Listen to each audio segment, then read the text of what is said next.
Hey everyone. Hope you're all doing well. We're all about bringing high-quality web novel audiobooks to life, and most of our content is completely free to enjoy. Just a quick note, web novels and web novel audiobooks aren't the same thing. Simply reading a novel out loud doesn't always make for a great listening experience. That's why I go through multiple rounds of rewriting and careful editing for every chapter to make sure the narration flows naturally and immerses you in the story, just like reading it yourself. These audiobooks are not just direct copies of the original novels. I've adapted them for a smoother, more engaging experience. And to be fully transparent, these adaptations are made for commercial purposes, so some chapters are paid content. But don't worry, this process is fully copyright compliant. I do all of this because I truly love web novels and audiobooks. I'm a huge fan, and this story is one of my personal favorites. YouTube update: recently, YouTube flagged some of our content for including mature themes, realistic violence, and darker story elements. As a result, we've decided to stop uploading anything that violates YouTube's guidelines. If you'd like access to the full, uncut versions including the more intense or mature content, you can find them on our Patreon page, where we upload everything first.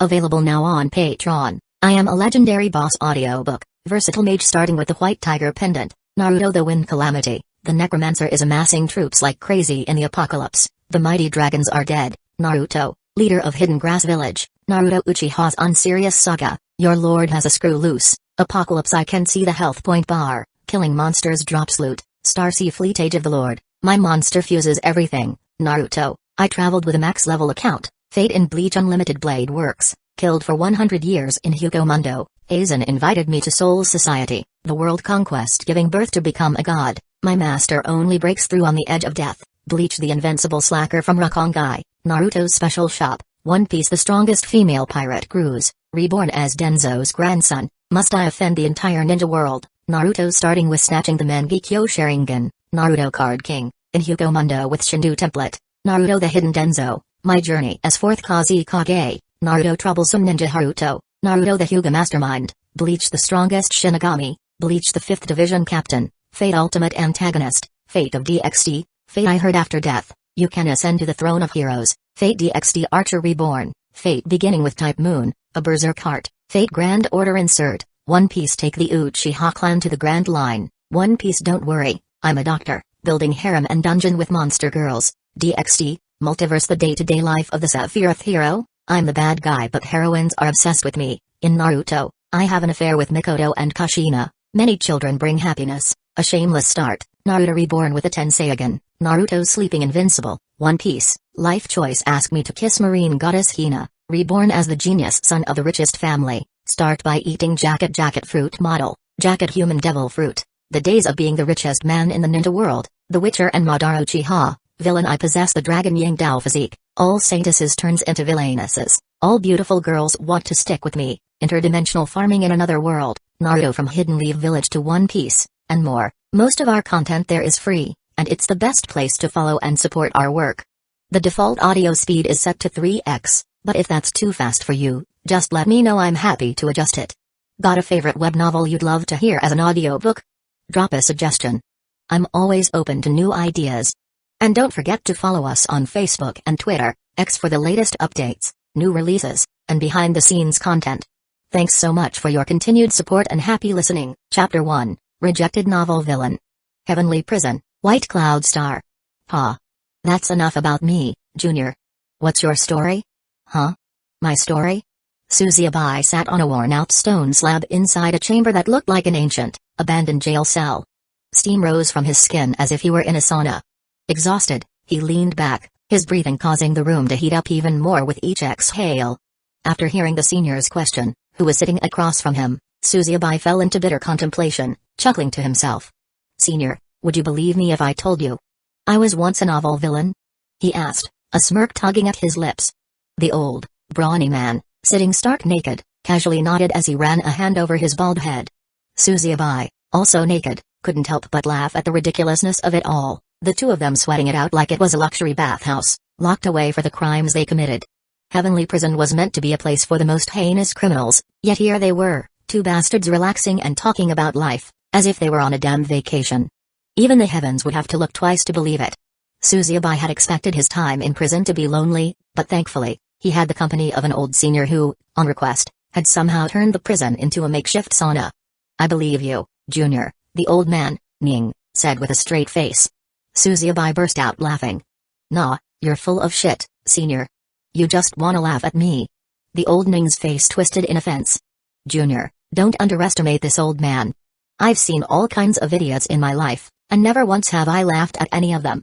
Suzuki's eye twitched. Was this old man calling him a fool already? He sighed and decided to carry on regardless. Suzuki hadn't always been the person he was now. Long ago, he went by the name Kane Wilson, the sole heir of the Wilson family, living on his home planet, Blue Star. More specifically, he had been the novel's villain. Born into a filthy rich family, in a world where neither martial arts nor immortality existed, money was the only true power. Kane Wilson had everything: a spoiled upbringing, a loving family, more money than he could spend, and a maid prettier than most people's wives. Hell, he even had a couple of girlfriends on the side. Life was sweet. Until one day, an enemy showed up, the one he later realized was supposed to be the story's main protagonist. That night, a heavenly decree rang in his head. It told him he was destined to be the villain, or he'd be cast aside like trash. Kane Wilson, pampered all his life, damn near pissed himself.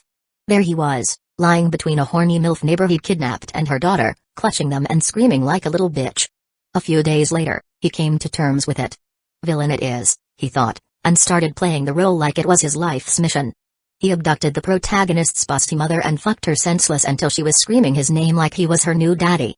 He kidnapped the protagonist's little sister and turned her into his personal maid. As for the protagonist's fiancée, he used her mouth to clean his dick, then went straight to plowing her mother, knowing full well all these characters were meant to help the protagonist rise to greatness. He tortured everyone who was supposed to make his family fall. And then, he went after the protagonist himself. Turned the guy into a eunuch, dragged him naked through the streets along with his family, until the poor bastard threw himself into a gutter out of pure shame and offed himself. Ding! Old man Ning's excitement grew like a hot rod. His body stiffened, eyes wide in awe. Suzuki, shaking his head in disgust, threw a rag over the old man's legs to avoid any more of that visual assault. Damn, Junior.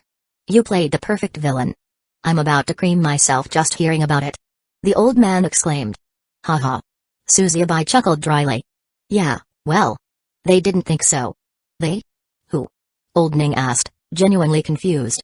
Suzuki pointed upward. The higher-ups. That night, Kane Wilson had gone to sleep feeling like a king. He thought he'd beaten the system, figured they wouldn't reject him now. But when he closed his eyes, he never opened them again. Huh? What happened next? Old Ning leaned forward, sensing a turn for the worse. Suzuki sighed. I was rejected. What? They dare? Old Ning shot up in outrage, fists clenched. Suzuki, still unbothered, sighed again. Apparently, the villain isn't supposed to win. What? But he's the villain. Old Ning shouted, completely baffled. Suzuki shook his head. Yeah, you'd think that, right? But if villains win, the audience might start realizing that sometimes bad people do live better lives than the good ones. And that's not what the higher-ups want. They made it a rule, the good guys always win, and the villain? Well, he either turns over a good leaf, or he dies. That's the dumbest thing I've ever heard. Old Ning spat. Suzuki shrugged. It's all part of the plan, Senior. They need to brainwash the audience. Get them to grow up fearing evil, believing that only good people live happily ever after. Keeps the ants in line. Suzuki understood it well. As much as he enjoyed his freewheeling lifestyle, if everyone were like him, where would his loyal servants, doting women, and obedient employees come from? Somebody had to buy into the bullshit. Old man Ning, sitting back down, nodded in grim understanding. So, what happened to you after all that, little brother? Suzuki let out a self-deprecating laugh. My fate? The same as every other rejected character, discarded. He went to sleep that night and never woke up again. Lost, forgotten, left to rot in the pages of a book no one would ever read again. He saw many others tossed into the void, just like him, abandoned by the story itself. Then, after what felt like an eternity, he opened his eyes again. This time, in a completely different world. White Cloud Star, where martial arts and cultivation ruled. I see. I see. Ningafan muttered, deep in thought. So, Junior. Do you think we're all just characters in someone's story? What if the higher-ups decide to kill us again? What role are we supposed to play? Chapter 2, Talentless Trash. Op Mommy. Perfect, Senior. You are very wise, you've understood everything perfectly. Suzuyabai was genuinely surprised at how quickly the old man seemed to grasp things. Or so he thought. The old man, gritting his teeth, asked, "So what do we do now, Junior?" His voice had a hint of panic, though Suzuyabai couldn't tell if he was truly worried or just pretending. It seemed like the old man still didn't take his words seriously. Suzuyabai sighed. Once again, he realized the old bastard didn't believe him. A wave of sadness and depression washed over him, but he quickly brushed it off. Standing up, he donned his robe with a dismissive grin. "Hey. Don't say we, senior. I've already got help. You can rot here alone." Crackle. Crackle. He smirked, his eyes drifting to the iron rods of the cell, crackling with heavenly thunder. These rods kept them imprisoned, supposedly inescapable, supposedly. When Suzuyabai had first reincarnated into White Cloud Star, he'd landed himself a decent family. Not a perfect life, far from it. This world was a dog-eat-dog battlefield where people cultivated spiritual energy, chi, to survive. Hardships were endless. But still, he had a loving mother, an older sister, and a younger sister. For a brief while, he even had a father, until his dad mysteriously passed away, leaving them behind. Despite the struggles, they lived a good life. That is, until an accident landed him here in his cursed prison. Zuyabai. A soft, sweet fragrance floated into the cell, accompanied by a calm, soothing voice.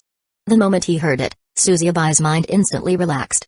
Since the day he had entered this world, that voice had been his anchor, the only thing that stopped him from giving a damn about anything else. Standing just outside the cell was a tall woman, nearly 180 centimeters in height, her long white hair cascading down her back. Her eyes brimmed with maternal concern, and her face, untouched by time, radiated a serene beauty. It didn't matter how many times he saw her, Suzuyabai swore his mother was one of the most beautiful women he had ever laid eyes on. Though, of course, he might have been a little biased.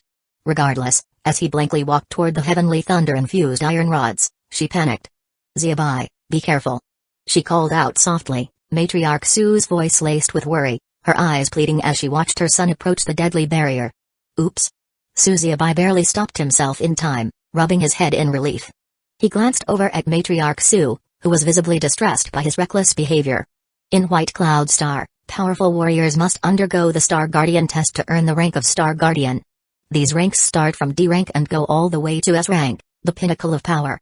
The Star Guardians are the shields of civilization, tasked with defending against the endless threats of both the hunters and the beasts. Hunters, apparently, were once warriors themselves, twisted into monsters by some kind of outbreak. Those killed by hunters rise as one of them, spreading the infection like a curse. The defensive walls around civilization hold for now, but small outbreaks are frequent, always threatening to overwhelm the people. To combat this, the Star Guardians were formed. And Suzuyabai's mother, Matriarch Su, was no ordinary guardian, she was a knee-rank Star Guardian, a very powerful one to begin with. Normally, she was cold and less spoken, feared by many. But when it came to her children, she had a soft side she couldn't hide. Matriarch Su took a deep breath, calming herself after seeing her son act so carelessly. Zuyabai. Be careful and wait inside. In a few days, I'll send someone to get you out of here. Until then, just, don't do anything reckless, please. Her voice was firm, but the worry in her eyes betrayed her cold exterior. She hurriedly turned and walked away, risking her life just to visit him in this forsaken place. Suzuyabai watched her leave, a little taken aback and sad. For a moment, he thought she might just break him out of the prison right then and there. But in a blink, she was gone, leaving him alone with his thoughts and the crackling thunder-infused iron bars. He couldn't help but chuckle. Guess I'll be staying a little longer. Junior, how the hell did you end up in this dump? Ningafan, now dressed in his robes but still looking like a half-baked sage with that bald head and shiny white beard, leaned forward with curiosity. You couldn't have possibly wiped out an entire country like me, could you? Ningafan, Old Man Ning, as Suzuyabai called him, had been thrown into this prison after casually wiping out a small country while wandering around. Accidentally, he said. But Suzuyabai? The old man could tell this kid didn't have that kind of strength. Suzuyabai snorted. It's because of a bitch. Oh? Ning's eyebrows shot up, suddenly much more interested. Suzuyabai let out a long, frustrated sigh. The whole story was a pain to remember.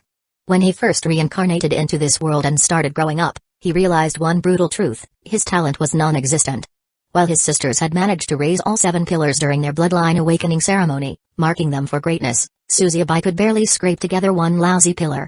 7 pillars meant a future of immense power, potentially rising to the rank of S-rank guardian. 1 pillar?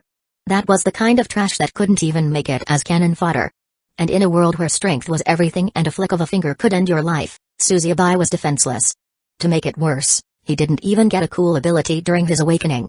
No impressive bloodline, no hidden potential, nothing. Instead, he was saddled with the most broken-sounding ability ever, Invincible Body. Sounds like a cheat, right? Wrong. It only lasted a short time, and since he couldn't cultivate worth a damn, even toddlers could overpower him. It was useless, a joke. So naturally, he became the laughingstock of the clan. And it wasn't just any clan. Suzuki came from a long line of famous warriors. His father, Guardian Huesheng, had been an S-rank powerhouse, one of the top 10 strongest in the entire White Cloud Star. Then, 10 years after Suzuki's birth, his father mysteriously died in an accident. The rumors that followed were brutal. Some said his father died from the shock that his only son was such a pathetic waste. Others claimed that Huesheng had been planning to kill Suzuki out of shame, and Matriarch Su, Suzuki's mother, killed him to protect her son. Suzuki knew both stories were complete bullshit, but it didn't matter. The damage was done, and the family was disgraced. Unable to prove her innocence, Matriarch Su took her children and fled from their home in Wuxio province, settling in the wilderness to escape the ridicule. Then, just yesterday, on Suzuki's 27th birthday, Matriarch Su dropped a bombshell: they were going to try his bloodline awakening again. He was stunned. That sort of thing was only supposed to happen once, and the immortal Danlong spirit, the divine stone used to awaken bloodlines, was kept under lock and key in the heavily guarded Institute of Science. But Suzuki had already lived a life where he was feared as a villain, taking what he wanted and dominating others. The joke that was his current life disgusted him. He didn't know why he ended up in this world, but now he was determined to take control of his fate. So, with his mother's help, they infiltrated the Institute of Science. Well, he did the sneaking, while Matriarch Su worked from the shadows. Suzuki managed to get inside and perform the awakening ritual. The result? 8 pillars.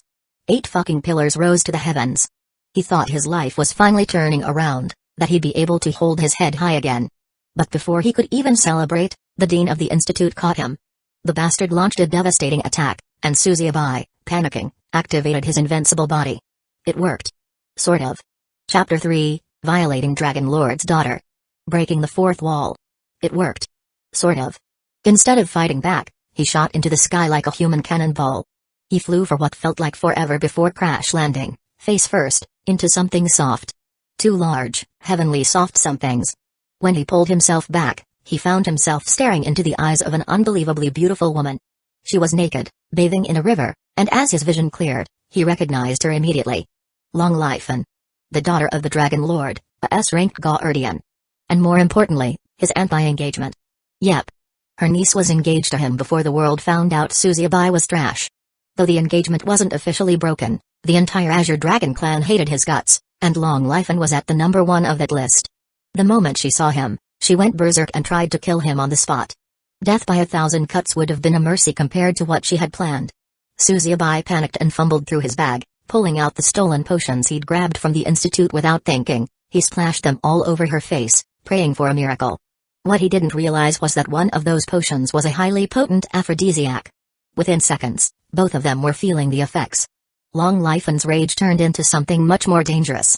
She pounced on him, and before he knew it, she was riding him like a wild beast until his eyes rolled back in his head.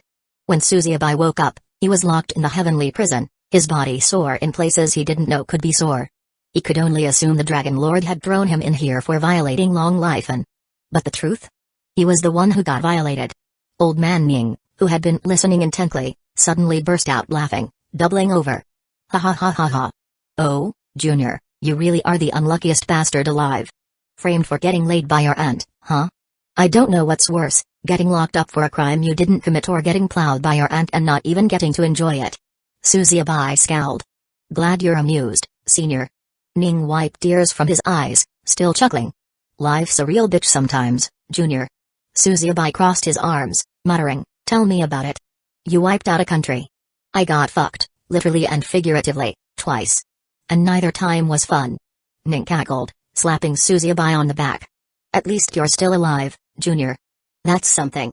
Suzuki just groaned, burying his face in his hands. Yeah.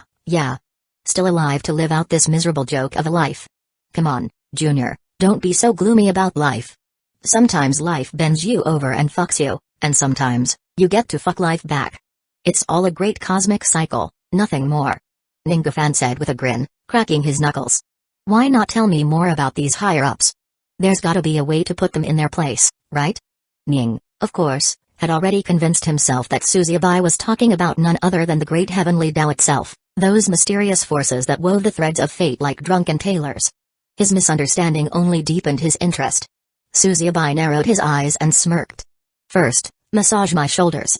Humphrey. You think the great infernal emperor would lower himself to rub your shoulders for some petty information?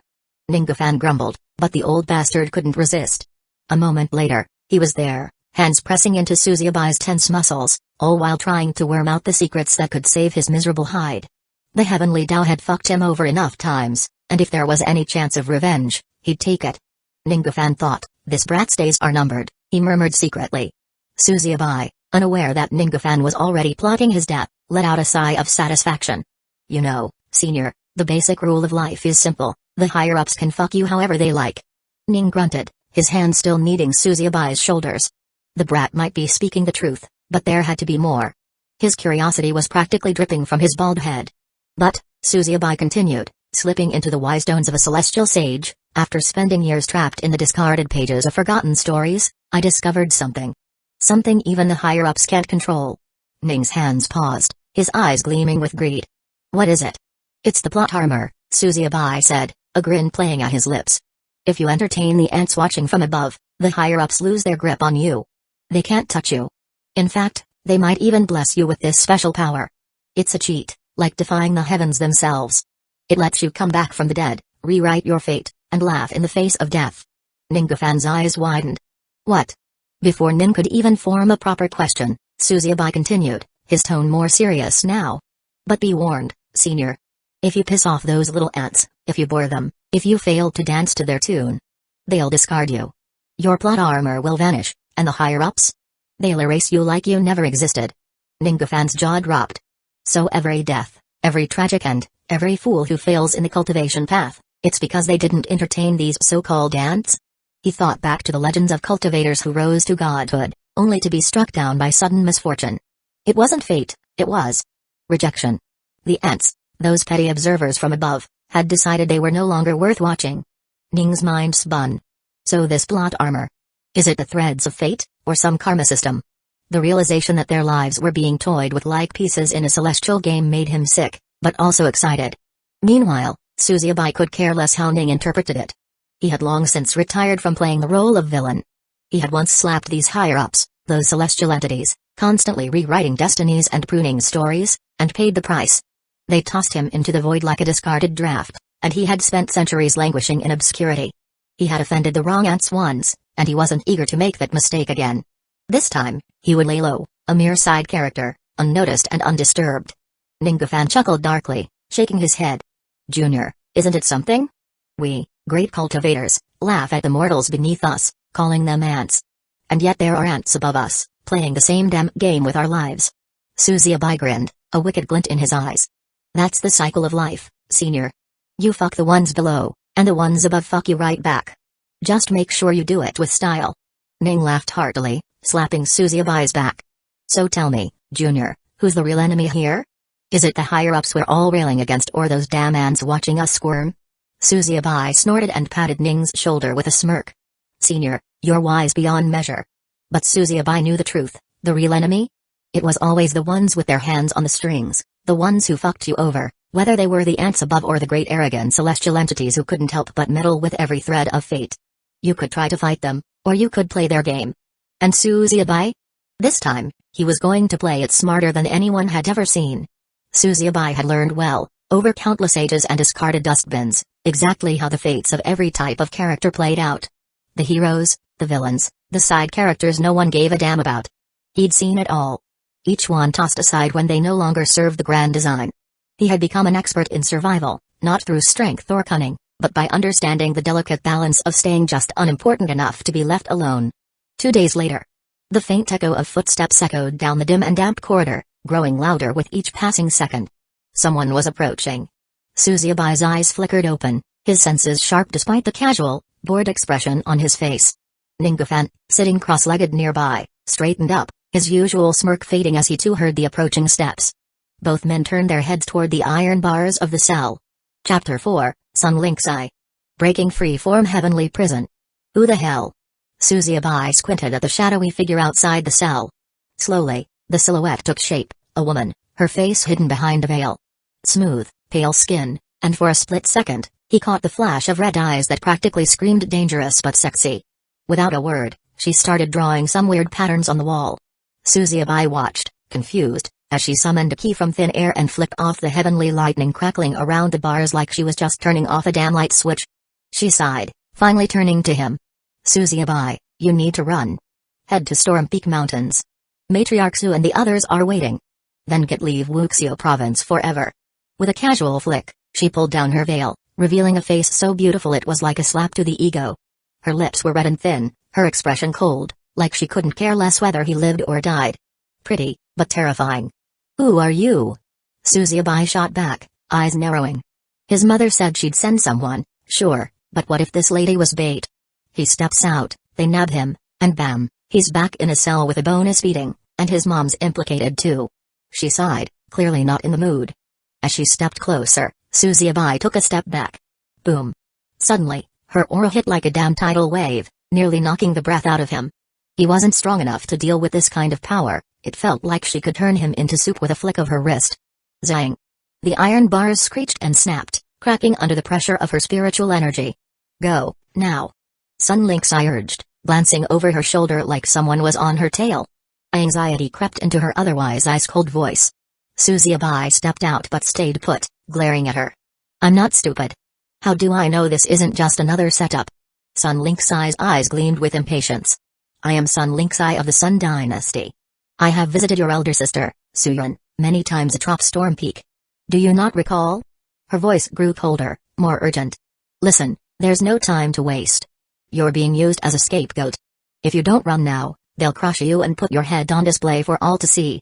The forces behind this are way too powerful for anyone to handle. Suzuki racked his brain, memories stirring. Yeah, he did recall a girl from the Sun Dynasty visiting his elder sister Suyun. But him, being used as a scapegoat. What the hell was going on? After that messy encounter with Long Life and things had gone black. Was someone plotting behind his back? Suzuki couldn't help but wonder, why the hell am I getting dragged into this mess? He had done everything right, or so he thought. He had mastered the art of being unimportant, a perfect side character. Blending into the background had been his specialty, avoiding the limelight and trouble alike. His whole plan was to stay low, just another faceless figure in the grand narrative of life. So why was fate determined to fuck him over? Why aren't they just ignoring me? Shouldn't I be too insignificant for this shit? He muttered to himself. There were plenty of other people who could be scapegoated, after all. Suzuki had spent years trying to avoid exactly this sort of thing. He wasn't some genius cultivator, not some hidden prodigy that everyone was waiting to rise, he was just Suzuki, a guy who should be able to slip through life unnoticed. But somehow, he was caught in the storm again. Was it that Long Life an incident? Surely, it wasn't worth all this heat just because he got unlucky and face-planted into some breasts. Sure, she was his aunt by engagement, but still. He wasn't even important enough to make killing him a big deal. Right? He had no clue what anyone would gain by offing him. He clicked his tongue in frustration. Damn it. So much for living as the forgotten character. He was confused, but none of that mattered right now. There was only one thing to do. Thanks, senior sister. He blurted out, and without thinking, threw his arms around her soft, fragrant body.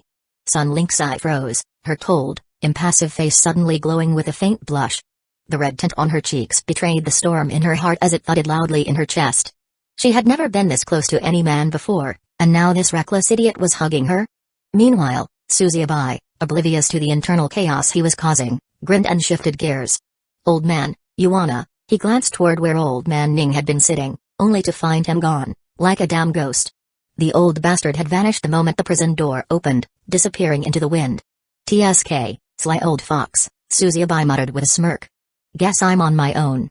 He turned back to Sun Link's Eye, who still looked like she was processing that unexpected hug. Alright, senior sister, thanks again. Gotta run. Just as he bolted off in the wrong direction, Sun Link's Eye snapped out of her daze. Wait, this way, go, this way. She called out in panic, her voice a mix of disbelief and exasperation. Oh. Suzubai shamelessly turned around and sprinted the way she pointed, not missing a beat.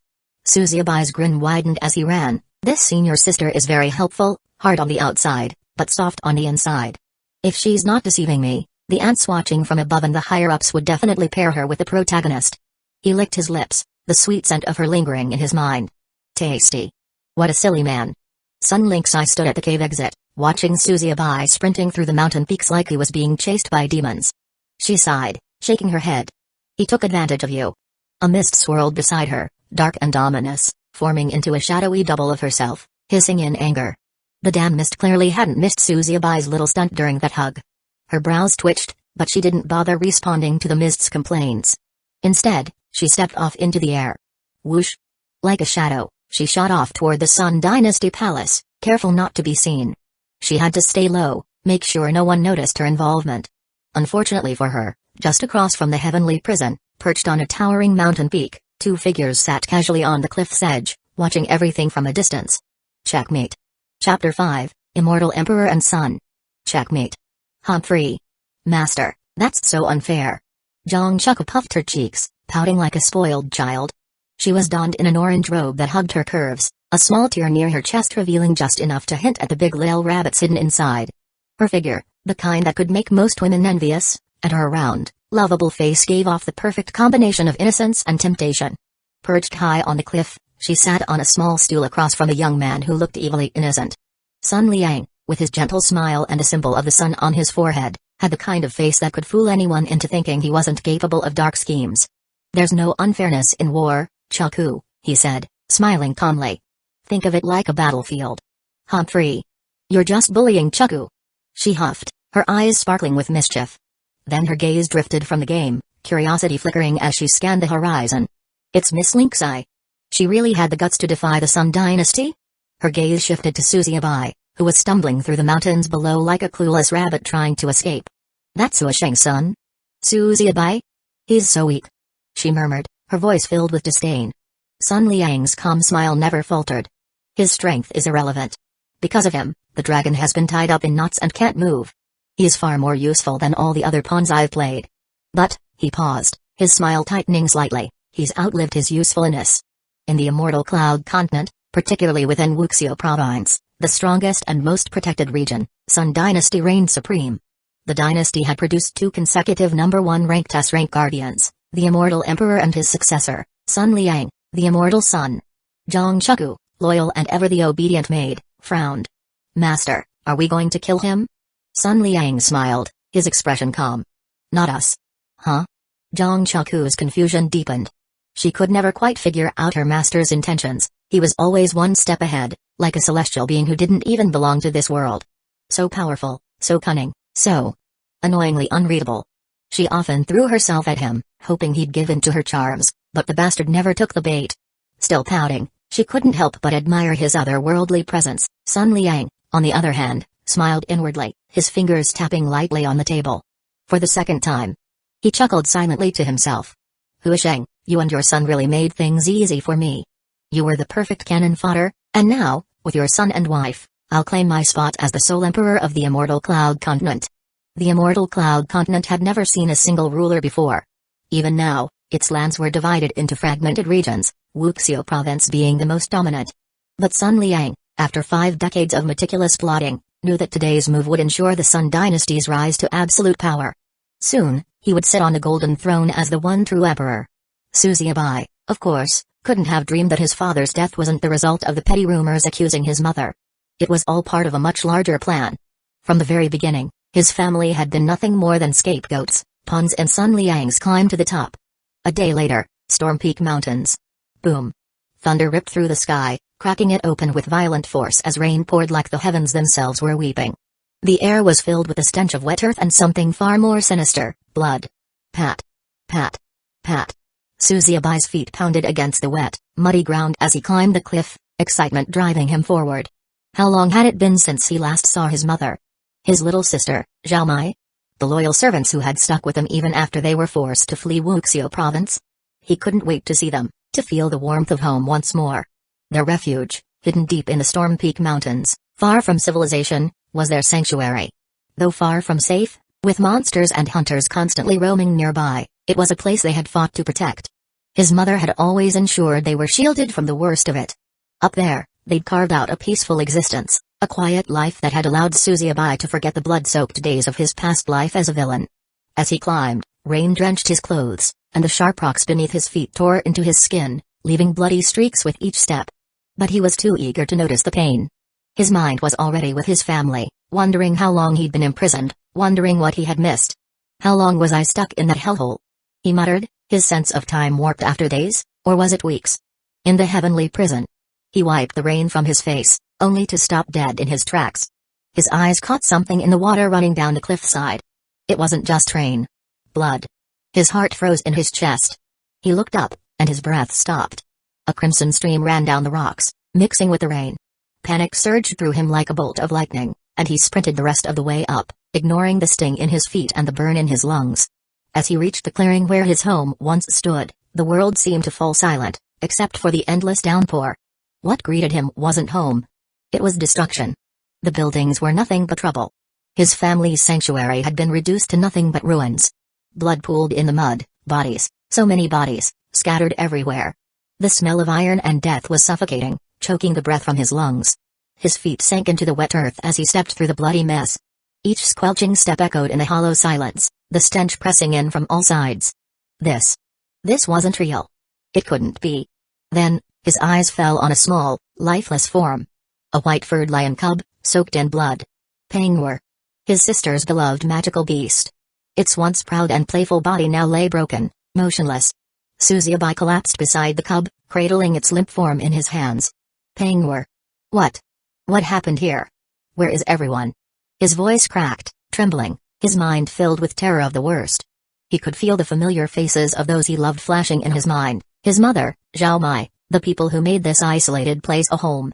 The cold knot in his stomach twisted tighter. The cub let out one final, weak whimper before its neck snapped in his hands. No. No.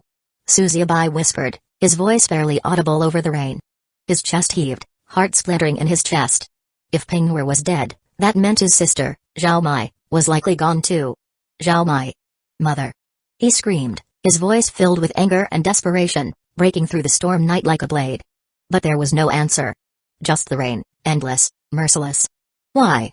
What did they do? A dark, sinister thought crawled into his mind, his fists clenched as a wave of rage rose within him, burning through the despair. He looked up at the storming sky, his blood boiling. What the hell did they do to deserve this? He hadn't killed anyone this time. He hadn't wronged anyone. This time, he'd done nothing, and yet. Here he was, watching everything he cared about torn apart. Again. The heavens remained silent, as if fate itself was watching him suffer, uncaring even in his last life. The answer had been silence. Chapter 6, Destined to be Discarded. Again. The heavens remained silent, as if fate itself was watching him suffer, uncaring, again. Even in his last life, the answer had been silence. Suzuyabai had been living a good life, basking in luxury and power. Until the decree came, forcing him into the role of a villain. And he played it damn well, didn't he? He embraced it, did everything the story demanded, crushed the protagonist, broke their spirit, indulged in his darkest impulses. And yet, they discarded him. Just like that. Tossed him aside like a crumpled page from a script, forgotten and left to rot. He had a family in that life too. But what happened to them? Were they erased along with him, casualties of a fate that no longer needed them? He didn't know. And that haunted him as much as anything. Had they even mattered? And now. This time. It was happening again. His hands trembled as he knelt in the mud, soaked in rain and blood. Why? He had done nothing this time. No schemes, no villainy, no provocation. Just trying to live a quiet, simple life. But here he was again, alone in the wreckage of everything he cared about. The cruel irony was clear to him. It didn't matter what role he played, hero, villain, or faceless nobody in the background. The end was always the same. Silence. Destruction. Loss. And now, again. His fists clenched, fingers digging into the wet earth. His body shook with a mixture of rage and despair. Was he destined to always be discarded? Swoosh. On the far side of the cliff, a woman in crimson armor raised her hand, commanding her soldiers to stand. The blood cavalry, silent and hidden until now, rose at her signal, their eyes locked on the man below. Zulia, captain of the blood cavalry, once filled with innocence, now burned with a fire of vengeance that matched the crimson of her armor. Her gaze bore into Suzuyabai with a hatred that had long since consumed her. "Release!" she shouted, her voice cold as steel. With that single word, thousands of arrows shot into the sky, darkening the heavens like a storm of death. Swoosh! Swoosh! Swoosh! The arrows rained down, each one aimed to tear Suzuyabai apart. What? Suzuyabai barely had time to react, instinctively triggering his invincible body. Clink! Clink! Clink! The first wave of arrows slammed into him, deflecting off his temporary shield of spiritual energy, their force knocking him back. But he could feel it, his energy reserves were dangerously low. Squelch! Squelch! Squelch! With a flicker, his invincible body gave out. Suzuyabai gasped, his body shuddering as the arrows pierced through him. Flesh tore, his profound veins ruptured, and blood poured from his mouth. The pain was unlike anything he'd ever felt, each arrow sinking deeper, shredding his body as he crumbled to the ground, pinned by the merciless storm of arrows. High above, standing on the cliff's edge, Sun Liang watched, completely unfazed. His eyes flicked to Zulia, who stood beside him, her gaze locked on Suzuyabai's broken form, her lips trembling with the satisfaction of revenge. "The trap worked perfectly," Sun Liang murmured, a cruel smile playing on his lips. Zulia's eyes filled with a cold, fierce satisfaction. Her voice cracked as she whispered, "Ms. Long Life, and I've avenged you." No one had expected Suzuyabai to meet his end like this. Not even Sun Liang, who had personally came to oversee the attack, just in case something went wrong. He always preferred to leave nothing to chance, but seeing the pitiful figure of Suzuyabai lying in the mud, he knew there was no need for concern. Suzuyabai had been reduced to a broken, bloodied husk. But Sun Liang's gaze shifted to Zulia, the warrior who had carried out his plan to the letter. So fierce, so loyal, and so unaware of how little she truly mattered. With a flicker of amusement in his eyes, he raised his hand. Swoosh! In the blink of an eye, a wave of sword intent exploded from his fingers. Puchy! Puchy! Puchy! The 100 soldiers of the Blood Cavalry didn't even have time to scream. Their bodies were sliced cleanly in half, their torsos slipping off their horses before the blood began to rain down. The sound of their bodies hitting the mud was almost drowned out by the rain. Thud! Thud! Thud! Zulia turned to face Sun Liang, shock contorting her features. "Master Sun?" she gasped, her voice trembling as she looked at the blood-soaked corpses of her men. This wasn't the deal. This wasn't supposed to happen. Horror painted her face as the realization set in, she had been nothing more than a pawn in his grand game.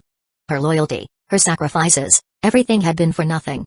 Zulia, the most loyal servant of Long Lifen, an orphan raised within the Azure Dragon clan, had spent her life serving, fighting, and killing for the clan. She had risen through the ranks, earned her title, but had retired after too much bloodshed, choosing to return to Long Lifen side as her personal maid. She was one of the first to find Suzuyabai and Long Lifen together after that fateful encounter by the river, their bodies entwined from the effects of the aphrodisiac. Her blood had boiled that day. She had wanted to kill Suzuyabai right there and then, but Sun Liang had stopped her. He convinced her that killing him then would disgrace the Azure Dragon clan. He promised her revenge, but in a way that would protect the clan's honor. And now, after leading her personal army into this massacre, after betraying the Azure Dragon clan for him, he had killed her men. Why? She stammered, her body trembling with disbelief. Sun Liang's smile didn't fade. He didn't bother to answer. Puchy. With a casual flick of his wrist, her head rolled clean off her shoulders, her lifeless eyes wide with shock as it tumbled into the bloody dearth. Thud. Her headless body collapsed moments later, joining the corpses of her cavalry. The same warriors who had followed her through life and death now lay as nothing more than discarded pawns, mere tools in a game far beyond her understanding. Sun Liang watched as her body twitched in the mud, wiping his hand against his robe with disdain. Filthy, he muttered, stepping over her fallen corpse without a second glance. His gaze shifted back to Suzuyabai, who lay pinned to the ground, barely alive. Now, only the brat's family is left, he whispered to himself, an evil grin spreading across his face. Oh, he had such delightful plans for them. Suzuyabai's fate was sealed, but it was far from over. Sun Liang would make sure of that, to extract the most value from his pawn. Chapter 7, Sun Liang's Ambition. 1 week later, Minayu Pond, Sun Dynasty Palace. Under the dying light of dusk, Sun Lynxai sat at the edge of the pond, her crimson robes glowing faintly in the fading light. Her hair, half-pinned with delicate silver ornaments, hung loosely around her shoulders like shadows, while her eyes, once bright with innocence, now brimmed with regret. In her hand, she held a red jade lotus, its deep glow flickering like the last ember of a dying fire. She let it slip from her fingers, watching it drift among the 3 others she had already released. Her reflection mingled with the moon's in the still water, as if mocking her from below. A mist curled at her feet, rising slowly around her, its voice a familiar whisper. Why weep for the dead, Lynxai?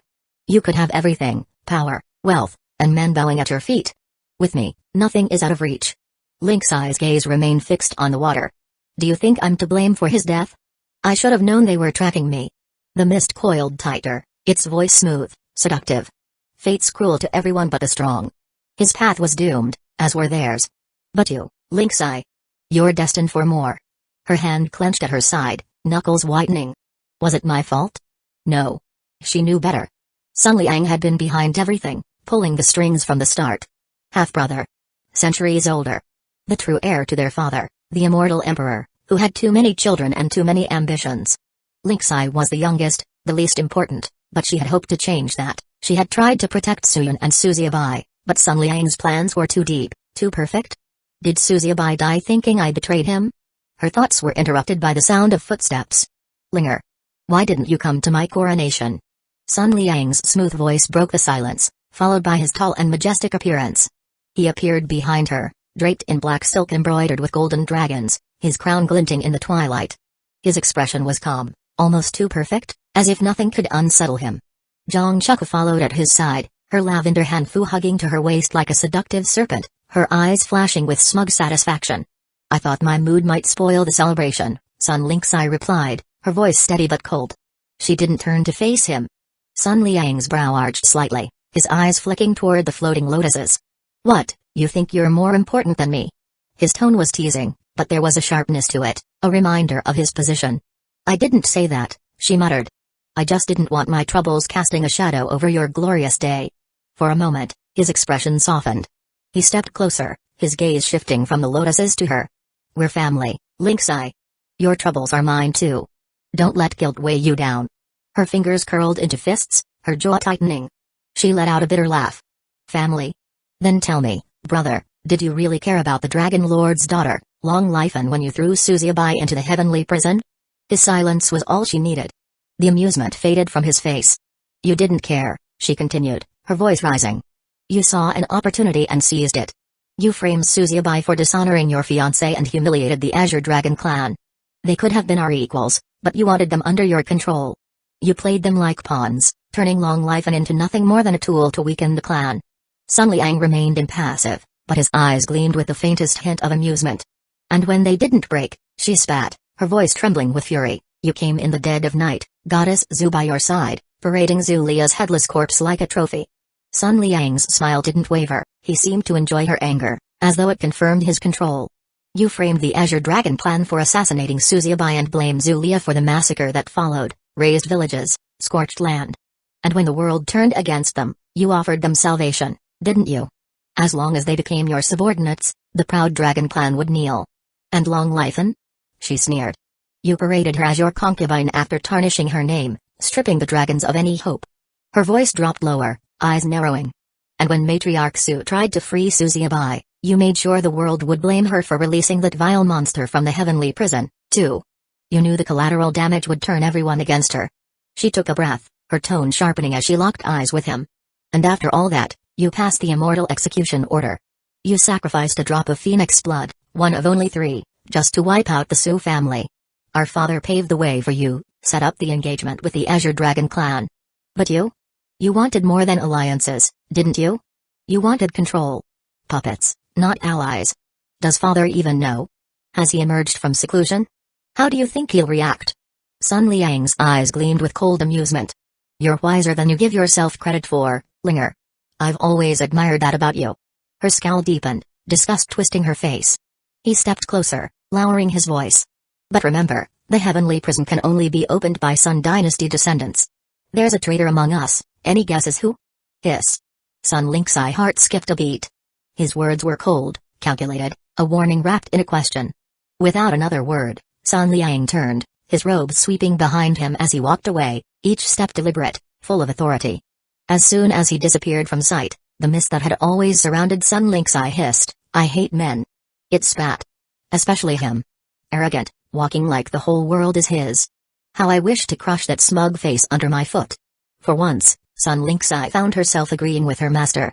As Sun Liang and Zhang Chuku distanced themselves from the pond, the silence between them grew. Only when they had put enough space behind them did Zhang Chuku finally dare to speak.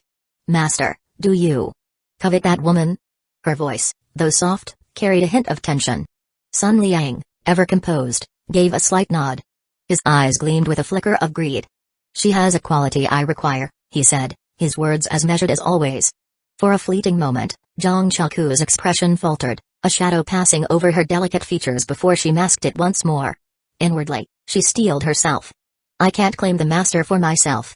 I must help him reach all his ambitions," she resolved, swallowing her discontent. Chapter 8, Chains of Fate, Sacrificial Pawn. "I can't claim the master for myself. I must help him reach all his ambitions," Zhang Chuku resolved, swallowing her discontent. With practiced grace, she withdrew a vial of shimmering pink liquid from her sleeve. "Master," she offered cautiously, "shall I give her this? Or perhaps, I could arrange for her to be delivered to you directly." There was a subtle intent in her words, a promise that she would ensure Sun Lingxi's compliance, whether through poison or deceit. Sun Liang turned to her, a soft smile playing on his lips. He shook his head slowly, his gaze distant. "There's no need for that," he said, his voice gentle but carrying finality. "To enslave someone's soul is to bind yourself to them. And when those chains break, they will know your weaknesses better than anyone." His gaze shifted to the distant mountains, his thoughts already elsewhere. "The immortal cloud continent is already mine. She has no escape," he said, his voice filled with quiet certainty. "The time will come when she realizes there is no sanctuary left for her, but I will not rush it." Though his words were calm, his mind was far from idle. There was still the matter of the ancient spirit guarding Sun Lingxi. It was not yet time to provoke it, information was needed first. Patience, he had learned, was often the deadliest weapon. Zhang Chuku, ever obedient, nodded. The pink elixir vanished back into the folds of her sleeve, and the two continued their walk in silence, their footfalls light against the stone path. The next day, clans and minor powers flooded the Sun Dynasty's palace, desperate to secure Sun Liang's favor and avoid being crushed beneath his growing empire. Fear had driven them there, fear of sharing the fate of those who had opposed him. His control over the immortal cloud continent tightened with each passing day. 50 years of meticulous scheming had led to this. Ever since Sun Liang had awakened his devil heart, the wheels had been set in motion. Few knew the full depth of his ambition, and fewer still could comprehend it. Standing alone on his private balcony, his black robes billowing in the night wind, Sun Liang gazed out over his dominion. The stars glittered above, but his eyes were fixed on a point far beyond the horizon. "Unrivaled immortal dynasty," he murmured, the name bitter on his tongue. "One day, you will fall. And when you do, Guxian will have his revenge." His voice was cold, an echo of the vengeance burning inside him, sharper than any blade. He turned to leave, but another figure stood on the balcony, still as a statue. The air around him seemed to freeze, a presence so imposing that even the stars seemed to dim. It was the immortal emperor, once feared across the entire continent. But the figure now was no longer a ruler. His once piercing eyes were now empty sockets, devoid of life. A chained sun glowed faintly on his forehead, a mark of his enslavement. The world believed the immortal emperor was in seclusion, preparing for a legendary breakthrough. The truth, however, was far darker. He had been struck down during his attempt, betrayed from within. His corpse, reanimated by Sun Liang, now stood as a puppet, a mere shadow of the man who once commanded the very laws of nature. The immortal who had once ruled the continent with unchallenged might now answered only to his son, the true puppet master. Sun Liang had done it all, binding his father's body in chains of soul manipulation, a fate worse than death. As the wind howled across the palace, Sun Liang turned his gaze back to the distant mountains, his mind already plotting his next move. And behind him, the hollowed shell of the immortal emperor remained, silent and still, nothing more than another pawn in the empire of the devil. Back in time. As Sun Liang and the rest vanished into the distance, leaving Storm Peak Mountain engulfed in sea of blood, a shadow silently materialized beside the fallen body of Suziabai. His back was pinned to the scorched earth by a dozen arrows, blood trickling into the charred soil. Snap. Snap. Snap. With a flick of his wrist, the arrows lodged in Suziabai's body shattered. The figure crouched beside him, his eyes gleaming with a sinister interest as he inspected the broken form. "Interesting," he muttered, his fingers brushing the blood-stained ground. The demonic veins stir only at death's edge. Could this be the trigger? A low, dark laugh echoed around him. "Kek. Nothing more than a sacrificial offering, boy," cackled old man Ning, the same man who once crossed paths with Suziabai in the heavenly prison. Unbeknownst to Suziabai, Ningguang had been no ordinary prisoner. He had entered this lower realm after a tragedy in the higher planes, his veins poisoned, his strength crippled. Despite his best efforts, his attempts at healing had failed, and he was reduced to hiding, searching for a host whose power could mend his damaged immortal evil veins. The arrival of Suzubai had been a stroke of luck. 56 profound yin veins, demonic in nature. Suzubai's rare bloodline had stirred briefly during his first bloodline awakening ceremony when he touched the immortal Danlong spirit, but its true potential remained locked, waiting for the right trigger. Ningguang's eyes sparkled with delight as he studied the young man's broken body. With your demonic veins, I can repair my own immortal evil veins. It won't restore my full power, but it will keep this broken vessel alive for much longer. He hovered over Suzubai's chest, his hands poised to extract the potent demonic energy within. Suzubai's fate was of no concern to him, the boy was already on death's doorstep. To defy destiny, you need strength beyond limits, Ning murmured to himself, the winds of Storm Peak howling as if to agree. Only supreme power can control fate. With careful precision, Ning wrapped Suzubai's lifeless body in a dark cloth, placing him within an ancient coffin lined with cursed iron. Chains snapped into place, sealing the coffin. For a moment, Ning stood there, taking in the scent of death and burnt wood. With one final glance at the flames roaring over Storm Peak, he vanished into the shadows, dragging the coffin into the depths of the forest. Later, Sun Liang's followers returned, torching the entire mountain range to the ground. The flames devoured every trace of the battlefield, leaving nothing but ashes. Villages and cities along the way burned, the perfect scapegoats for Sun Liang's grand plan, blaming it all on the Azure Dragon clan. Chapter 9, Evil Empress. Intercepted by an old enemy. In the heart of another world. Far beyond the reaches of White Cloud Star, where the Suzubai met its tragic fall. Rain Immortal Valley, Soaring Dragon Continent. Near Nine Cloud Mountains, explosions rocked the valley as a bloodied figure staggered through the miasma-filled forest, each step heavier than the last. TCH, those bastards cost me too many life-saving treasures. Ningguang cursed, wiping blood from his mouth. Once I recover, I'll turn this entire mountain to ash. Roar. Suddenly, a feral roar pierced the air, and a two-tailed white tiger lunged from the shadows, its claws gleaming with murderous intent. Ning reacted instantly, flames surging from his back. You're lucky, beast, he spat through gritted teeth. You'll be the first two-tailed tiger to burn in my infernal flames. Whoosh. The flames roared to life, consuming the tiger in a searing blaze. Whimper. The creature's agonized cry echoed briefly before being silenced. The scent of burnt fur and charred flesh filled the air as the tiger's body crumbled to ashes. Panting, Ning stumbled forward, battered but unbroken. His enemies were dead, but his body was close to collapsing. Blood, none of it his, painted the ground behind him. Damn. Bastards, he muttered. For all his power, Ningguang wasn't supposed to be in this lower realm. An immortal from the higher planes, he'd once been a terrifying force, feared and revered across the entire four heavens.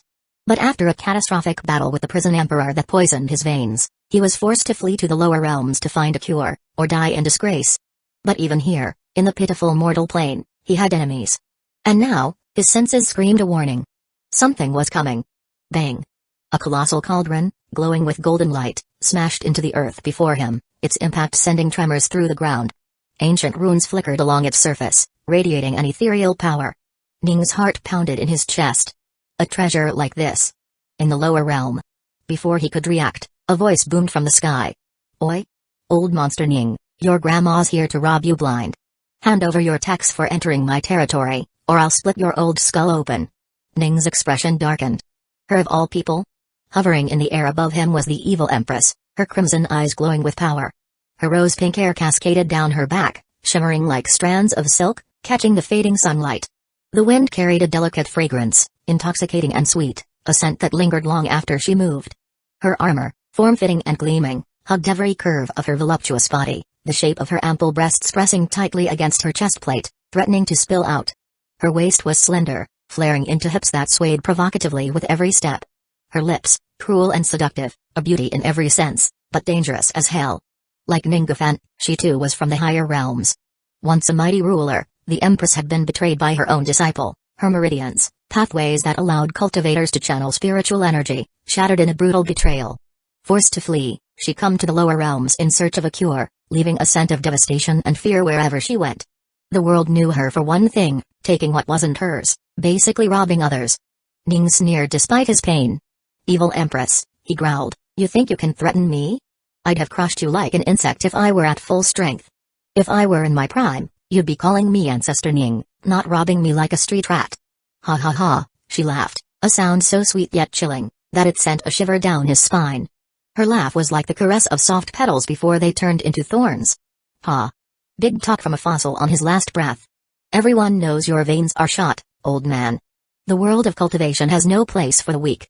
After I turn you to charcoal, your treasures are mine. Ning clenched his fists, feeling his body strain under the pain. He knew his situation was dire. He watched as the cauldron's light flickered off her armor, casting an unearthly glow across her ample figure, her round hips swaying as she descended. The curve of her breasts rose with each breath she took. Her heady fragrance filled the air, mixing with the scent of blood and smoke, arousing and unnerving all at once. Then she made her move. Whoosh! She summoned a wave of black flames from the cauldron, forming a colossal dragon that reared back and roared, shaking the sky. Roar! The fire dragon lunged toward Ning, flames swirling around its massive jaws. The heat was suffocating, burning the air as it closed in. Ning gritted his teeth, his spirit refusing to yield. You want my treasures, Empress? Then come and take them. With a roar of his own, Ning summoned every last drop of strength. He swung his sword in a wide arc, a blinding light clashing with the dragon, sending shockwaves through the valley. The ground trembled under the impact, but the Empress's flames were too strong. Crack! Sizzle! His broken veins screamed in protest, his body collapsing under the pressure. The flames pushed forward, scorching his flesh, his robes burning away as his skin bubbled and sizzled. Sizzle! Pop! Crack! The fire consumed him, burning away his defenses. The heat was unbearable, his skin blackening under the intense flames. Pop! Went his muscles as they tore from the bone, the stench of his own flesh roasting filling the air. Ah! Ning screamed in agony, his body twitching violently. Flames crawled up his legs, his arms, his back. He was nothing but a torch, a shadow of the powerful figure he had once been. Thud. He hit the ground, his body twitching and spasming in the dirt. His vision blurred, the world fading around him. No. Not like this. The Empress landed with an alluring swagger, her waist swaying seductively as she approached his broken form. Her face twisted into an evil grin, her lips glistening like blood-soaked rubies as she towered over his scorched body. Her heavy breasts heaved with excitement as she knelt, ripping the rings from his charred fingers. Once feared, now fucking forgotten, she sneered, her warm breath brushing his burned skin. This is what happens to trash like you. Your grandma's here to collect. Ning coughed, blood spilling from his mouth, his strength gone. If only I had my strength. But the Empress wasn't done, her crimson eyes glinted with sadistic amusement as she kicked his twitching form, the impact shattering more of his brittle ribs with a crunch. Caca. Fucking idiot. Is this all you got, old monster? She spat, glaring at him. What the hell's in these rings, huh? You better not have wasted my time, you old sack of bones. She flipped open one of the spatial rings and her expression darkened with disbelief. A coffin? She rifled through the contents, rage swelling in her chest. You carried around a goddamn coffin? What, were you planning your own fucking funeral, you piece of shit? Bam. Her frustration reached a boiling point, and with a growl, she drove her foot into Ning's charred body again, sending him rolling like a burnt log. Crunch. Ning groaned, his body a broken, smoldering wreck. His skin peeled away in chunks, leaving exposed flesh that sizzled in the heat of the remaining flames. The Empress sneered, her voice dripping with contempt. Fucking garbage. You think you can hide something from your grandma? Ha, your grandma doesn't play games. I came to rob, and I'm gonna take everything. Skelch. Her armored boot came down hard between his legs with another crunch, her heel grinding into his bones. You like that, huh? That's for wasting my time, you worthless old bastard. Ah. Ning's vision swam as the pain overwhelmed him. This is how it ends. He thought bitterly, his pride shattered as completely as his body. And treating me like this? The Empress wasn't finished. She spat on his broken form, a wicked grin spreading across her face. I was expecting something legendary that can heal my meridians, and I find you carrying around your own damn coffin. You're just a fucking disappointment. Bam. She kicked him one last time, her silken pink hair swirling seductively in the wind as she turned and strutted away, her hips swaying provocatively with each step, her armor creaking in rhythm with the motion of her body. The smell of seductive fragrance was the last thing that entered Ningafan's memories. His vision blurred, his last thoughts full of bitterness and rage. If only I had one more chance. But it was too late. His body twitched one final time before going still, leaving behind the stench of charred flesh and a sense of profound defeat. As the Empress vanished into the mist, a twisted smirk still lingering on her lips, The once feared Ningafan was nothing more than a broken corpse, another victim of the ruthless world of cultivation. For her, it was just another day of conquest. Chapter 10, Being Torn Apart. The Fate Weaver, Higher-Ups and Ants. For Evil Empress, it was just another day of conquest. Immortals die every day, the upper realms are far more brutal than the lower realms. Ningafan was strong, just as the Evil Empress had been, but now, neither had enough power to re-enter the upper realms without being torn apart. Even the once mighty can fall prey to the merciless tides of fate. This is why Ningafan fled White Cloud Star, where he had once ruled without contest but now was hunted like a beast. Normally, the inhabitants there were insignificant ants, but in his weakened state, even they posed a significant threat. The cosmos is divided into upper and lower realms. The upper realms are home to immortals who, with a flick of their hands, can shatter entire dimensions in the lower realms. The most notable of these upper realms is the Four Heavens, a realm of endless war and cultivation, where only the strong survive. Those who cultivate chi in these realms are known as cultivators, but the upper realms' immortal elites rule over countless lesser dimensions. These realms are controlled by immortal kings and those far beyond such titles, beings like Ningafan, who once commanded the Infernal Realm, or the Prison Emperor, ruler of the Prison Realm. By contrast, the lower realms are simple, consisting of only 13 large worlds. Both White Cloud Star and Immortal Rain Valley belong to these 13. Other places in the lower realms are too small to be worth mentioning. In his desperation to recover his strength, Ningafan sought a hidden place where he could refine Suziabai's body, extracting the veins that held the key to restoring his poisoned meridians. His plan was to hide and heal in peace, and Immortal Rain Valley seemed the perfect choice. It was vast, with no significant threats to disturb him. However, Ning never expected that the Evil Empress, another fallen immortal like himself, would find him and strike before he could recover. His original intention had been to hide beneath the Nine-Cloud Mountain, waiting for his strength to return. After extracting the immortal treasures she desired, the Evil Empress discarded Ning's coffin and spatial rings with a sneer. What remained inside were trinkets, useless to her but valuable enough to lure foolish mortals. She believed she had stripped everything of value.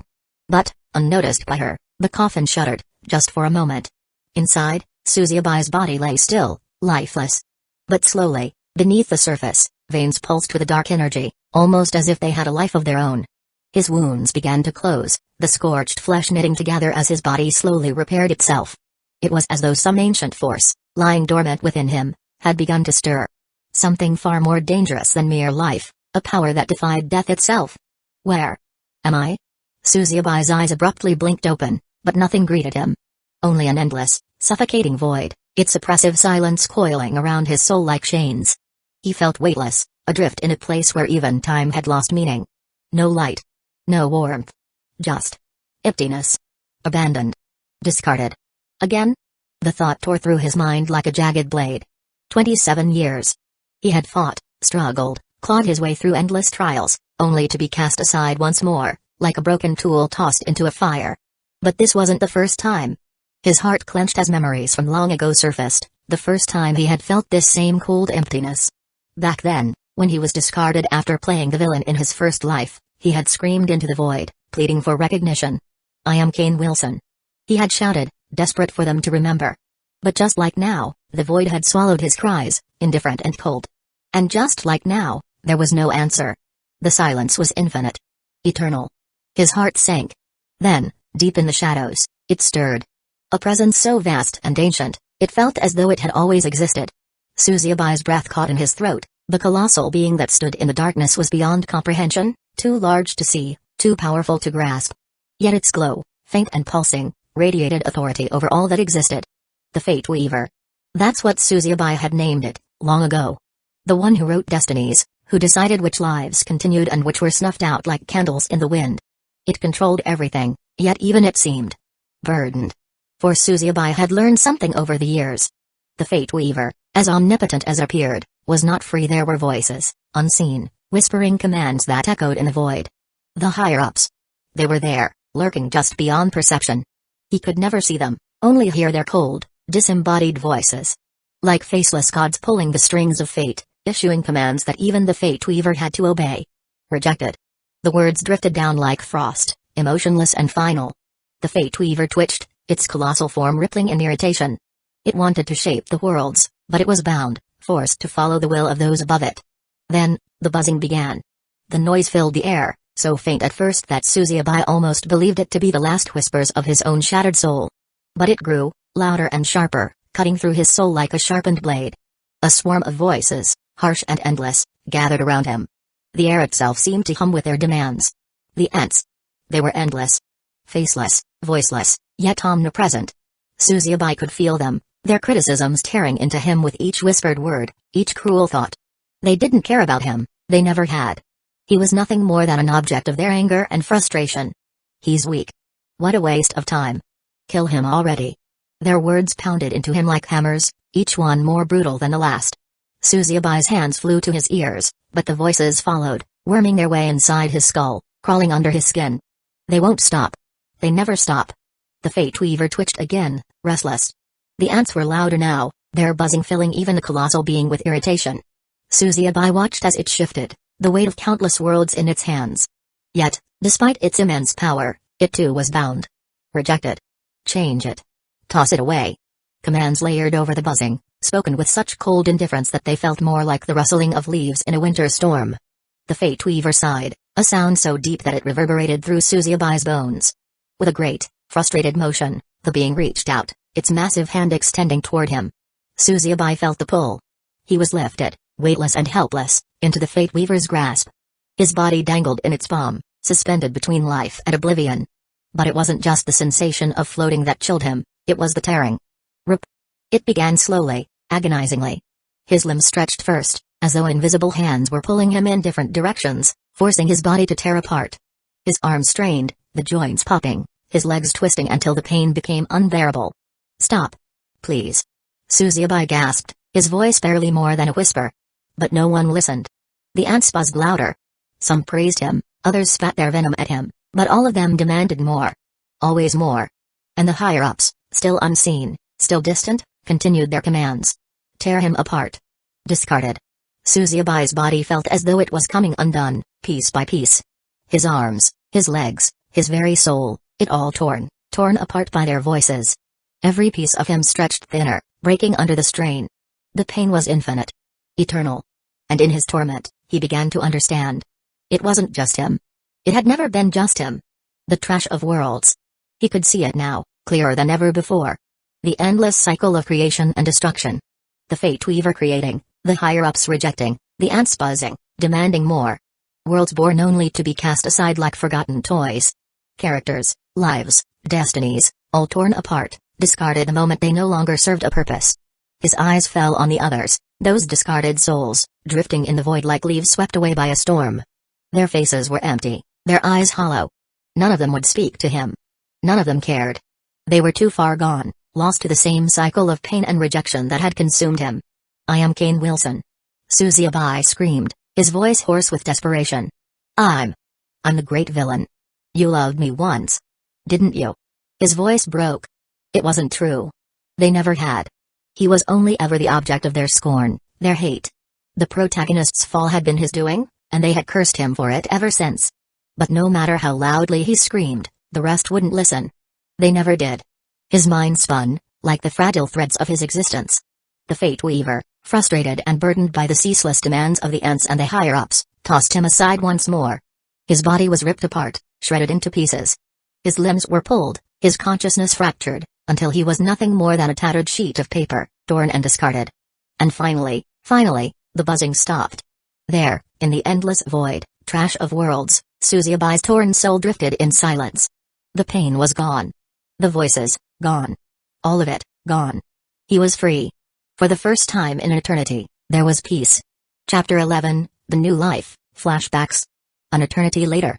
Gasp. Suzuki's eyes abruptly snapped open again. Frustration surged through his body like a flood, and for a moment, all he could think was, not again. His fists clenched tight, nails digging into his palms. He didn't want to be tossed back into the cycle, into another nightmare where he was powerless. At first, everything felt wrong. His vision was blurry, and a strange sensation pressed against his cheek. A soft poke, then another, prodding him again and again. What? He tried to swat the annoyance away, only to realize his arm fell too short.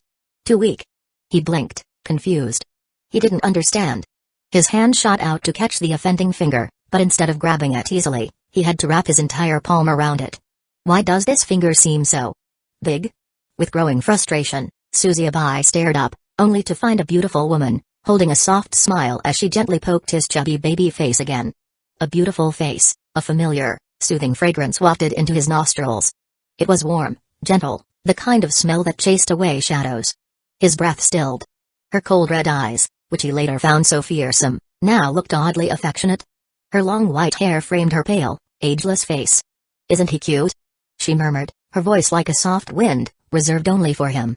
Suzuki scowled, or tried to, but his face was too soft to express his usual irritation.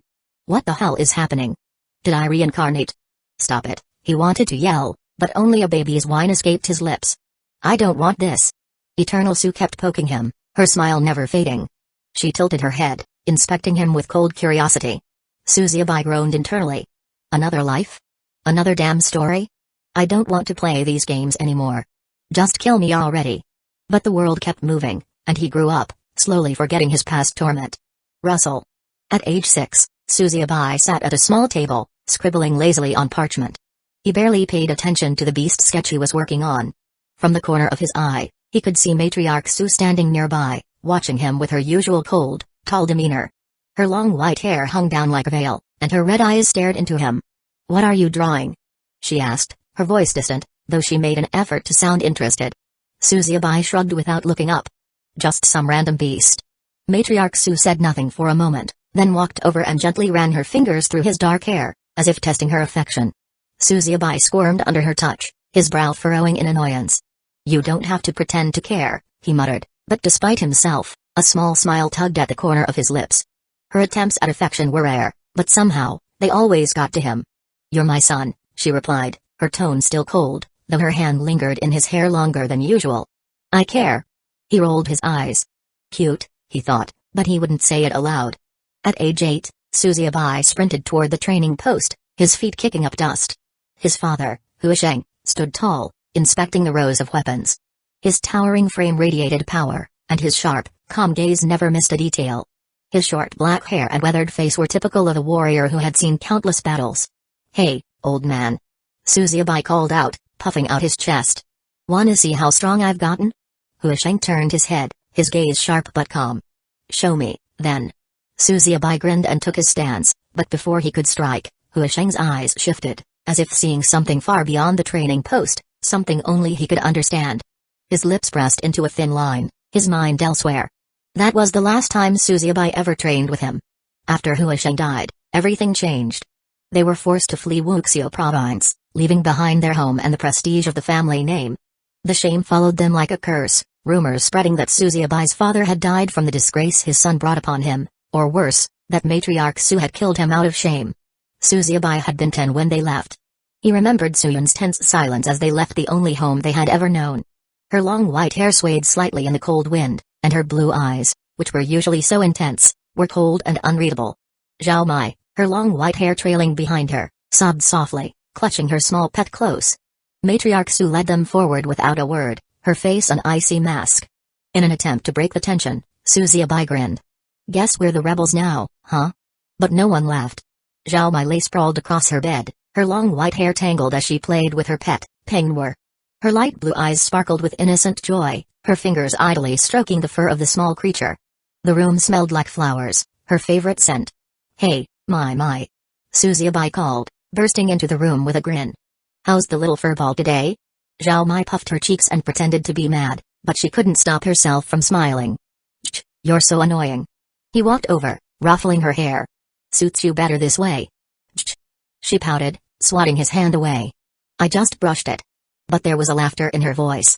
Suzuki chuckled, the tension in his chest easing. It was moments like this that made him forget the world outside their home, if only for a while. By age 16, Suzuki had become used to Suyun's cold indifference. Her long white hair swayed as she practiced her sword forms in the courtyard, her blue eyes fixed on her blade. Every motion was deliberate, deadly. He approached her, determined. "Roan, take me with you next time." She didn't even pause. "No." "Why not?" "You'll slow me down," she said, her voice as cold as the steel she wielded. Suzuki scowled. "I'm not a kid anymore. I can handle myself." Suyun didn't look at him. "You're not ready." Frustrated, Suzuki left, ignoring her words. If she wouldn't take him, he'd go on his own. Wandering near Vermilion City, Suzuki found himself lost in thought, only to be snapped back to reality by a sharp voice. Suzuki. He froze. Standing a few feet away was Long Leon, his fiancée in name. Her long black hair whipped in the wind, and her blue eyes blazed with anger. He barely had time to process before her aunt, Long Lifen, emerged from behind her, a knee-ranked guardian like his own mother had been. You dare show your face back inside Wuxio province? Long Lifen spat, stepping forward, her rage growing. You're a disgrace. Before Suzuki could open his mouth, Long Leon smirked and drew her blade. Andy, let your sweet little niece deal with this trash. Wait, Suzuki stammered, trying to back away, but Long Leon's killing intent surged like a storm. Long Leon unsheathed her own sword. I'll kill you myself. Before their blades could fall, a flash of white interrupted them. Suyun. Her long white hair flowed behind her, and her blue eyes flashed with icy fury as she caught Long Leon's strike mid-motion. Back off, both of you, Suyun commanded, her voice as cold as a winter storm. He's still my family. Long Leon glared, but withdrew her blade. He's worthless. Suyun didn't flinch. He's mine to protect.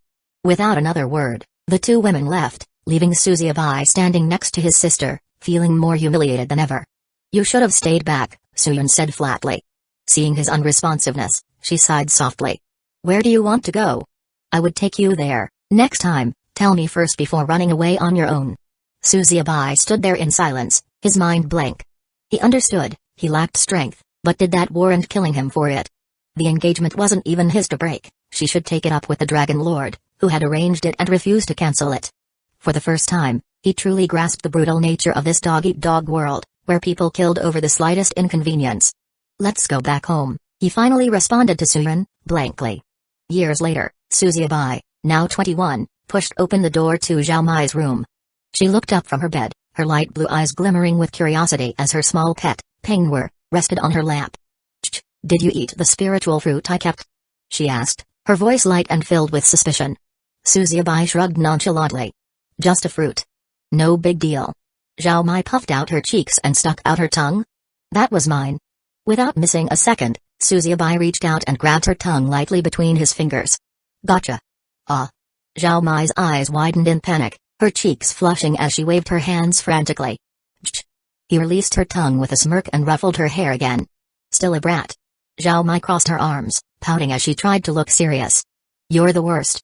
Suzuki laughed, savoring the rare moments where the world outside their exile seemed far away. Chapter 12, Rise from Dead. Suzuki's whole life flashed before his eyes. From sneaking into the Institute of Science with Matriarch Su, to being imprisoned in the heavenly prison. He remembered the chains, the cold stone walls, and the moment of freedom that followed. His feet had bled as he fled, running through the night toward the Storm Peak Mountains, toward home. Now, in the cold snow of Storm Peak Mountains, Suzuki lay broken after being pierced by 1,000 arrows. His blood soaked into the white ground, his body numb, his thoughts scattered. But in the darkness of his mind, the faces of his family flickered one by one. Eternal Su, with her rare smile, brushing his hair. Zhao Mai, laughing as she pouted, her voice teasing in his ear. Suyun, turning her back on him, her figure fading into the distance. Bottom. His heart thudded weakly, the sound echoing in his chest. Bottom. The pounding grew louder, the memories flashing faster, his family slipping further from his grasp, their faces fading like smoke in the cold wind. I don't want to forget them. But the cold was creeping in, numbing his body, and their faces were disappearing, swallowed by the encroaching silence. Bottom. And then. Nothing. Get me out. Bam. Out of here. Bam. 6 hours later, Ninggufen lay on the ground, his body eaten away by flies and insects, his breath shallow as his life on edge of extinguishing. His vision was hazy, his mind clouded with pain, but suddenly, a strange noise cut through the dying hum of the forest. Weakly, he turned his head, blood dripping from his cracked lips. His body convulsed as he tried to focus on the sound. The coffin was moving. The pounding was faint at first, but it grew louder with each passing second, as if someone inside was striking it, desperate to get out. Bang. Ninggufan's eyes widened in disbelief. Was the dead rising? Bang.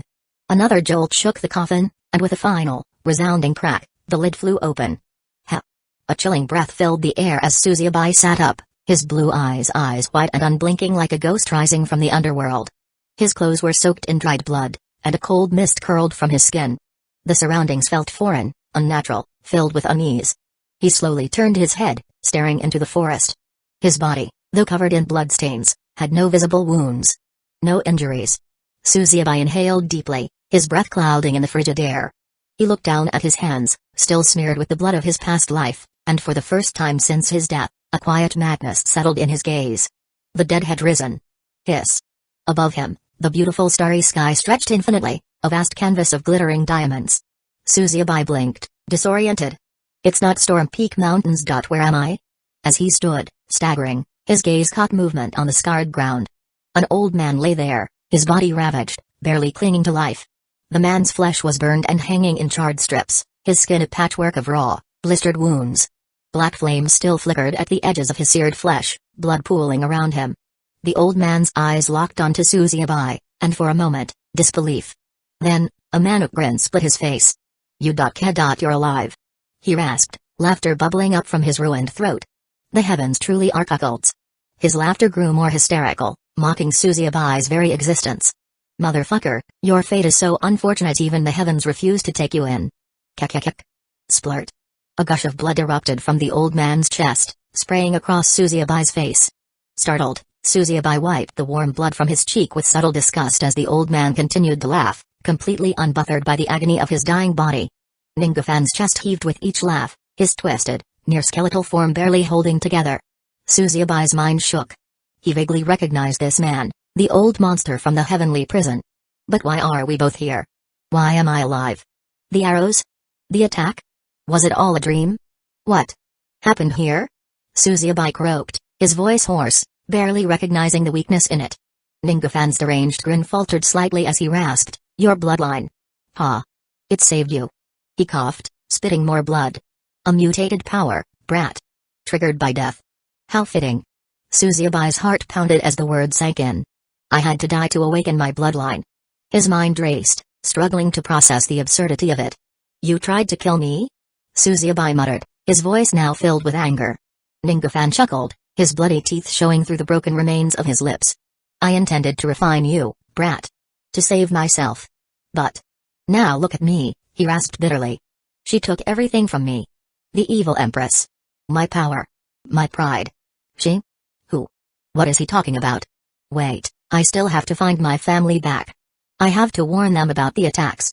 Suzuyabai's gaze hardened, recognizing the uneasy feeling he always had in the back of his mind. Ningufan's body twitched as he saw Suzuyabai turning to leave. Brat, wait. This isn't White Cloud Star. Walk carelessly, and you'll die again before you even know it. Suzuyabai paused but didn't turn, suspicion clouding his thoughts. Ningufan, sensing the hesitation, let out a laugh, spluttering blood as he rasped, good. Never trust anyone. But listen.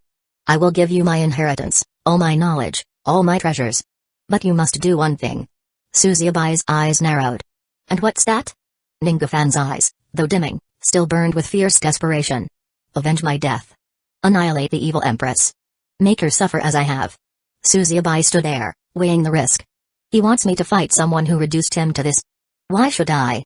Observing Suzuyabai's furrowed brow and the storm of contemplation in his gaze, Ningufan's astonishment morphed into a mix of frustration and grim satisfaction.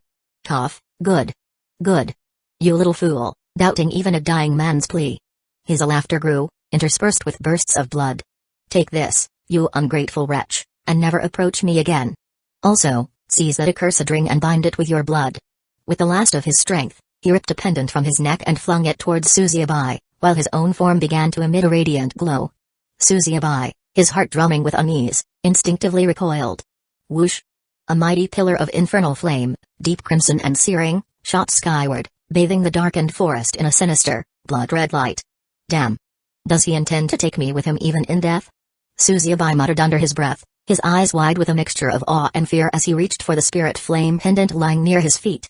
The small, circular pendant, pulsating with a captive drop of the infernal flame, was encased in a complex array of ancient runes that shimmered like a starry night. With a wary hand, he quickly picked up the golden spatial ring, noting its exceptional craftsmanship and the rich aura of power that seemed to pulse from within. Turning around, he observed the inferno beginning to subside, the flames drawing back as if inhaling, preparing for something yet unseen. What new devilry is this? He whispered, his curiosity piqued despite the danger. His relief at seeing Ningufan's remains vaporize into the ether. At least the old ghost's wrath has burnt out with his bones, he sighed, hoping this old man was nearing its end. But as the last of the fire died down, a small wisp of flame, vibrant and almost sentient, emerged from the ashes. It moved with intent, darting towards him like a living thing. Before Suzuyabai could further articulate his surprise, the fiery essence slipped seamlessly into the gap between his brows, melding into him with a strange, tingling sensation that quickly spread through his entire being. There were shards of memories within the soul fragment left behind by Ningguang, 4 distinct fragments of memories in total. Chapter 13, Rebirth, A New Determination. The first shard of knowledge pierced Suzuyabai's mind, flooding him with the basics of cultivation and spiritual energy. It felt like a dam bursting inside his skull, an overwhelming flood of concepts slamming into his consciousness. His forehead beaded with sweat as he tried to process it all, the meridians, chi circulation, foundation building, terms and ideas every warrior needed, yet now revealed in a depth far beyond anything he'd known. This was no ordinary basic knowledge. It was profound, coming from someone who had lived in the upper realms. The sheer difference between upper and lower realms was crushingly clear. Even toddlers in the upper realm could defeat fully trained warriors from his world. The disparity was staggering. The second shard followed quickly, hammering him with the life and memories of Ningguang, the Infernal Emperor. Suzuyabai saw everything, the rise of the Emperor, the countless battles that had forged his name in blood, and the final fight with the Prison Emperor, where Ningguang's fate had been sealed. Suzuyabai felt the crushing significance of each victory and defeat as if they were his own. But then, a shocking truth surfaced from within the memories: it wasn't Ningguang who had planned to kill him. There was another force at play, hidden in the shadows, manipulating everything. His chest burned with confusion, anger, but he had no time to dwell. The third shard tore into his mind like a blade, filling it with the complex knowledge of formations and arrays. Runes. Spirit-binding circles. Defensive matrices. His mind spun as the intricacies of array manipulation and defense strategies bombarded him. Veins popped on his forehead as he struggled to hold on to every thread of information. And then came the fourth shard, knowledge of the sacred Tao, of righteousness, evil, and the eternal conflict between the two. The balance of the universe. The paths cultivators walked. What is power? What is control? These weren't just concepts anymore, they were cosmic truths, crashing into Suzuyabai's mind with the immense weight of the heavens. By the time the onslaught ended, Suzuyabai was drenched in sweat, his body trembling. He felt like his very soul had been reshaped by the knowledge forced upon him. But it wasn't over. As Suzuyabai gasped for air, a figure slowly floated upward. It was Ningguang's spirit, but not the frail, dying version he had seen before. This was the Infernal Emperor in his prime, younger, vibrant, a terrifying presence whose power had once commanded respect across entire realms. Ningguang's eyes gleamed with an eerie satisfaction, watching Suzuyabai's struggle. This wasn't just the passing of knowledge. He was planting seeds of obsession, of revenge. It was all intentional. Suzuyabai's enemies. The ones who had torn apart his life and family. The ones who had plotted against him. Ningguang revealed whatever he saw above Storm Peak Mountains that day, one by one, igniting a fire in Suzuyabai's heart.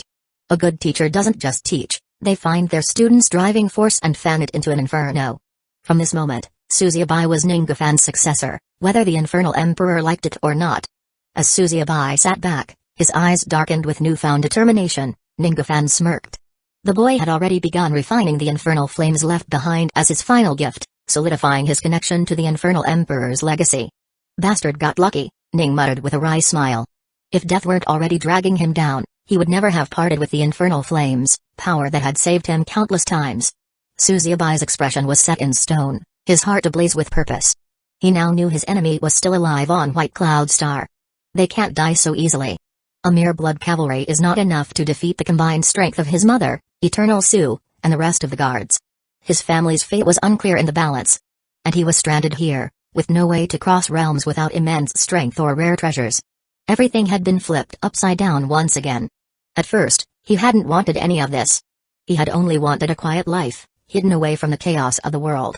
But they had forced his hand. Now, they demanded he play the villain once more. His first life. Had it all been a delusion? Were the events that haunted him, the dreams of his past, just fragments of a broken memory? None of it mattered now.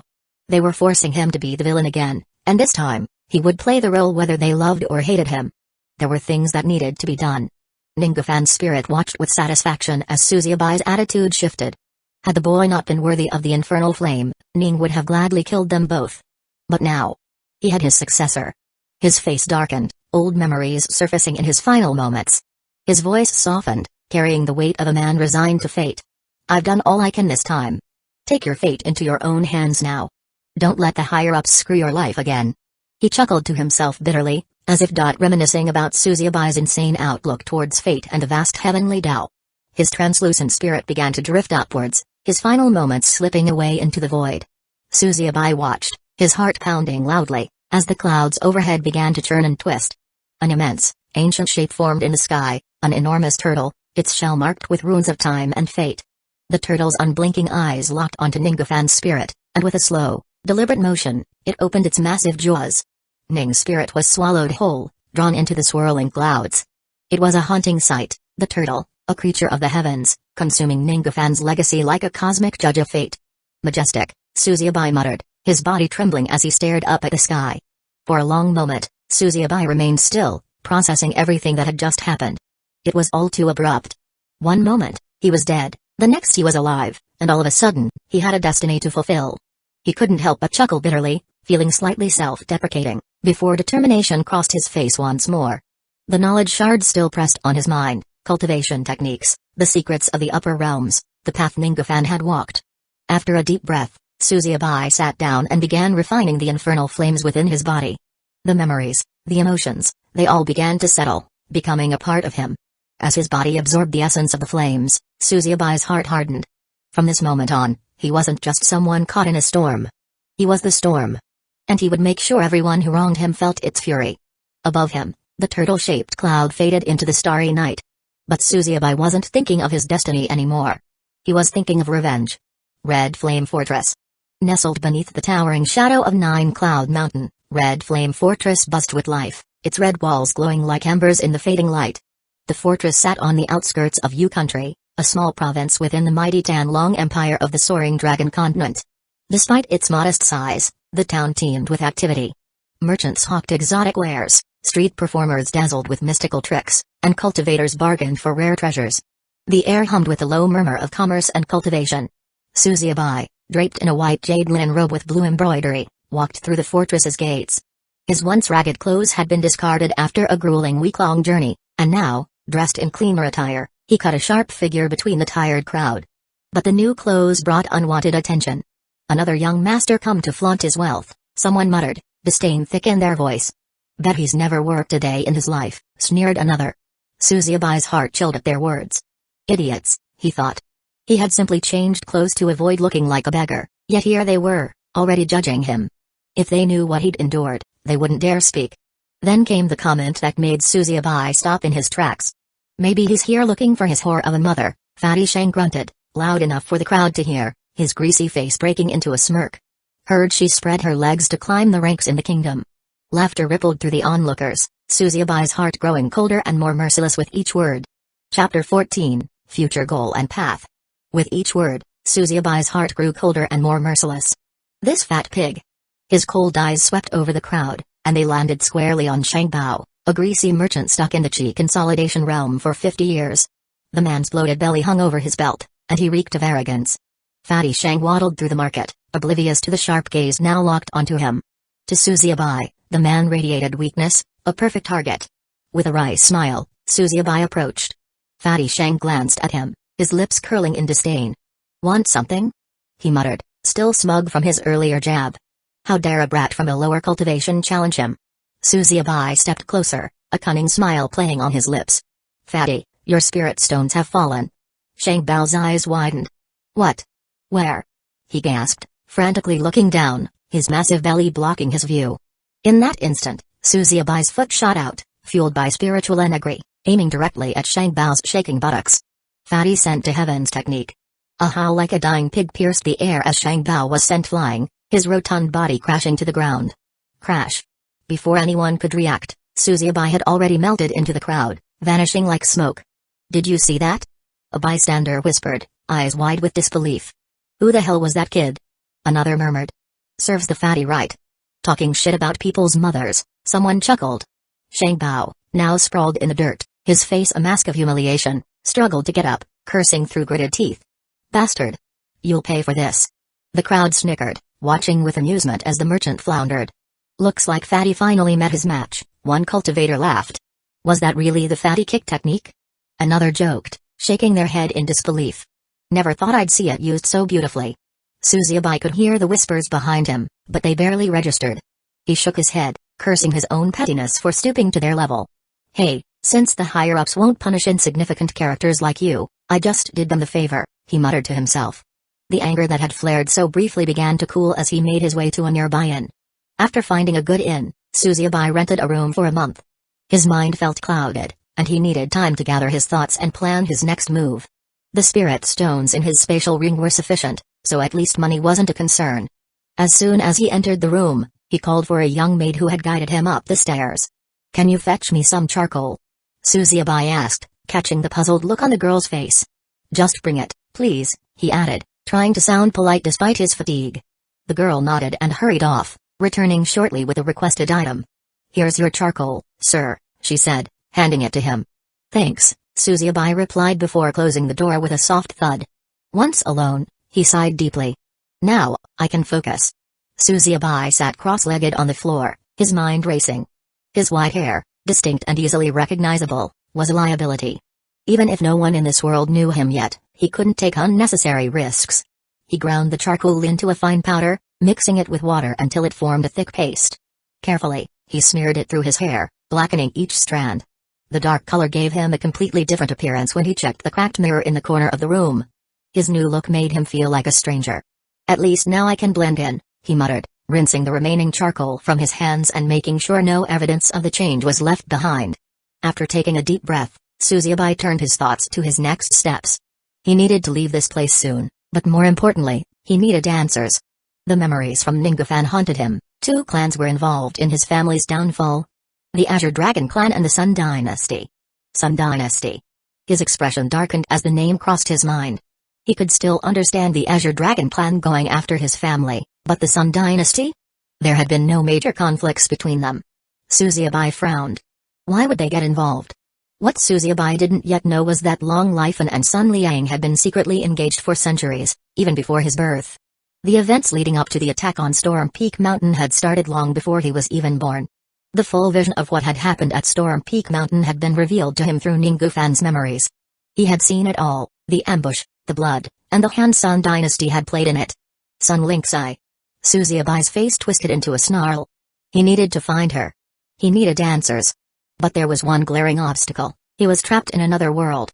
To return to White Cloud Star, he would either need a powerful spatial treasure, something rare and difficult to find, or the strength to bend space itself. Both options seemed impossibly far off. Time wasn't on his side, but he couldn't afford to rush blindly into danger. His immediate goal was clear: increase his strength and seek treasures in Immortal Rain Valley that could aid his journey back. If there was a chance to find anything that could help him traverse the space, it was here. The knowledge Ninggufan had left behind hinted at the differences between White Cloud Star and Immortal Rain Valley. Here, there were no hunters or guardians. Instead, cultivators were divided into 2 distinct paths, righteous and evil. The evil path offered rapid power but at a great cost, sacrifice, both of oneself and others. It was a temptation Suzuyabai had to be wary of, though it didn't seem much worse than the life he had already lived. He was relieved that Immortal Rain Valley wasn't plagued by the hunter scourge that had devastated White Cloud Star. Back home, the hunters had killed indiscriminately, turning their victims into part of their army. It was an endless cycle of death. Why didn't we know about this? Suzuyabai muttered under his breath, thinking of White Cloud Star. Here, in Immortal Rain Valley, knowledge of the upper realms and the other lower realms was common, yet White Cloud Star had remained isolated, as if locked in ignorance. Was it all part of a bigger conspiracy? White Cloud Star was smaller, less significant compared to the vast empires and continents of Immortal Rain Valley. But now, it seemed more mysterious than ever, a small world hiding far darker secrets. Suzuyabai's mind buzzed with possibilities. However, right now, his goal was simple: get stronger. The answers he sought, about his family, his enemies, and his place in this world, could come later. Whoosh! He raised his hand, and a crimson-red flame sprang to life, hovering in his palm. The temperature in the room soared instantly as the infernal flame danced and crackled, its intense heat causing the air to shimmer.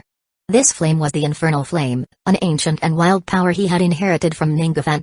Refining and stabilizing it had taken him an entire day, and even now, he could feel the flame's resistance, as if it had a mind of its own. The flame had developed a quasi-consciousness, making it unpredictable and dangerous to control. To keep it in check, Suzubai wore the spirit jade pendant around his neck. The pendant acted as a stabilizer, calming the flame's wild nature and allowing him to control it without being burned. He glanced down at his hand, his eyes flickering with determination before extinguishing the flame with a thought. Then, he turned his attention to his spatial ring, the storage treasure he had acquired from Ningafen. In the cultivation world, spatial rings were small artifacts that held a vast space within them, allowing cultivators to store weapons, treasures, and even food. Suzubai had merged this new ring with his own, creating a single, much larger storage space.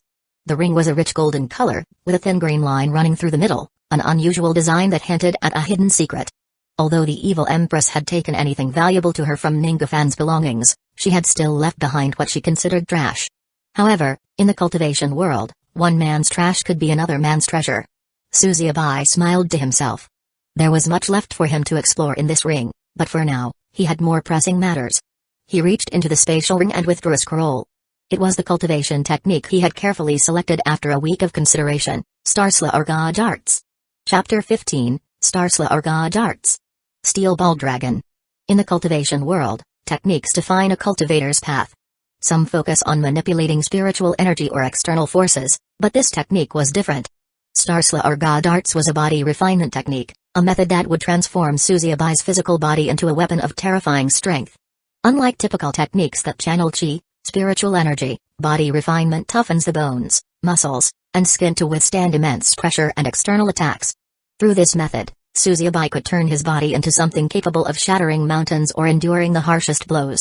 Body refinement was the most grueling and dangerous path in cultivation. It required repeatedly pushing the body to its absolute limits, tearing it down and rebuilding it stronger with each cycle. But for Suzubai, this was the strength he needed, strength beyond what spiritual energy alone could offer. Starsea or God Arts was renowned for drawing power directly from the stars, making the body as resilient as the celestial bodies themselves. He would need to absorb the essence of starlight and build a foundation first. The first stage was called Celestial Foundation, and it required him to meditate under the stars for 30 consecutive nights. Each night, Suzubai climbed to the rooftop of the inn, the cool night air surrounding him as he sat cross-legged, eyes closed, focusing on the distant stars.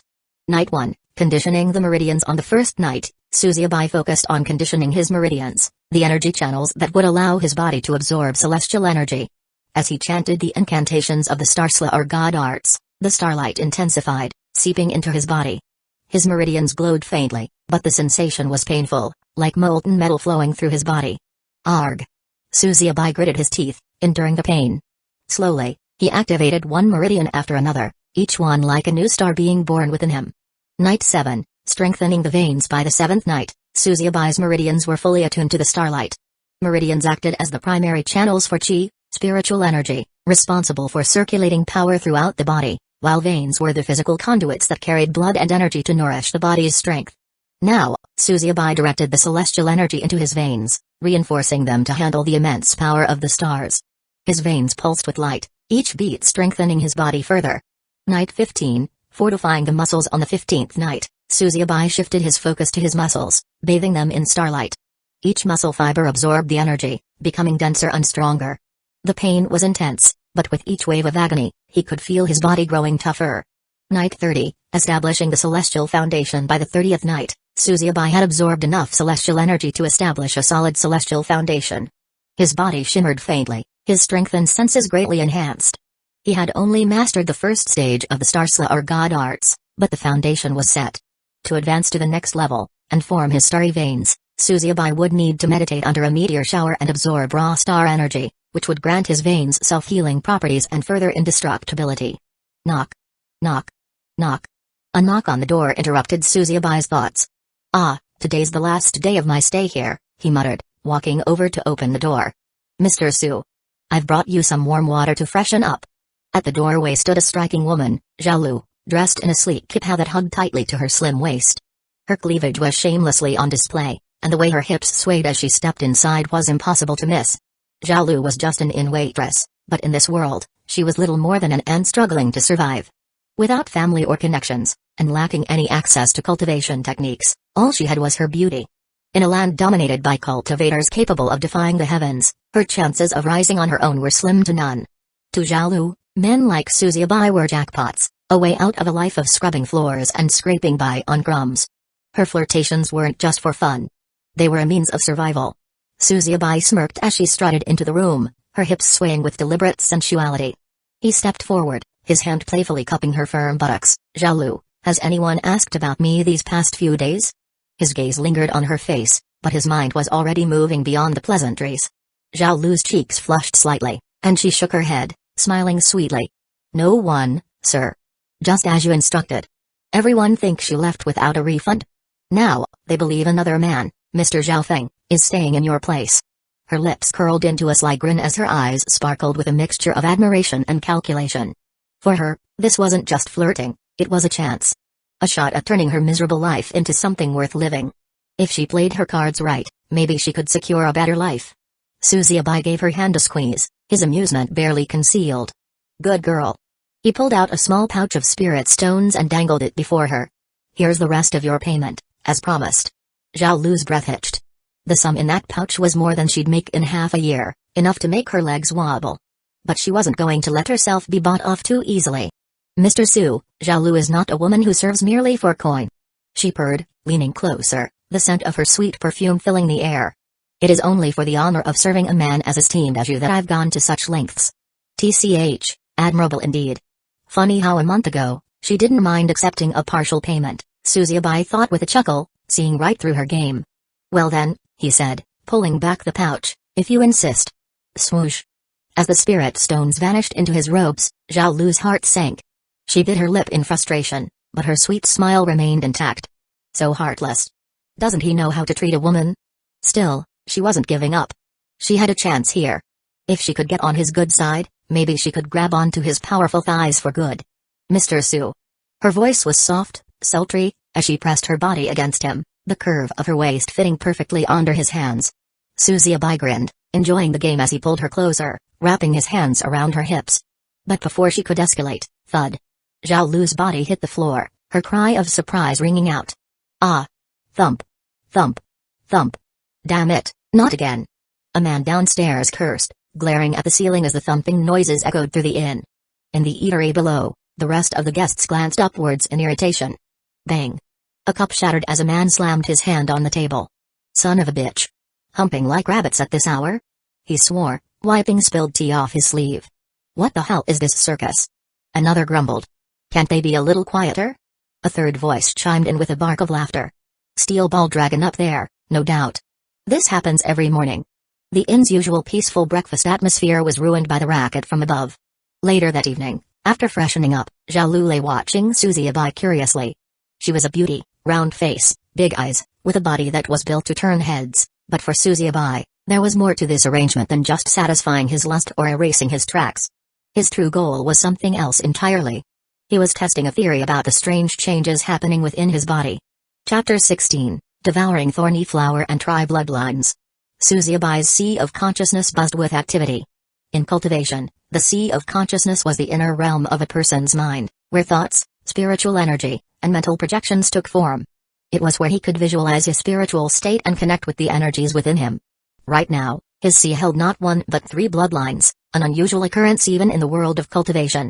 His first bloodline had always been a mystery. It had never fully awakened, but when it did, it saved his life, bringing him back from the brink of death. This dark and cold bloodline gave him passive regenerative healing. It was slow but steady, capable of repairing damage over time, though not powerful enough to heal crippled meridians and veins.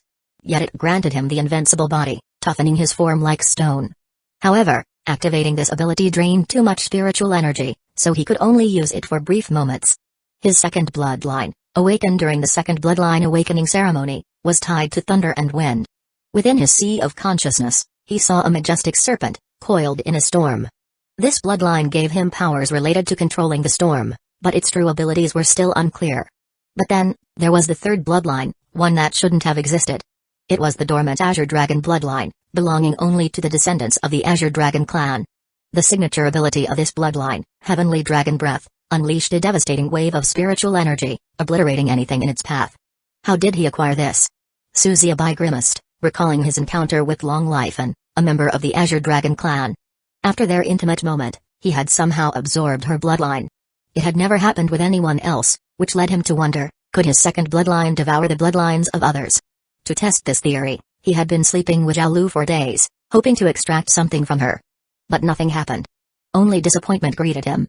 Maybe it was because she didn't have a bloodline, or perhaps the success rate was just too low. Regardless, Suzuyabai had named his second bloodline the Devouring Sky Serpent bloodline. He suspected it was tied to his father, who had a similar ability to consume things around him. But this bloodline seemed mutated, stronger. In White Cloud Star, where Suzuyabai grew up, every cultivator could touch the immortal Danlong spirit during the bloodline awakening ceremony and receive a single bloodline.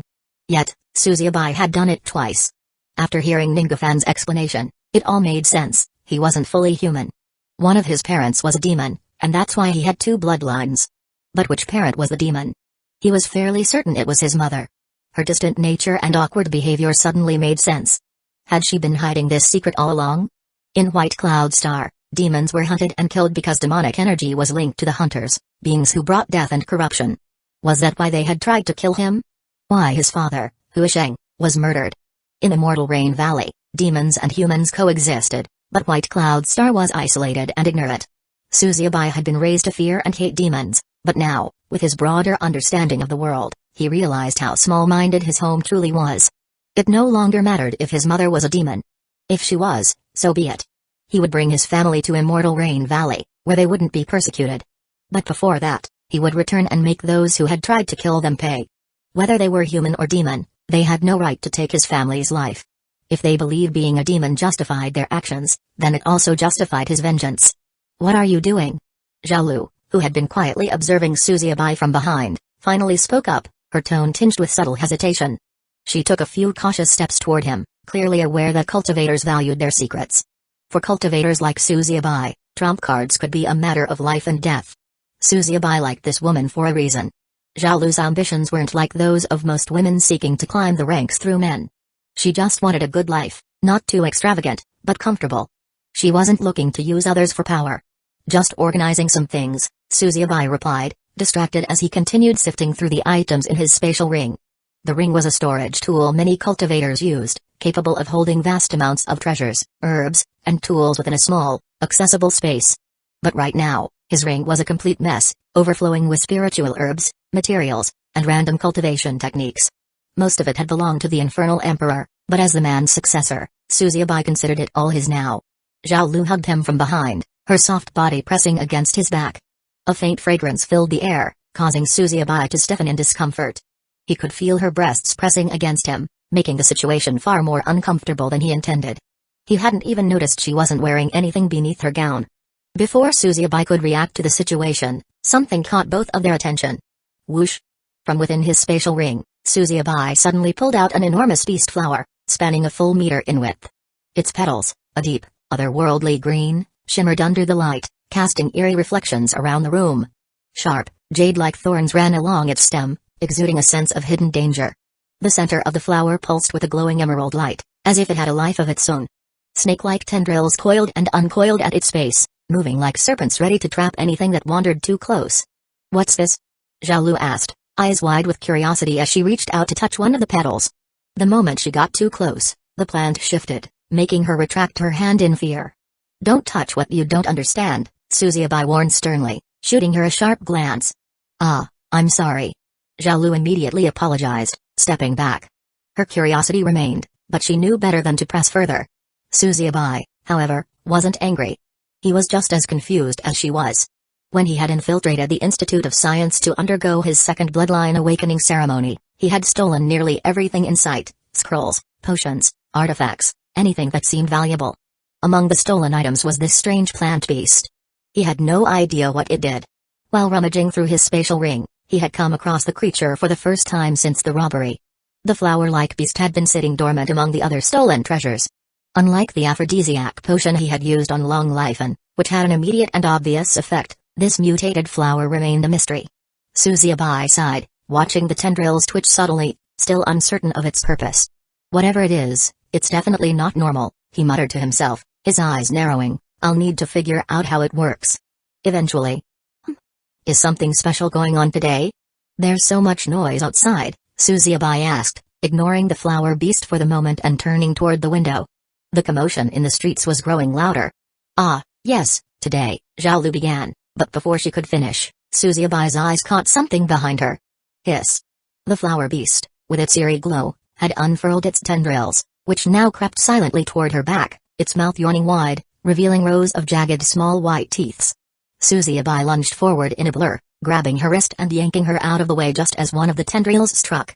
Careful, he warned. Chapter 17, Heroic Beauty. Beauty brings trouble. Careful, Suzuabai warned. What's happening? Zhao Lu spoke, flustered. Schlick. The tendrils recoiled, the beast's mouth clicking shut as it prepared to strike again. Without hesitation, Suzuabai kicked the beast with full force. Wham! Scree-ee-ee. The flower beast let out a shrill scream as it tumbled across the floor, its tendrils flailing wildly, searching for something to latch onto. Whoosh! Suzuabai's hand ignited with crackling infernal flames. The crimson blaze bathed the room in searing heat. The flower beast froze, its tendrils retracting as the fierce heat washed over it. Shhh. With a pitiful whimper, it shrank into a quivering ball, its once vibrant petals trembling in fear. Satisfied, Suzuabai extinguished the flames with a flick of his wrist. Good boy. Try to eat someone without my permission again, and I'll burn you to ash, he said, his voice calm but filled with a subtle threat. The devouring thorny flower shuddered, its once aggressive tendrils retracting as though understanding the warning. Zhao Lu's face had drained of all color. She stumbled back, her chest rising and falling rapidly, eyes wide in disbelief. What? What is that thing? She stammered, still trembling from the shock. Something I picked up a while back, Suzuabai replied, his gaze shifting to the now docile creature. His expression was thoughtful and concerned. Didn't expect it to try and eat you. Eat me? Zhao Lu gasped, her legs wobbling as she took another step back, the fear in her eyes clear as sky. Suzuabai shrugged, nonchalant.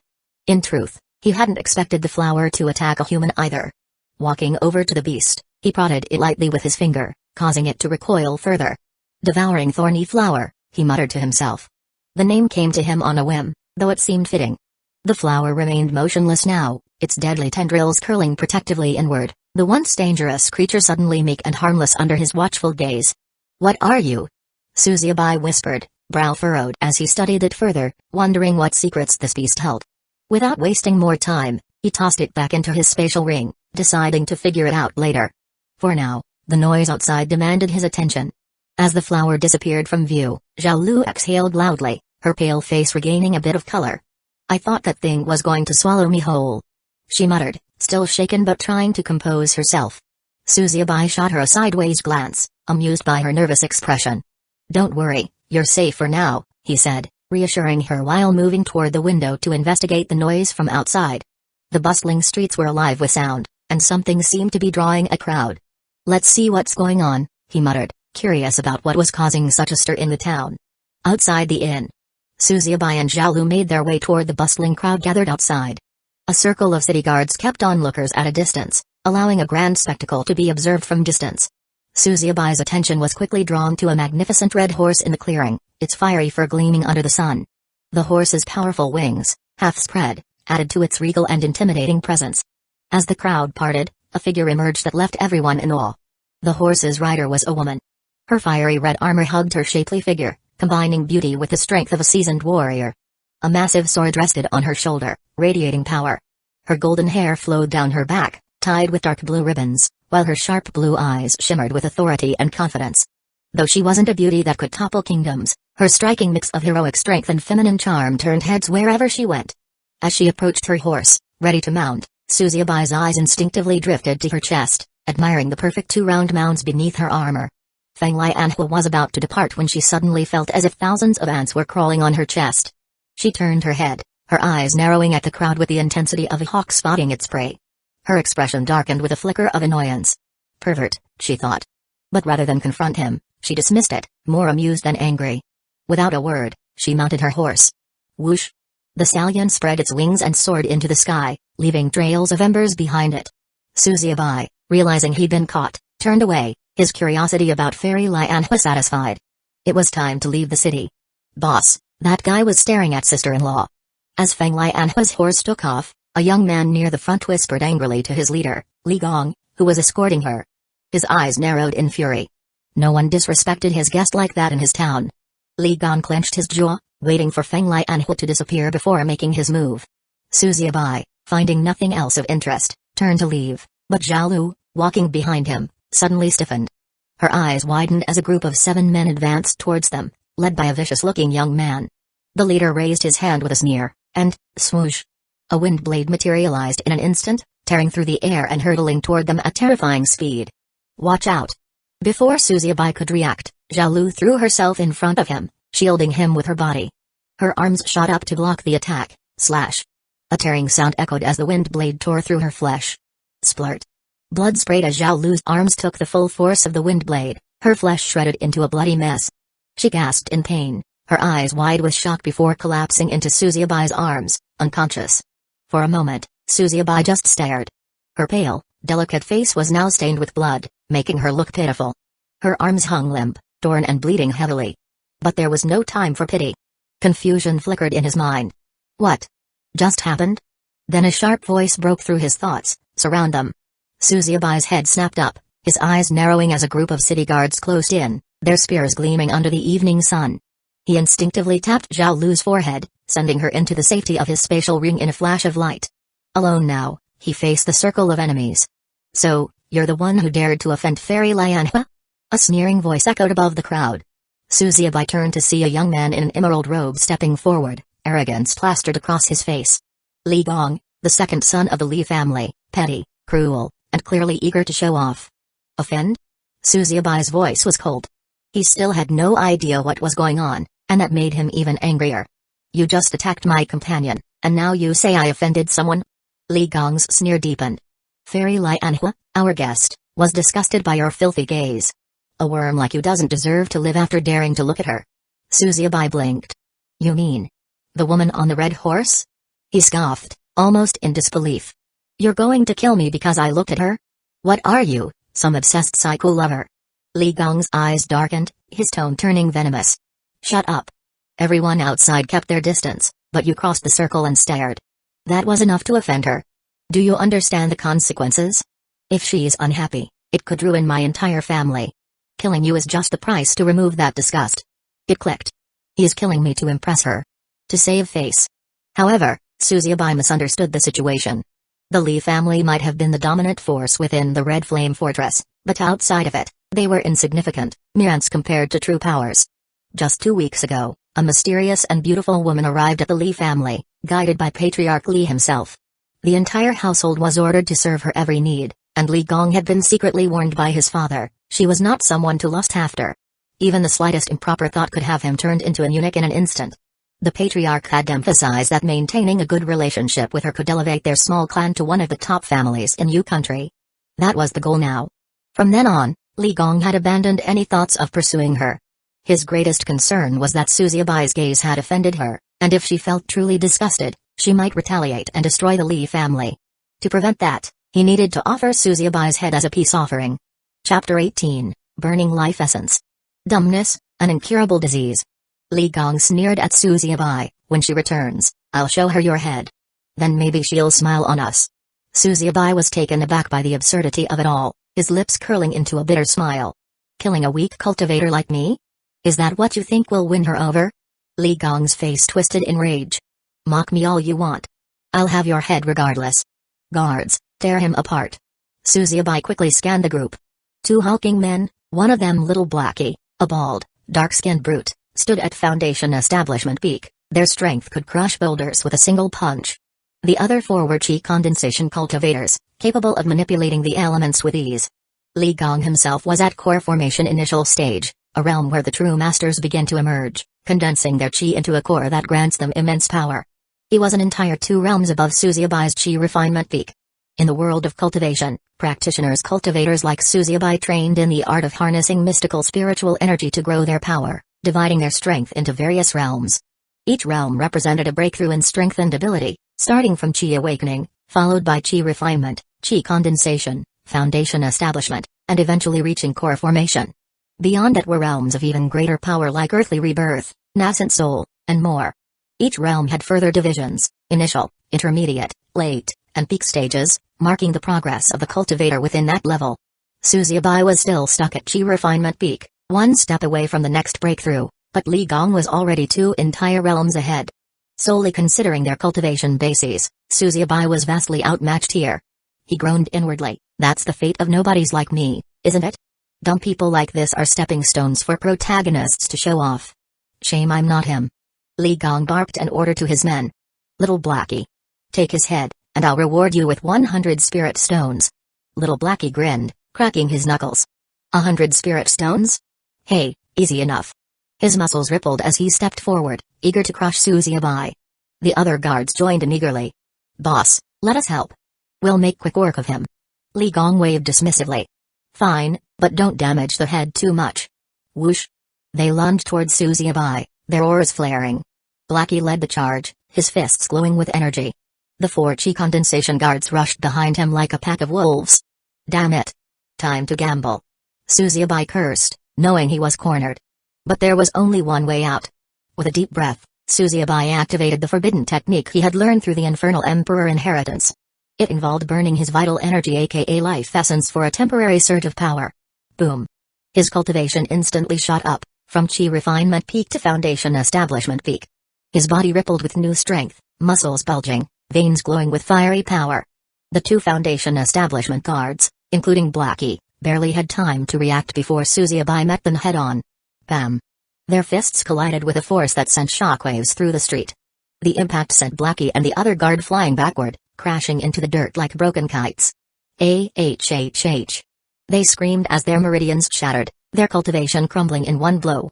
Suzuyabai's strength, now rivaling the might of 100 elephants, had utterly crippled them. Hiss. The 4 chi condensation guards stared, wide-eyed. What just happened?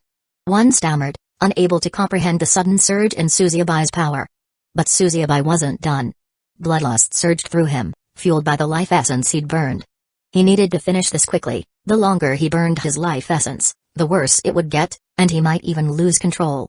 He hurled small balls toward their feet that instantly exploded. Boom. Thick smoke flew out, enveloping the guards. They were simple smoke bombs, part of his usual inventory for escaping from wild beasts, but they worked just as well to confuse enemies. Where is he? One guard shouted, swinging his sword blindly through the smoke. AHHH. A blood-curdling scream tore through the air as Suzuyabai emerged from the fog, his hand plunging into a guard's chest. Splurt. He ripped the man's heart out in one swift motion, blood spraying everywhere as the lifeless body crumpled. Another guard, Husong, swung wildly through the smoke, his voice trembling. Come on, you coward. Face me head-on. But Suzuyabai appeared behind him. Crack. Suzuyabai grabbed Husong's arm and tore it clean off, the guard's screams filling the square. No. No. Husong whimpered, but Suzuyabai showed no mercy, twisting his neck with a swift motion. Snap. Another guard, Chen Liang, backed away in terror, his sword shaking in his hand. But before he could flee, Suzuyabai grabbed him by the throat and crushed his windpipe. Snap. Chen Liang's lifeless body hit the ground. The last guard, Wang Jin, stood frozen, too terrified to move. But Suzuyabai was already upon him, ripping his limbs apart brutally, blood splattering like rain. Puchy. Puchy. All of them, ripped, torn, and broken in moments. You, take care of the small fries. Suzuyabai ordered abruptly, his voice colder than before. The devouring thorny flower wanted to feast. There was a full banquet here. Go and eat all you want. Whoosh. The devouring thorny flower surged forward from his spatial ring, its tendrils lashing out with terrifying speed. What the hell is this thing? One of the city guards screamed, his face pale as death. AHHH. The tendrils wrapped around the guard, sinking into his skin, draining his blood. Splurt. The city guards that had surrounded Suzuyabai could only watch in horror as the devouring thorny flower moved toward them, its face stained with blood. No. Stay back. One guard screamed, scrambling to flee. Whoosh. But the flower's tendrils lashed out, piercing through his chest. Splurt. Blood sprayed as the beast drained him dry, his body collapsing into a lifeless husk. The other guards tried to run, but the devouring thorny flower was too fast, its tendrils latching onto their flesh, ripping them apart. The crowd recoiled in disgust. Only one man was left standing.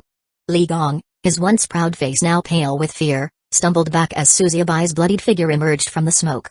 You demonic cultivator! Li Gong shrieked, trembling as Suzuyabai advanced. Suzuyabai's eyes burned with killing intent. You wanted my head, right? His voice was low, almost mocking. Now, it's your turn. Li Gong screamed, raising his hands in a feeble attempt to summon his chi. But his foundation was weak, He had broken through with pills, and now he had no control over his power. Suzuyabai was upon him in an instant. Whoosh! His hand ignited with infernal flames, and he slammed it into Li Gong's head. Li Gong's screams echoed as the flames burned through his skull, his face twisted in agony. Splurt! Splurt!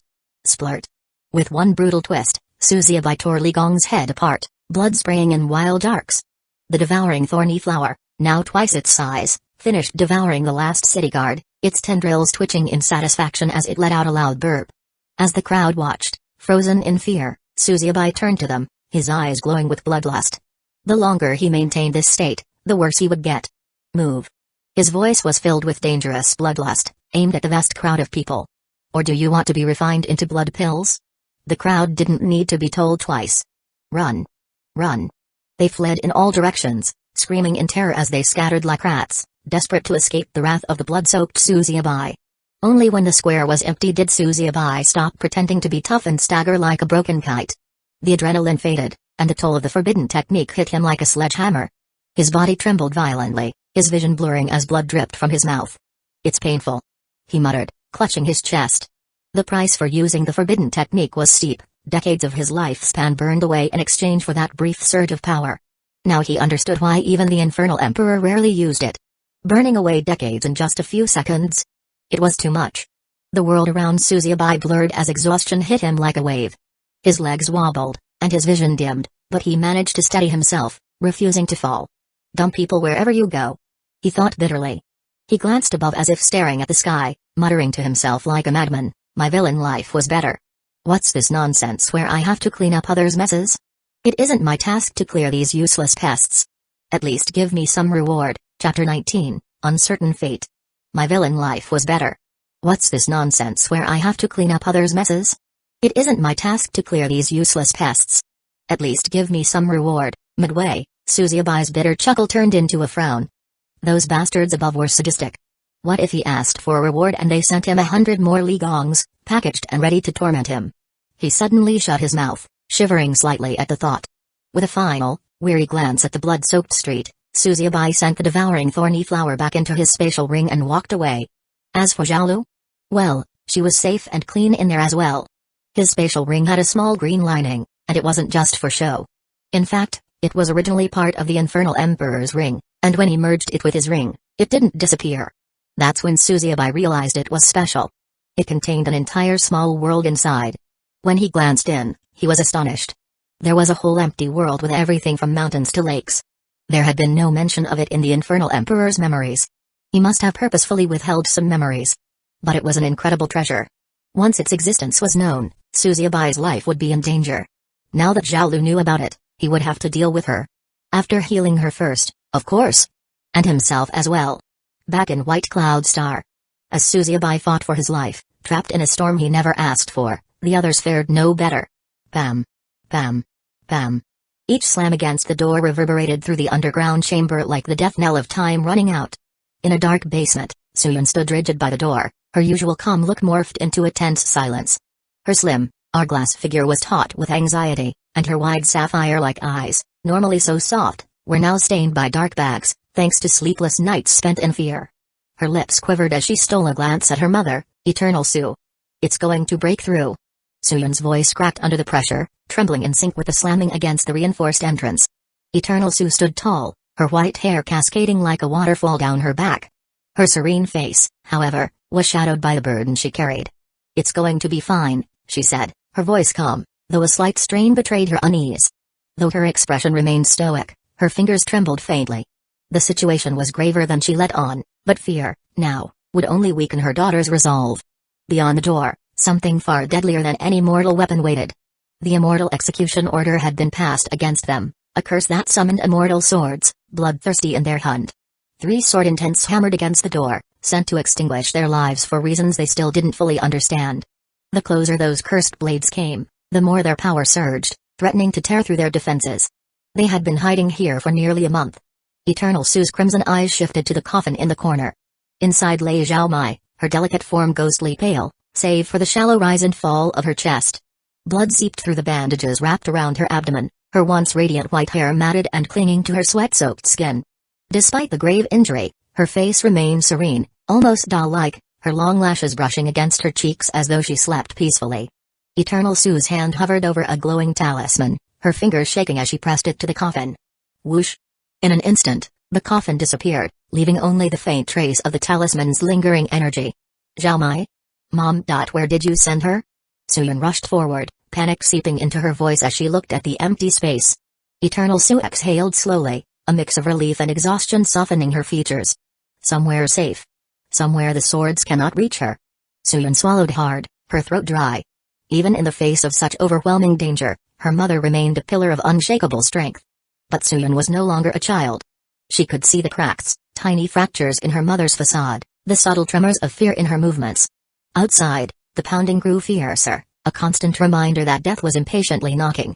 Suyun's hands curled into fists. What about Xiaobai? He's still out there.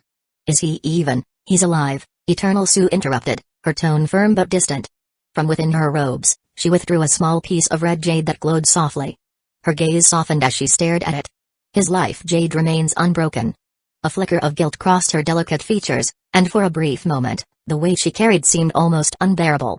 She had protected Zhao Mai and Suyun, but Xiaobai. His survival rested in his own hands. Suyun's heart clenched. Why can't we bring him here too? Why are we just hiding? Eternal Sue finally turned to face her daughter, her beauty, once otherworldly, now marred by exhaustion. Her eyes, usually burning with determination, held a flicker of sorrow, like a candle struggling against the wind. Sighing, she placed a gentle hand on Suyun's shoulder. Ranran. Leaving this place is a death sentence. Those swords will not stop until we are all dead. We have no choice but to wait. Suyun nodded, though her eyes still shimmered with fear. She had seen the devastation those immortal swords could bring. Zhao Mai's injury was proof enough. Despite her unique ability to stop time, Zhao Mai had barely bought them enough time to escape and hide here. If not for her, they all would have perished. A wave of guilt surged within Suyun.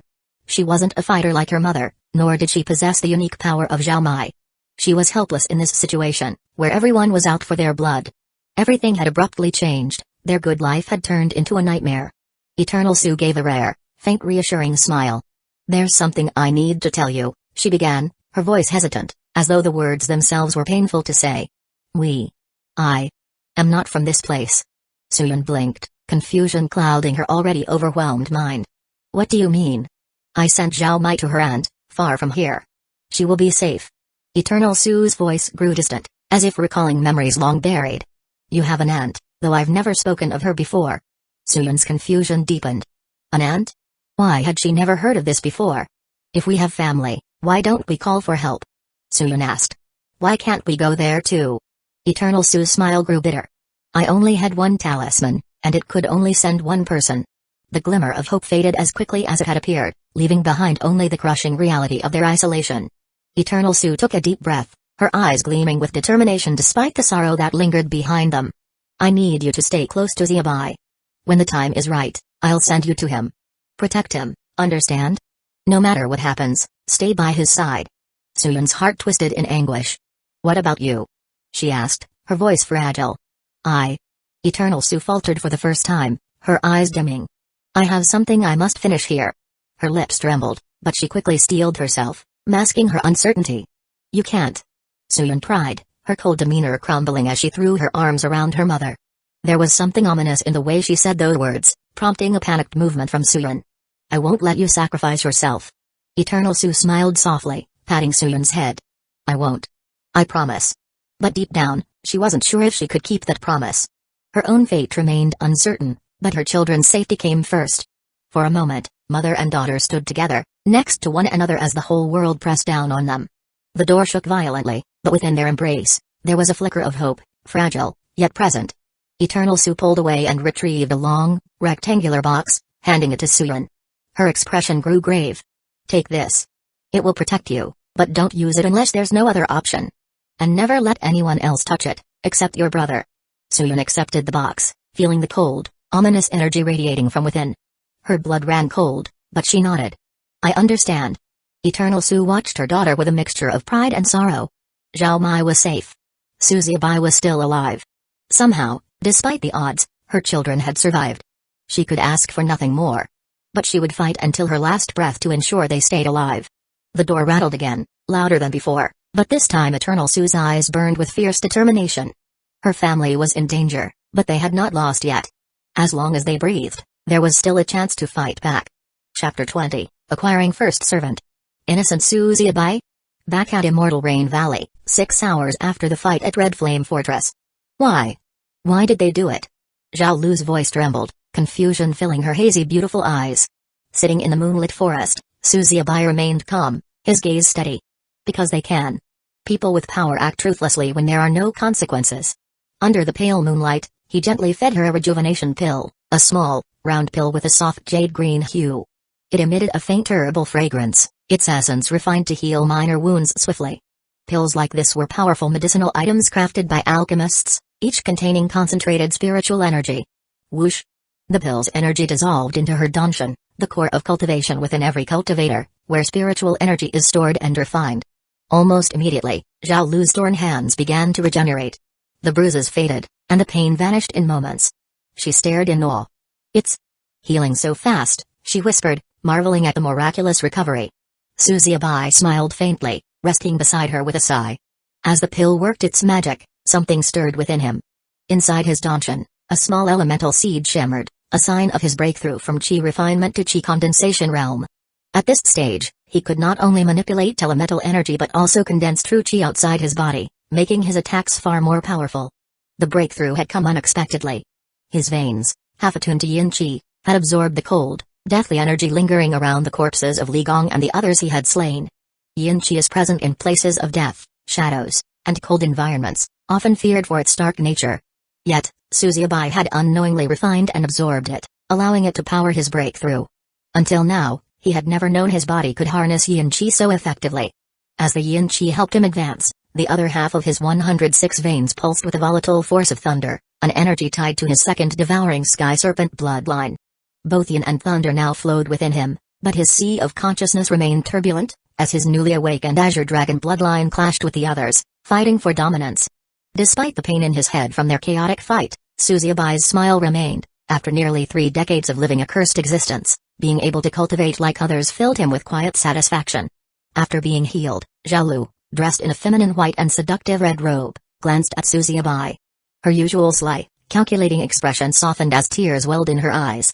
The woman who had always sought to seize opportunities now found herself at a loss. Susie Abai raised his brows as she stood up, then knelt before him, bowing deeply. Thud. Thank you for healing me. But I don't know how to repay you. Her voice trembled, the usual confidence fading. Susie Abai blinked, surprised by her sudden sincerity. Repay me? You shielded the attack for me, didn't you? His tone was casual, dismissing it as if it were nothing. In truth, his invincible body would have managed, but he hadn't expected her to take the hit. After all, she had always seemed more concerned with her own survival. But you saved me before, more than once.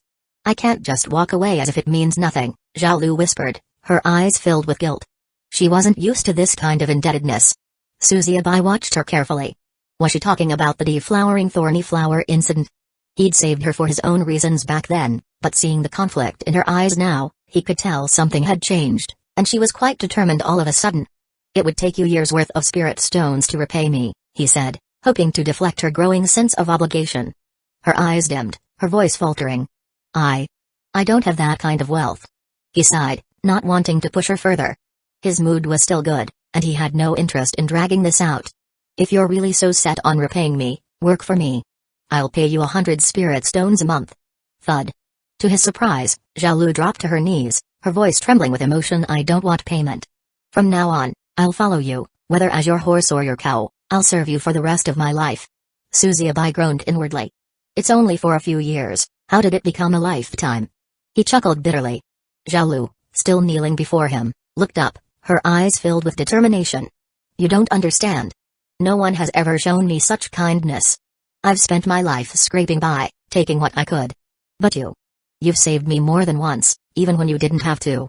Susie Abai scratched the back of his head, a wry smile playing on his lips. I didn't save you to have you dedicate your life to me, just so you know. But it's different for me. Zhao Lu's voice was steady, though tears clung to her eyes. I've been alone for so long. Having someone who values my life. It's worth more than anything I could ever repay. If you'll allow it, I'll follow you. Not for money, but because I believe in you. Just food and shelter would be enough. Suzuyabai shook his head, groaning inwardly. He needed people, and he knew how to use their weaknesses to his advantage. If she were driven by spirit stones, he'd be happy to take her in as a maid to boost his strength. But her offer of lifelong service made her unpredictable. "How old are you?" he asked suddenly. 32, Zhao replied quickly, her nervousness showing. Was he looking for younger women? 32 and still in the Chi awakening realm. Suzuyabai muttered, sizing her up. Her cultivation was mediocre at best. Unlike him, whose talent was restricted by locked meridians, she had no such excuse. At 27, even with his meridian sealed, he'd reached the peak of Chi refinement. His talent wasn't lacking, he could keep pace with geniuses once his restrictions were lifted. But her? She'd likely never make it past her current realm. Even if she started now, unless she was some heaven-sent genius, catching up with him would be impossible. He was wary of taking someone so weak into his ranks. It could slow him down. Was anyone in your family a cultivator? Suzuyabai asked, probing her background. Zhao shook her head, her voice dimming. No. Then how did you end up as a waitress? Zhao bit her lip and began explaining. Her mother had raised her alone, her father missing for most of their lives. Suzuyabai inferred she was likely a bastard child, but let her continue. Her mother had once worked as a servant in the house of a powerful man in another part of the country, but after breaking something valuable, they lost everything. Her mother had to sell off what little they had left to repay the debt. Even that wasn't enough, and when Zhao was 7, they auctioned off everything, including her. And your mother? Any idea what happened to her? Suzuyabai asked, curious. He wouldn't want someone bound by chains, it's too risky given his current situation. His enemies could easily kidnap her mother and force her to betray him. Zhao face darkened. She wasn't a practitioner. She had no value. She was either sold as a sex slave or killed for her organs. Suzuyabai sighed. Leave it. What about you? Zhao nodded and told him about being brought to Silver Blue City, where she worked for Fierce Tang. Fortunately, her body hadn't matured at the time, or she would have been sold as a sex slave. She worked as a waitress until her looks started attracting attention, and Fierce Tang kept moving her to different businesses, using her to lure customers. Suzuyabai's eyes blinked. He'd already made up his mind, but he had to ask, you've never done anything like this before. So why did you choose me back at the inn? His gaze sharpened with curiosity.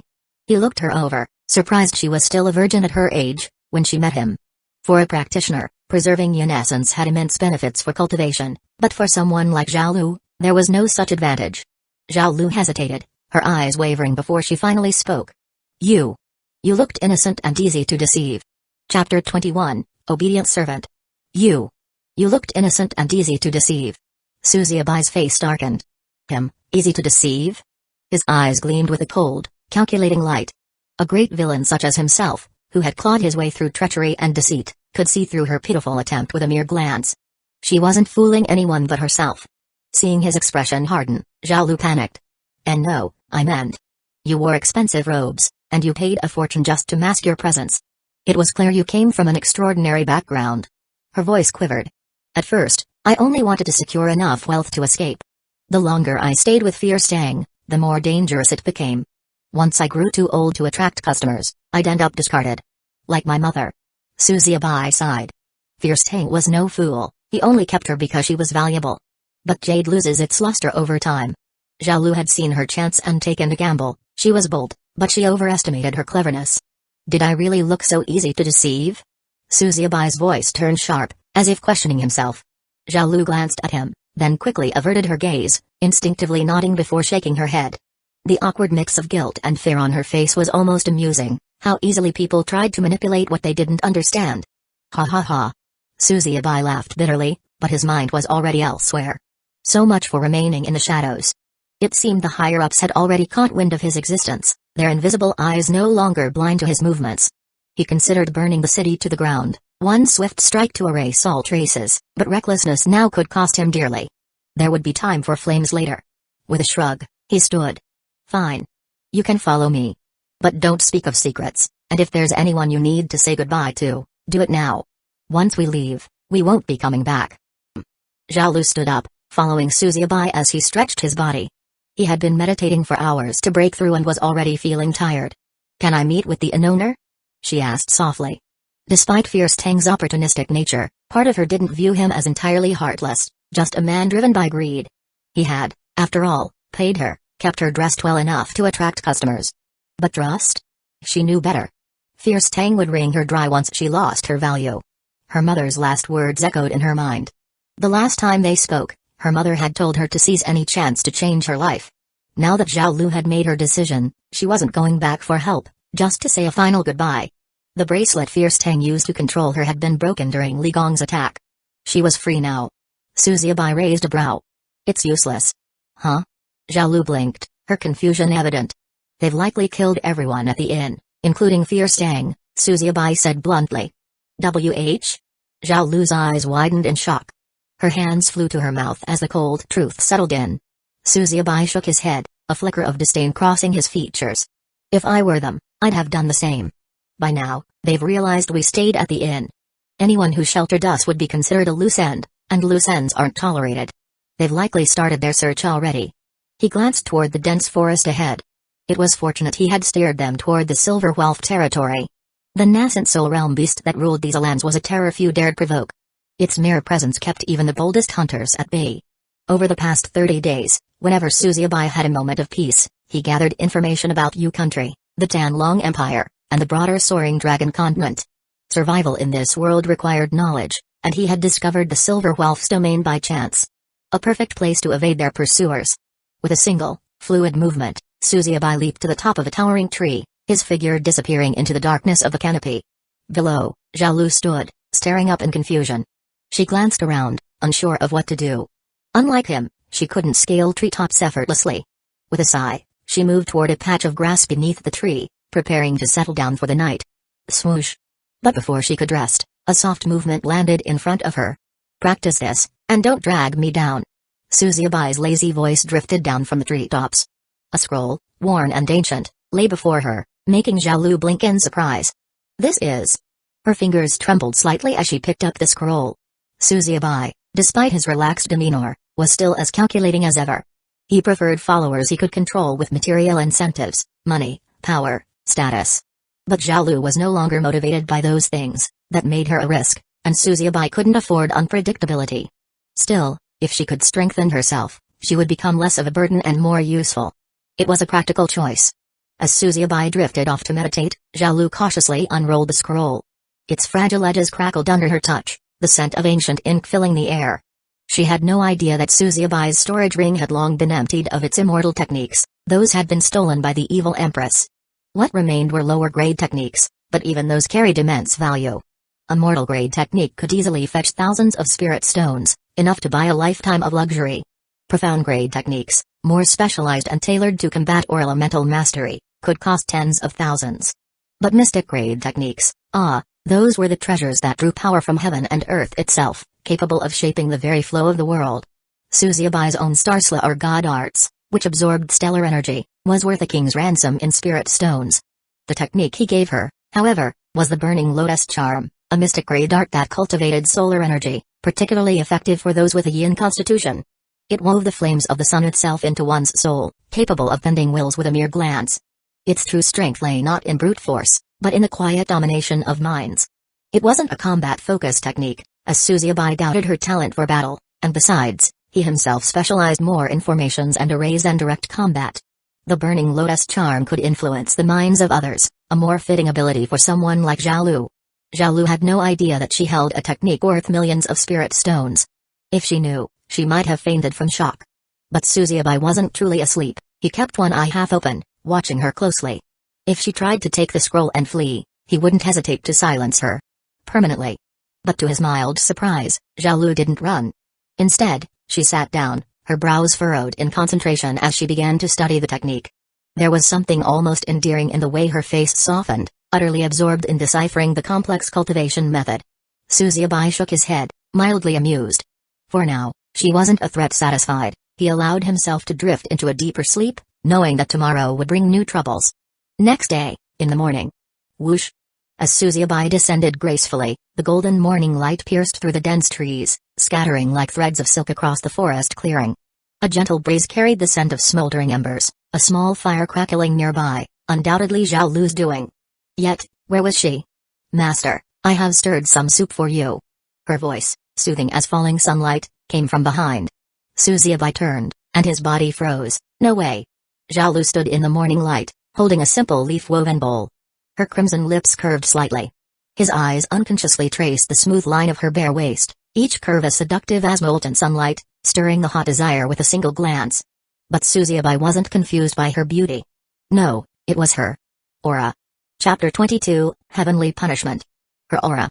It wasn't just any aura, it was the presence of someone who had touched the peak of Chi awakening. Every cultivator, once they begin their path, develops an aura, a ripple of power that emanates from their body, the manifestation of their control over spiritual Chi. The stronger the cultivator, the more potent their aura, bending the very energy around them. For those at the highest realms, it becomes almost like an extension of their will, oppressive to weaker beings, but in her case, the spiritual Chi now flowed around her like a gentle stream, bending effortlessly to her command. You made a breakthrough? Suzubai asked, disbelief creeping into his voice. Zhao Lu blinked and nodded, her lips pressed together as if holding back a secret. Suzubai blinked. Twice. 3 breakthroughs? In single night? His mind shook from shock. Am I too slow? She asked, completely misunderstanding his stunned look. Suzubai snapped back to reality, coughing awkwardly as he adopted a sage-like expression. Well, you're a bit slower than average. As for your breakthroughs, it's probably because you had too much spiritual Chi trapped in your meridians from last 3 decades. That definitely helped. Zhao Lu nodded thoughtfully, as if he'd just imparted great wisdom. So, I was slow after all. Determination blazed in her eyes. I have to work 10 times harder. Suzubai, seeing her newfound resolve, felt a chill run down his spine. He had unintentionally fanned the flames of this woman. Wait. He hurriedly took the bowl of soup from her hands. Don't go breaking through again. You need to consolidate your foundation first, or it could be dangerous.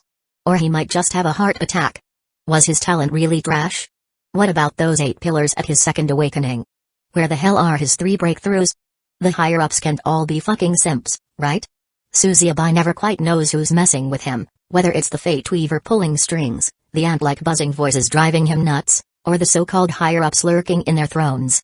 So, he just lumps them all together under the higher-ups category and gives them a collective fuck you. To him, they're all the same when it comes to royally screwing him over. And from what he could tell, those buzzing ants were mostly just weak-ass snowflakes, delicate, ladylike, and always running their mouths. No matter what the Fate Weaver tried, there'd always be a batch of them still buzzing like a swarm of flies on a pile of leftover food. It must be them, he thought, and with the grace of a madman, unleashed a torrent of curses, each one grander than the last. He knew, of course, it wouldn't do a damn thing, but it soothed his soul like a hot cup of tea after a stormy day, leaving him grumbling with a twisted sense of peace. Zhao Lu smiled, mistaking his gloomy face for care. He was worried about her. Suzubai groaned internally, her smile only deepening his growing sense of doom. She already looked younger, her mature body and innocent face forming a lethal combination. But there was no time for distractions. Here, take this, he handed her his old spatial ring. We need to cross the forest. The journey ahead was no joke. Even though the Silver Whelf was known not to attack first, the forest was dangerous, and it would take 2 weeks to cross. On the way, Suzubai tried to explain the basics of cultivation, anything to distract them both. He talked about spiritual Chi, the 3 danshan, and the path of cultivation. The lower danshan below the navel housed the cultivator's Jing, essence, the middle danshan at the heart stored Chi, vital energy, and the upper danshan in the head was home to the Shen, spirit. Basic of veins, meridians, and how certain practitioners had special veins and bloodlines that granted unique advantages. He mentioned different techniques, from breathing and movement to body cultivation, and the various weapons used by cultivators. All these were things he had learned from the knowledge inherited from the Infernal Emperor. But with each passing moment, he couldn't help but glance at Zhao Lu. She was absorbing it all so seriously, unaware that her breakthroughs had turned his peaceful world upside down. Within a week, Suzubai had almost finished giving her an overview of the vast world of cultivation, but there were still mysteries that not even he fully understood. After a week of navigating the Silver Whelf territory, Suzubai and Zhao Lu had finally covered a significant portion of the distance. Today, as they moved swiftly through the forest, leaping across tree branches like shadows, Zhao Lu suddenly shouted, "There!" Whoosh! Suzubai reacted instantly, grabbing her hand and pulling her into the dense cover of a nearby tree. "Shh! Don't make a sound," he whispered sharply. Zhao Lu nodded, her lips pressed together. Suzubai's eyes narrowed as he scanned the forest floor below. The signs were unmistakable, deep claw marks etched into the earth, and footprints. Large ones. Wolves, not just one, but a whole pack. Among them, A set of tracks that were much larger, belonging to something far more dangerous. On the opposite side, there appeared to be traces of a single person. The aftermath of the battle was clear. Tree trunks had been smashed apart, the ground torn open. Whatever had happened here, it was fierce. "Let's check it out," Suzuki muttered, as they followed the traces for several hours, moving silently. By late afternoon, Suzuki noticed something that made him stop dead in his tracks. The forest reeked of blood. Feng Lianhua stood, her armor fractured, her body streaked with crimson. Golden strands, matted with dirt, stained her delicate face. Her breath was shallow, the weight of the colossal sword in her hand growing unbearable. Grrrr. The silver wolf, its fur gleaming like molten silver, prowled closer, eyes burning with a fury that echoed through the forest. Its pack circled her, overwhelming. She wiped the blood from her lips, her slender fingers trembling. Why? Why attack me? Her voice, though hoarse, carried a melodic edge, her figure graceful even in this state of ruin. Each swing of her sword was precise, her body moving with lethal elegance, though her strength was fading. More wolves came. The pack, endless. Sweat and blood glistened on her skin, but there was no room for vanity. The larger silver wolf, its gaze cold and calculating, prowled closer. Ugh! She staggered back, clutching her side. The metallic taste of blood filled her mouth, yet her eyes blazed. "I won't fall so easily," she muttered, raising her sword once more, her body trembling from exhaustion. The silver wolf lunged. Fairy Lianhua barely managed to block, the force sending her crashing back. Pain surged through her, but she remained upright, her grip tightening. The wolves moved in, their eyes gleaming with hunger. Her vision blurred, desperation creeping into her heart. She reached into her robe, pulling out a weathered map, her last hope. "Silver wolf?" Her voice, though ragged, still carried a dangerous grace. "This map. It holds the key to your evolution. Let me live, and it's yours." The beast's eyes remained fixed on hers, intelligent, unforgiving. Woof! Its rejection was final.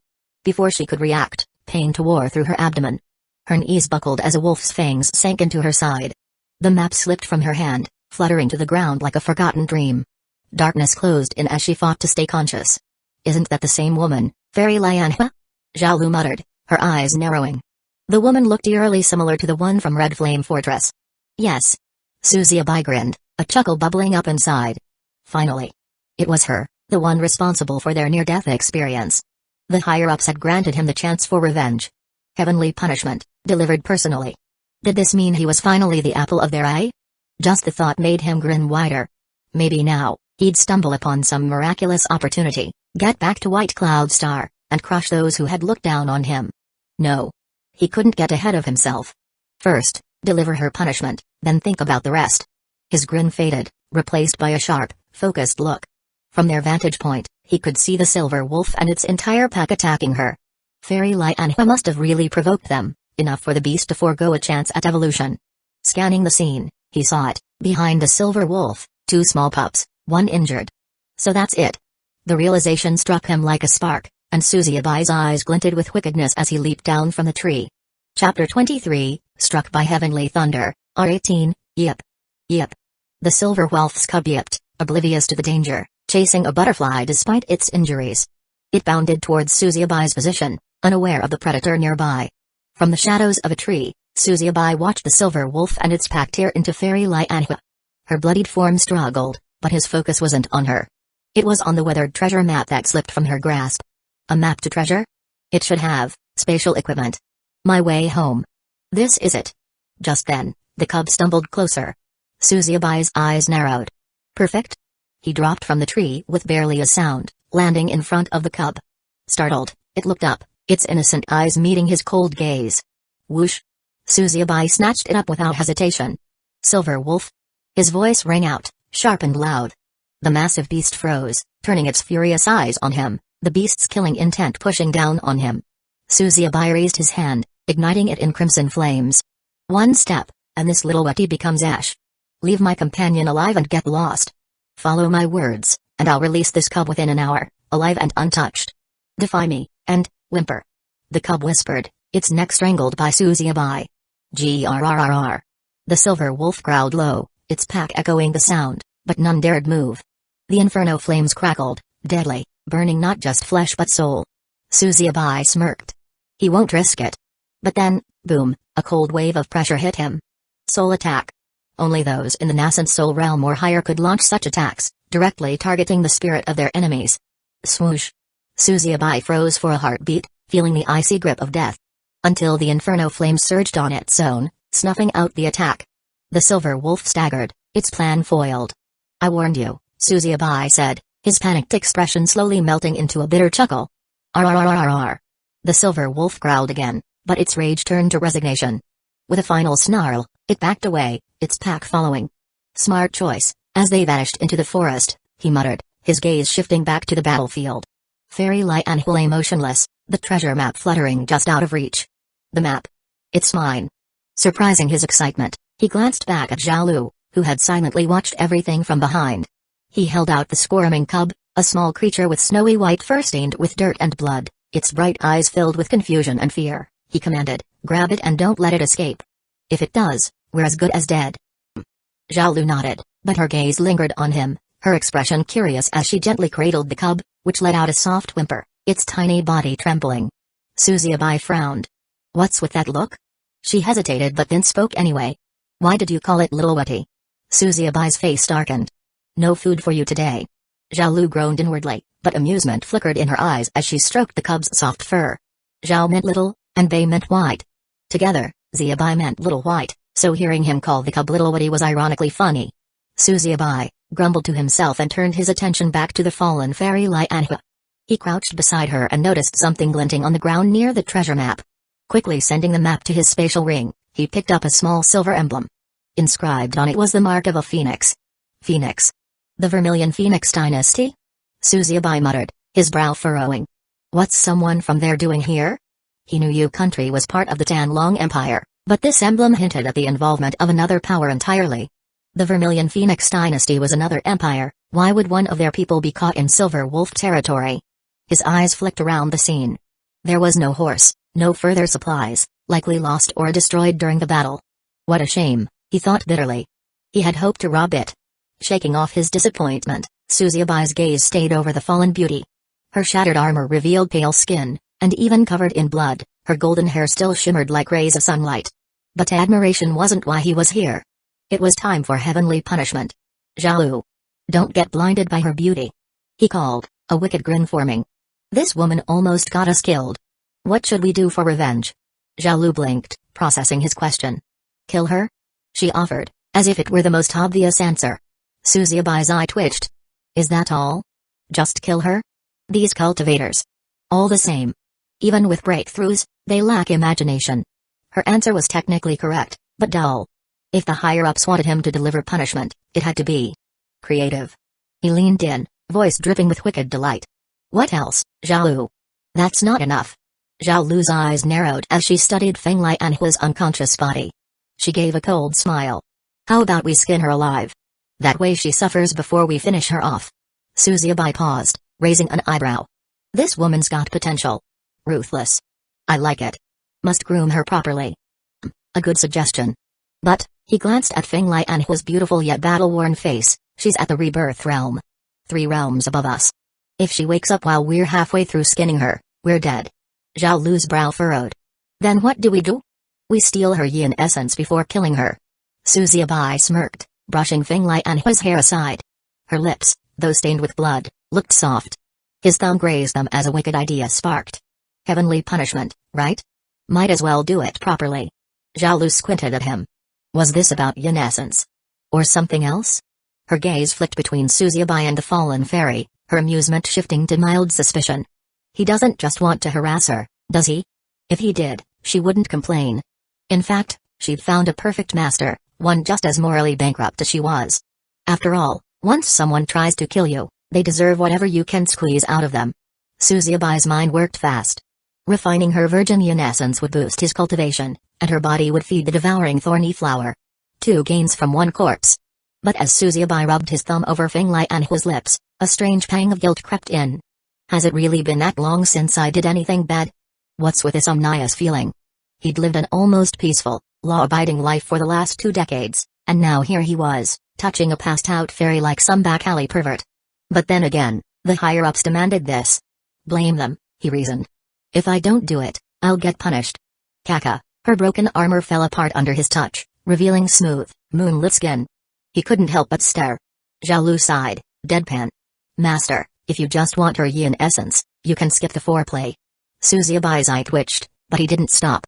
His fingers traced over the two soft mounds on the fairy's chest, a mischievous smile creeping up his face. Heavenly punishment, he justified to himself. Zhao Lu sighed. If this is what my master enjoys, I guess I'll support it. Zhao Lu stepped closer and grabbed Suziabai's hand, startling him as she placed it directly on Fairy Lai Anhua's chest. Squeeze. Suziabai's eyes widened, but Zhao Lu's cold voice broke through his hesitation.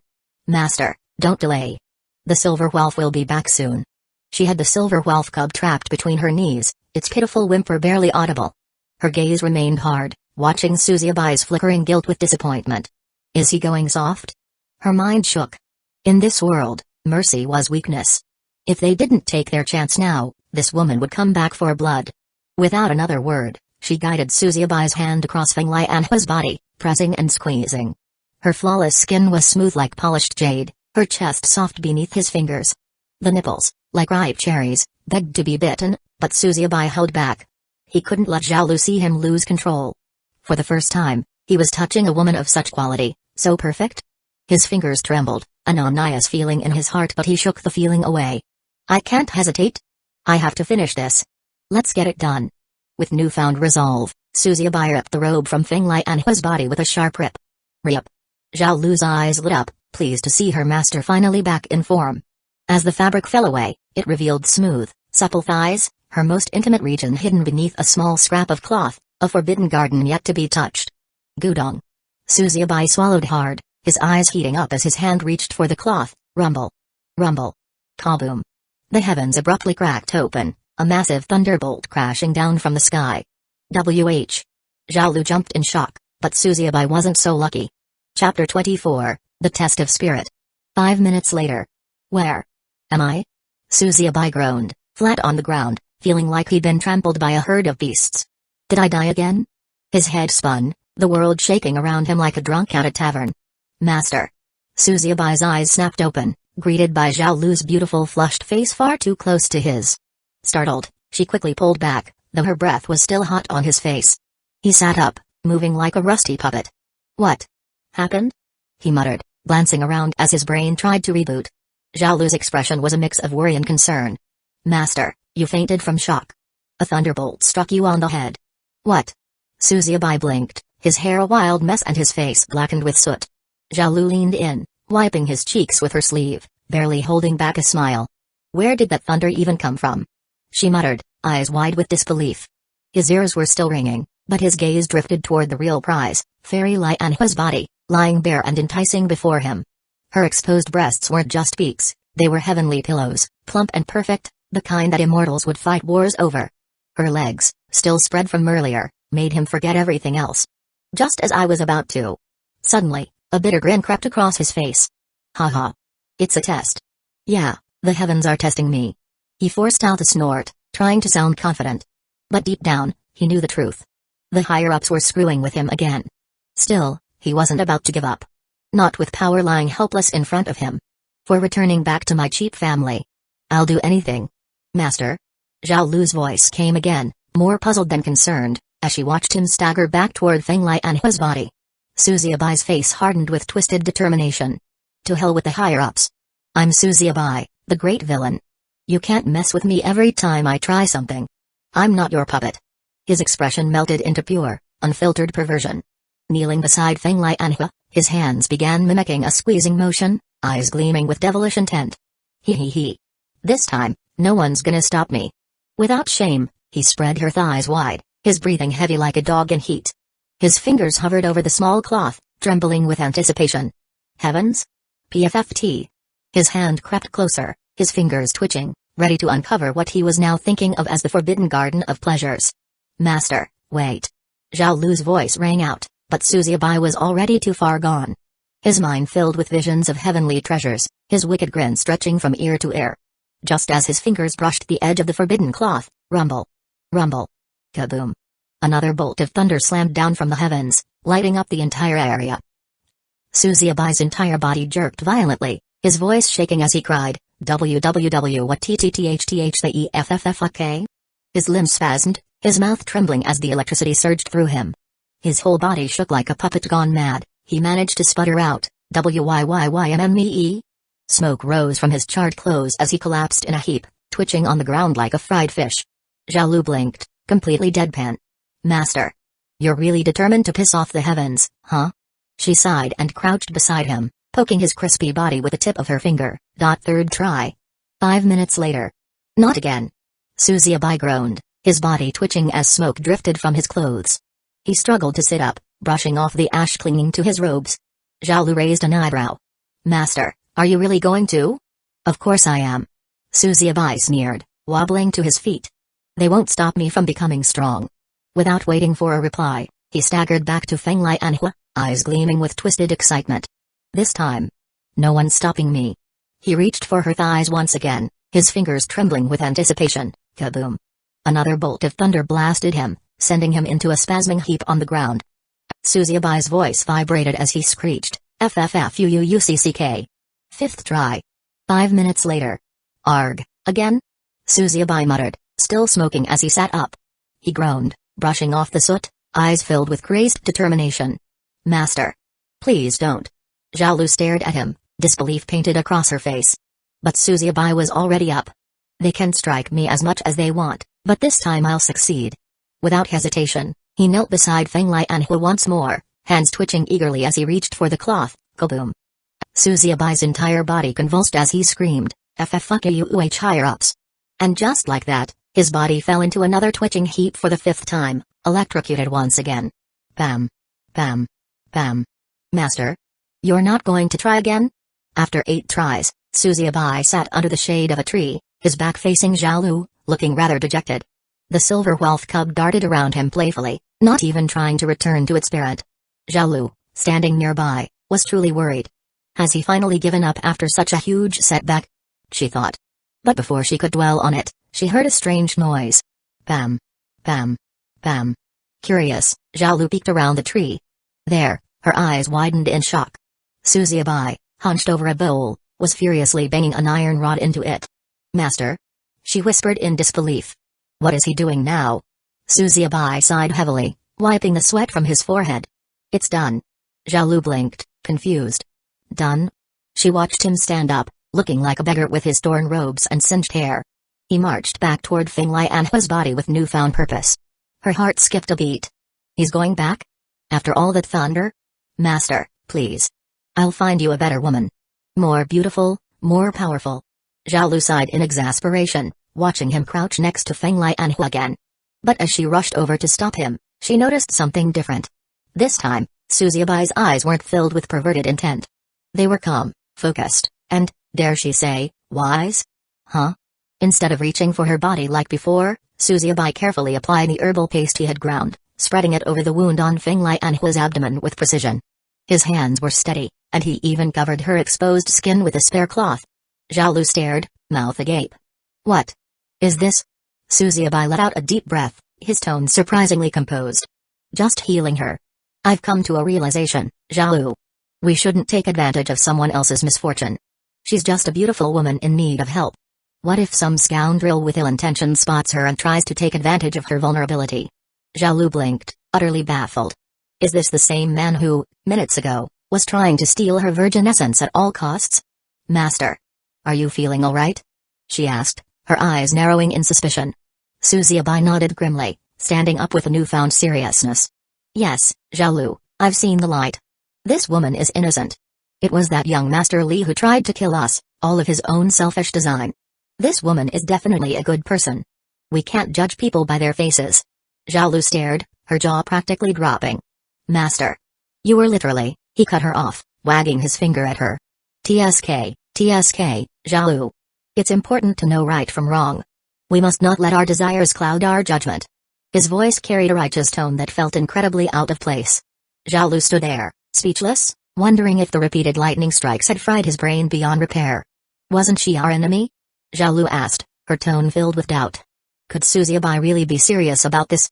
Suzuki nodded sagely. "Fate has guided us here to help her."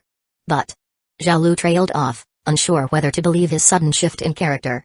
Suzuki snorted and pointed to his singed hair, still sticking up like a bird's nest. If she was really our enemy, do you think I'd look like this? Would the heavens be punishing me? Do you still think she's a bad person? Zhao blinked, speechless. It made sense. And didn't make sense at the same time. Since when does getting struck by lightning prove someone's innocence? Suzuyabai shook his head, letting out a bitter chuckle. You bastards used me again. Chapter 25, Phoenix Hall. You bastards used me again. It all made sense now. The higher-ups hadn't guided him here for some glorious power-up or opportunity to steal her essence. No, they'd manipulated him into healing her. Those bastards have used me. Again. But what could he do? He couldn't lay a finger on her without getting zapped by the heavens. The thunder was growing stronger with each strike, and even his divine sky serpent bloodline wouldn't protect him for long. His thunder veins, though powerful, were reaching their limit. One more hit, and he'd be fried for good. He couldn't afford to push his luck anymore. Suzuyabai sighed internally. Maybe it was time to change his strategy against the higher-ups. Play their game, pretend to follow along, and then strike when the opportunity was right. Mind made up, he turned his attention to his real reward, the treasure map. He opened it, scanning the ancient text. Thousand Beast Forest, huh? It didn't sound like the opportunity for evolution they had mentioned, but this forest was over 1,000 kilometers away. A month's journey, at least. Glancing at the unconscious fairy Lianhua, the heroic beauty he met by chance, Suzuyabai couldn't help but smirk. Maybe healing her was part of the reward. A plan hatched in his mind. If the higher-ups wanted to play games, he'd gather all the rewards he could, then one day, shove this very treasure map up their collective asses. Humphrey. Let's go. Suzuyabai grabbed Zhao Lu's hand and pulled her along. But just as they were about to leave, he stopped. His eyes gleamed with wickedness. Wait a second. Gasp. Huh? Zhao Lu covered her mouth in shock as Suzuyabai leaned down and planted a kiss on Fairy Lianhua's soft lips, not just once, but several times. Her tender, sweet mouth was shamelessly soiled by him. Sweet, Suzuyabai muttered, chuckling to himself. He glanced up at the sky and, with a sly grin, raised his middle finger. What? You want a taste too? Ha. Too bad. Fuck you. If they wouldn't let him take her virginity, at least he could still taste some tofu. Master. Zhao Lu finally voiced her protest, eyes wide with disbelief. Whoosh. Before she could say more, Suzuyabai grabbed her and left the scene in a hurry, a smug grin on his face. On the horizon of the Silver Wealth territory, several flying beasts soar through the sky, each mounted by powerful experts. Before blacking out, Feng Lianhua had crushed a jade amulet, an artifact that allowed members of the clan to send a distress signal, and the troops from the Vermilion Phoenix Dynasty and Phoenix Hall were already on their way. 30 minutes later. On the ground where Suzuyabai had left Feng Lianhua. Ugh! Feng Lianhua's long lashes fluttered as she slowly regained consciousness. Her head throbbed, but her sharp instincts kicked in immediately. Who? She barked, her hand shooting out, grabbing a wrist. Someone was too close. Miss Feng, it's me. Came a familiar, panicked voice. Her fierce gaze locked onto her maid, Zia, who stood by her side, worry etched across her face. Feng Lianhua immediately released her grip, letting go of the wrist. Zia, what happened? She asked, pressing her hand to her forehead. Her robes, torn and disheveled, revealed glimpses of her pale skin, her beauty effortless even as she sat up. We arrived 10 minutes ago, Zia explained, hesitating. You were unconscious, but someone had treated your wounds. Feng Lianhua's eyes narrowed. She glanced down, noticing the damage to her clothes and, more importantly, the missing treasure map. That pervert. She recalled the shadowy figure in her fading memory, before blacking out. Her cheeks flushed with a mix of anger and disbelief. He touched me, she muttered, darkly. Her hand instinctively moved to her chest, where his hands had been.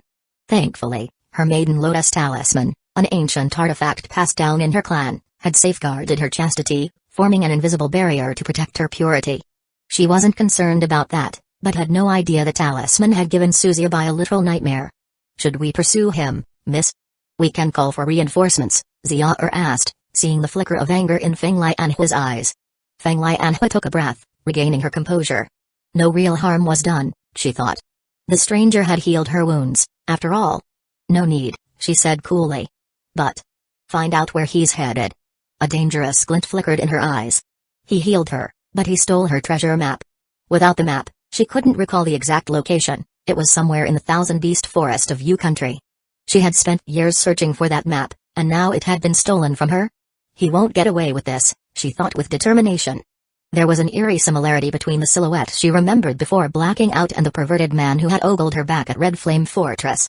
As Xiao'er handed her a fresh set of clothes, Feng Lianhua stood, her flawless figure barely concealed by the tattered robes. A quick shimmer of light surrounded her as she changed, leaving Xiao'er momentarily breathless at her mistress's ethereal beauty. Even in the calm after battle, Feng Lianhua's beauty could rival the greatest women of the dynasty, graceful and fierce, like a goddess walking among mortals. 15 minutes later, after changing into fresh robes, Feng Lianhua's attention shifted to an approaching figure. Her brows furrowed in distaste. It was none other than Patriarch Li, ruler of the Red Flame Fortress, a frail, sickly-looking man. His cultivation had reached nascent soul, but his lifespan was nearing its end. What he lacked in physical strength, he made up for in sharp, calculating eyes and cunning. He ruled this remote region not through power, but by outmaneuvering those stronger than him. Miss Feng, rest assured, we will hunt down the rat who caused this, Patriarch Li said, his voice low and respectful, head slightly bowed. He dared not meet her gaze, he knew their difference in status was vast. We've already prepared portraits of him. He killed my son, Li Gong, and many elite guards. The city guards are on high alert, and will track him down within a month. He uses demonic techniques, which makes him an even bigger threat. Patriarch Li had already sent Xiao'er her portrait while Feng Lianhua was changing clothes, and sure enough, it was the same person. However, though his tone carried grief, beneath it simmered a quiet ambition. He saw this as an opportunity to leverage the backing of the Phoenix Hall, a supreme force within the Vermilion Phoenix dynasty, to his advantage. Li Gong's death wasn't just a family loss, it was an insult to their pride. But Patriarch Li's thoughts wandered. Li Gong. Worthless in the end. His second son had only reached the core formation realm through endless pills and resources, a disappointment in combat. It was his first son, however, who was the true cornerstone of the Li family's future. He clenched his jaw, frustration building. His plan had been simple, let his talented first son grow stronger while his weaker brother managed the family. Together, they would raise the Li family to prominence. Now, that plan was shattered. His second son was dead, and Feng Lianhua, the woman they had hoped to align with, seemed utterly unaffected. Feng Lianhua's frown deepened. When did I ever say he attacked me? Her gaze turned icy, pinning the patriarch in place. It was the silver wolf that attacked. If you want to kill something, go kill that. Before he could respond, she mounted her flying eagle beast. Swoosh. Without a word, she soared into the sky, her guards from the Phoenix Hall following closely behind. Patriarch Li stood there, fists clenched, watching her disappear into the horizon. This woman. She had shown no concern for his son's death and dismissed any effort to build ties between their families. A cold bitterness spread through him. She will regret underestimating the Li family. Master, should we let this slide? One of his chief guards asked, clearly unnerved by Feng Lianhua's reaction. Bam. Patriarch Li's hand lashed out, delivering a stinging slap to the guard's face. Didn't you hear Miss Feng? He snarled. Are you a fool? Suggesting we go against the Phoenix Hall? In broad daylight, no less. The guard dropped his head in submission, trembling under his master's anger. Patriarch Li's fury was real, but so was his survival instinct. Challenging the Phoenix Hall directly would be suicide. Yet, he wasn't the type to forget a slight. No, he would bide his time, wait for the right moment. At night, he would send word to his eldest son, currently training in one of Yu country's top sects, the Xianshan sect. Li Gong's death, he was certain, would ignite a fire in his elder brother. Even if he had forsaken mortal ties in favor of cultivation, blood still ran deep. Patriarch Li's lips curled into a thin smile. Revenge could be a powerful motivator. If used correctly, Li Gong's death could be the stepping stone to elevating the Li family to power. Patience, he muttered to himself, his eyes narrowing.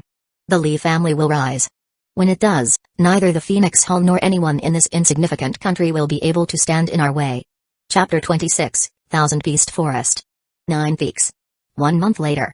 With the ancient map in hand, Suzubai crossed into the feared Thousand Beast region, a place that supposedly devoured the careless. He felt no fear. For him, this so-called death zone was just scenery.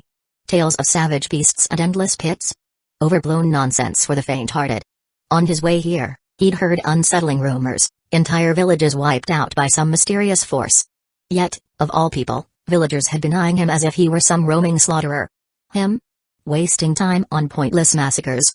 Brothers, he was already the higher-up's favorite punching bag, doing that would just be asking for another heavenly opportunity to beat him for no reason. Of course, suspicion led to misunderstandings. And misunderstandings left a few poor souls behind him. As he ventured deeper, He noticed far more travelers than expected. Someone leaked the news, he muttered, quickly deducing Fairy Light and his scheme. That woman had likely spread rumors of treasure to flood the region with fools, hoping someone else would find it, leaving her to swoop in with Phoenix Hall's resources. A tidy plan, if you lack vision. Suzuyabai had no time for scraps.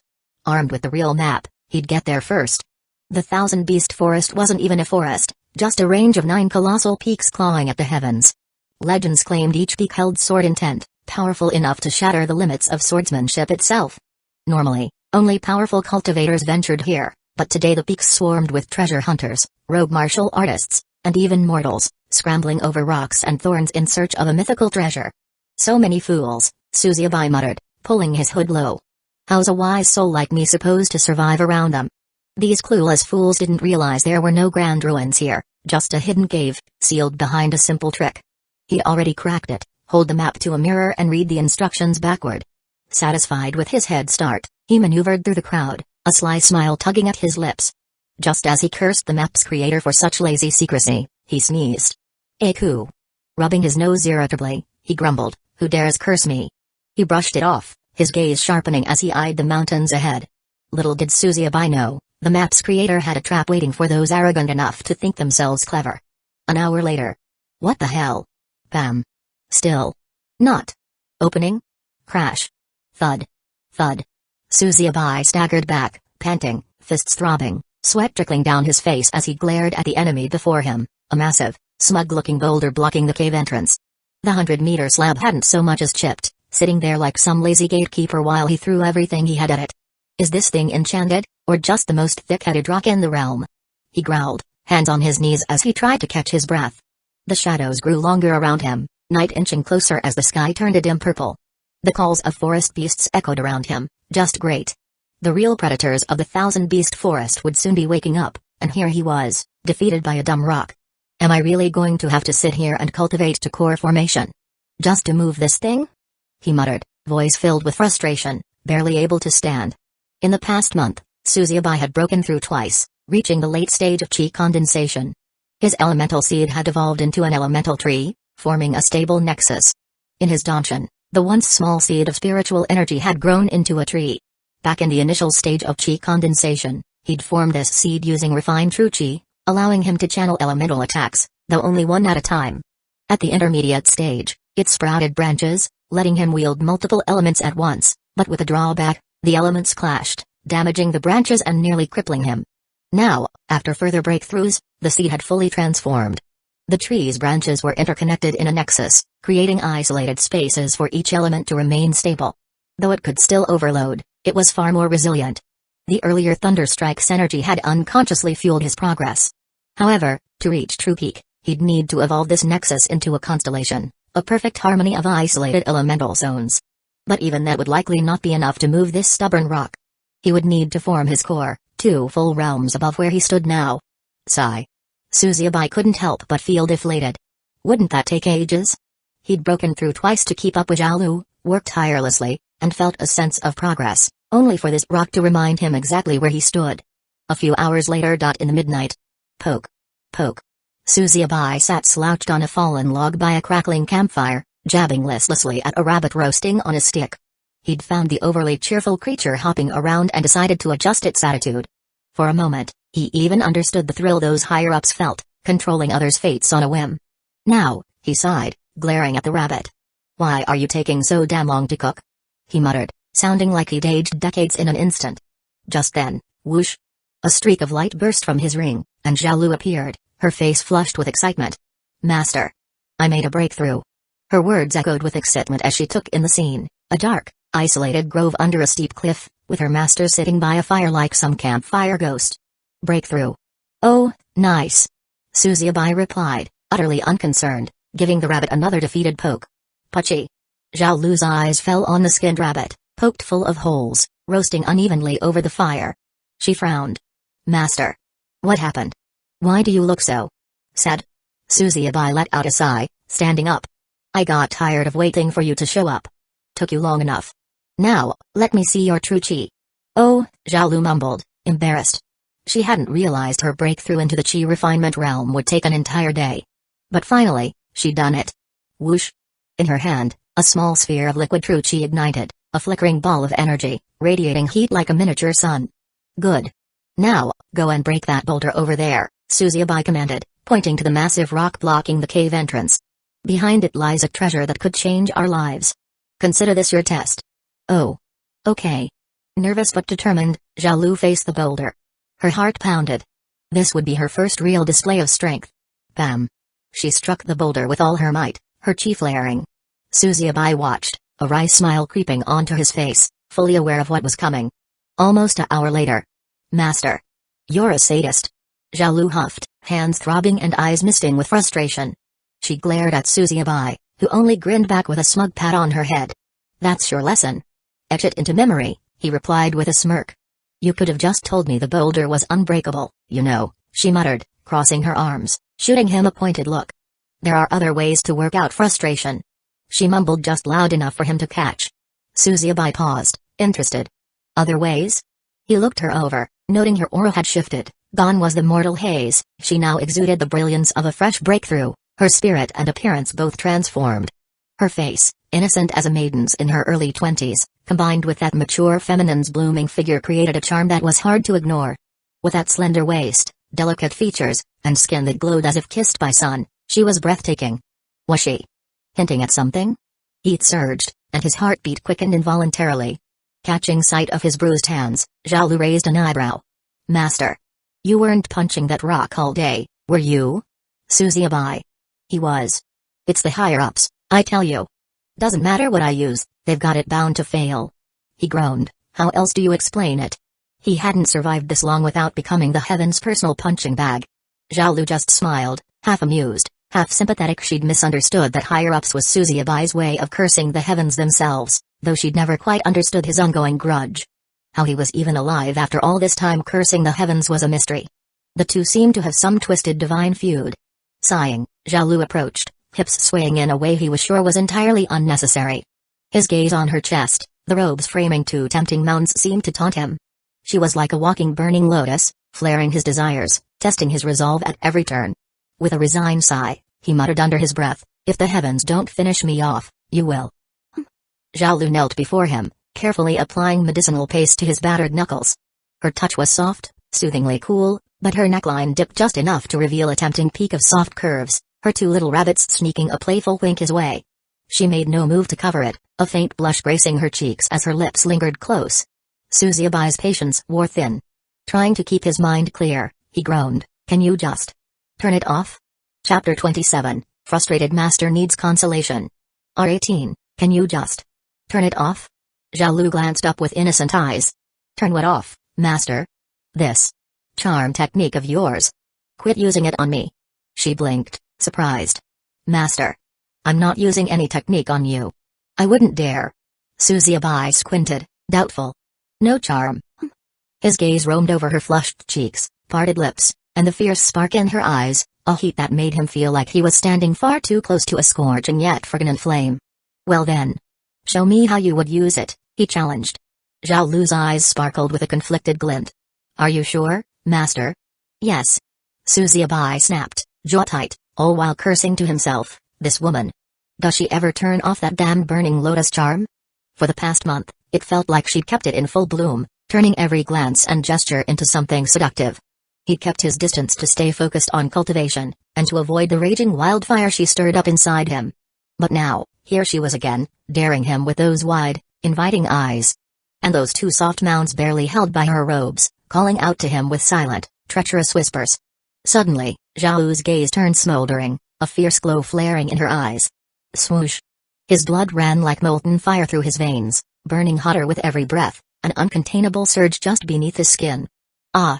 Xiaolu gasped as Suzuki seized her by the waist, pulling her flush against him, his grip filled with both warning and need. Hiss. Enough, he hissed through gritted teeth, his own gaze clouded with want and confusion. The glow in her eyes flickered out, but he held her tight, unable to understand why her charm was overpowering him. He was leagues above her in cultivation, her technique should barely register, and yet here he was, trapped by the fire she'd unknowingly kindled. Held close, her face inches from his, Xiaolu's gaze mirrored his own rising heat. That's it. His eyes widened with realization. The problem was his own constitution? Xiaolu blinked, clearly bewildered by his sudden intensity. She hadn't expected him to react like this. What's happening to him? But before she could question further. Not again. Abruptly, Suzubai gasped, clutching his head as a new wave of agony lanced through him. ARGH. His 3 bloodlines, each one a monstrous power in itself, surged and clashed within his consciousness like raging storms. Zhao Lu's face tightened with surprise before melting into concern. This is the 4th time, she whispered. Ever since they'd begun traveling together, he'd been seized by these violent outbursts, each one more intense than the last. It was his bloodlines, something he rarely spoke of, a power that seemed to be tearing him apart from the inside. Right now, his eyes burned a vivid, dangerous red, like molten iron. Suzubai's grip tightened around his head, knuckles whitening as his bloodlines surged like rivers in a storm, each nerve, every inch of his body ablaze with seething energy. He dropped to his knees, teeth clenched, fighting to contain the furious power within him. Damn it! He rasped, barely a whisper. His skin glowed faintly, red veins pulsing visibly beneath as though his body itself was on the edge of eruption. Zhao Lu knelt beside him, eyes wide with panic and helplessness. Master. This is getting worse. Tell me what you need. Anything that could help. But he didn't respond, his face twisted in agony, barely holding on through the pain. She felt a flash of fear, whatever he was going through was beyond her ability to heal. In desperation, she leaned closer, her own eyes turning golden like a blazing sun as she whispered, Master, can you hear me? She drew near, voiced soft with worry, but unconsciously laced with a tone that carried her charm technique, hoping somehow it would reach him through the storm. The fragrant spell around her intensified, combined with her voice entering directly inside defenseless Suzubai's consciousness. MMMGHHH. Zhao Lu's eyes flew wide open as Suzubai's hands, searing with an intense heat, pulled her close. His lips claimed hers in a deep kiss. This is different. Unlike their encounters back at the inn, his grip was unrestrained, his touch igniting her like a sun. Their tongues intertwined, sending waves of heat through her entire being as if her very essence was being drawn out. Slurp. Slurp. She was stunned to realize that Suzubai wasn't drawn to her charm technique, but to the energy within her. Her burning lotus charm used sun energy that resonated with his stellar essence, harmonizing in perfect rhythm, a cosmic balance of yin and yang. The energy tasted sweet, soothing, and potent, feeding his own cultivation even as he claimed it.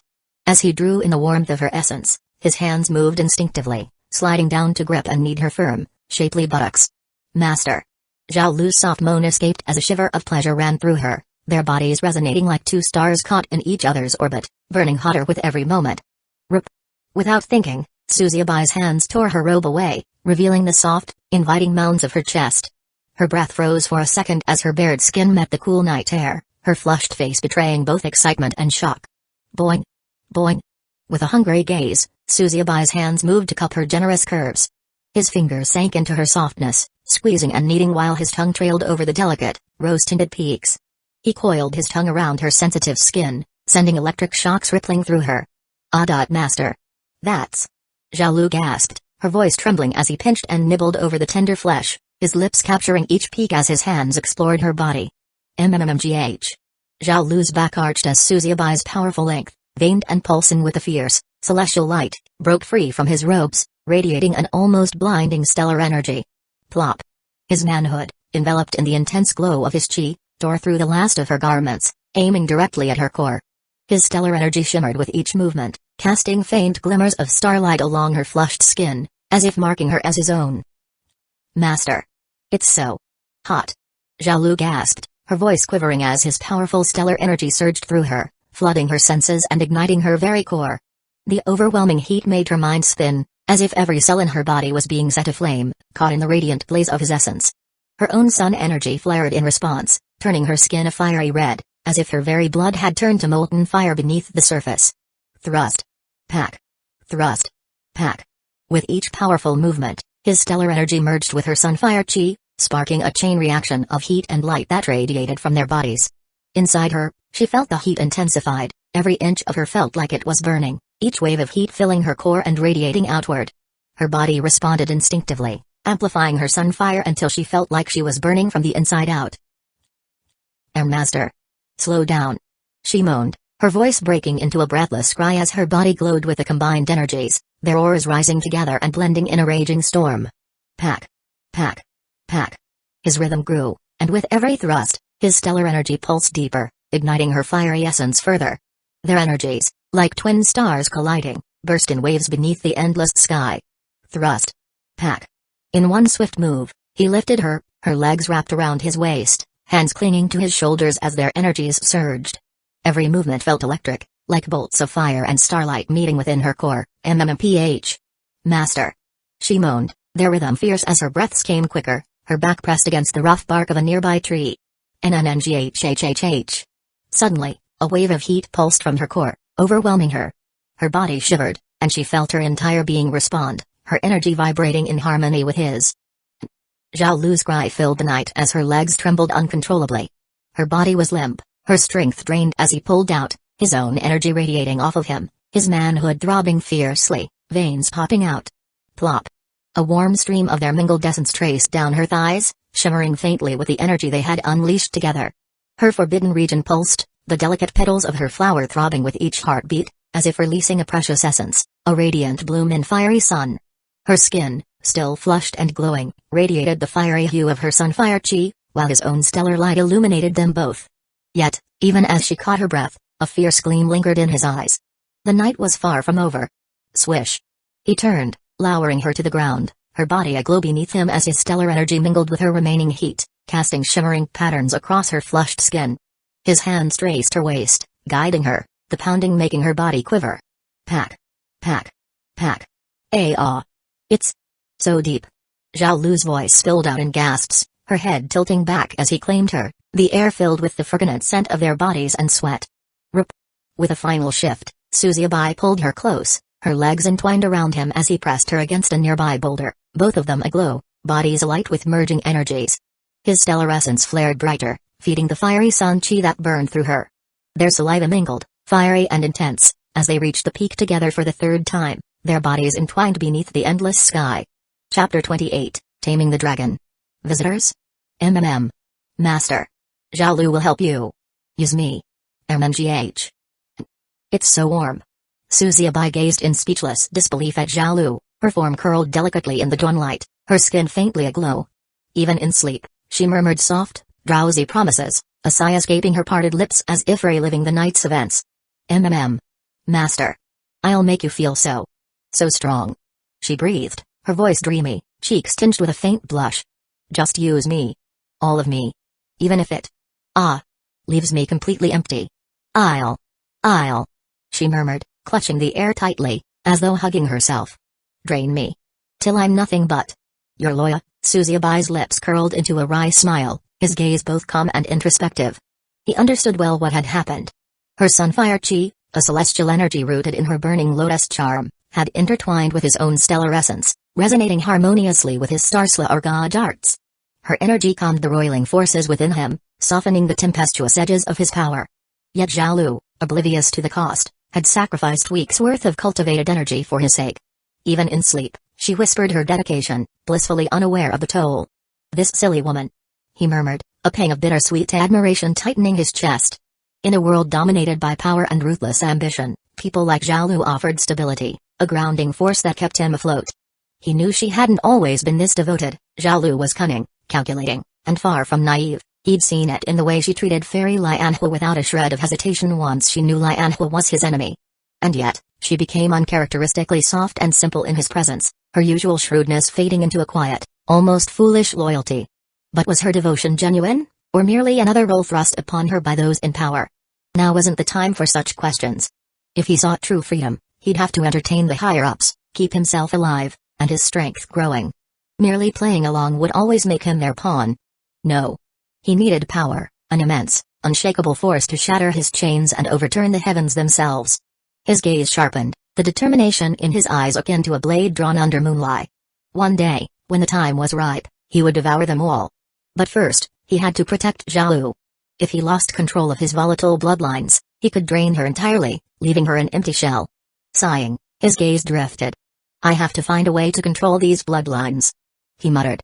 The power within him had been stable until that rebellious azure dragon had stirred, transforming his sea of consciousness into a battlefield. For now, at least, all three bloodlines lay dormant. Zhao Lu had given too much. With a thought, Suzubai sent her back into his ring world to meditate and recover. His path to defying the higher powers was still unclear, But as he looked up at the moon, a faint smile crept across his face.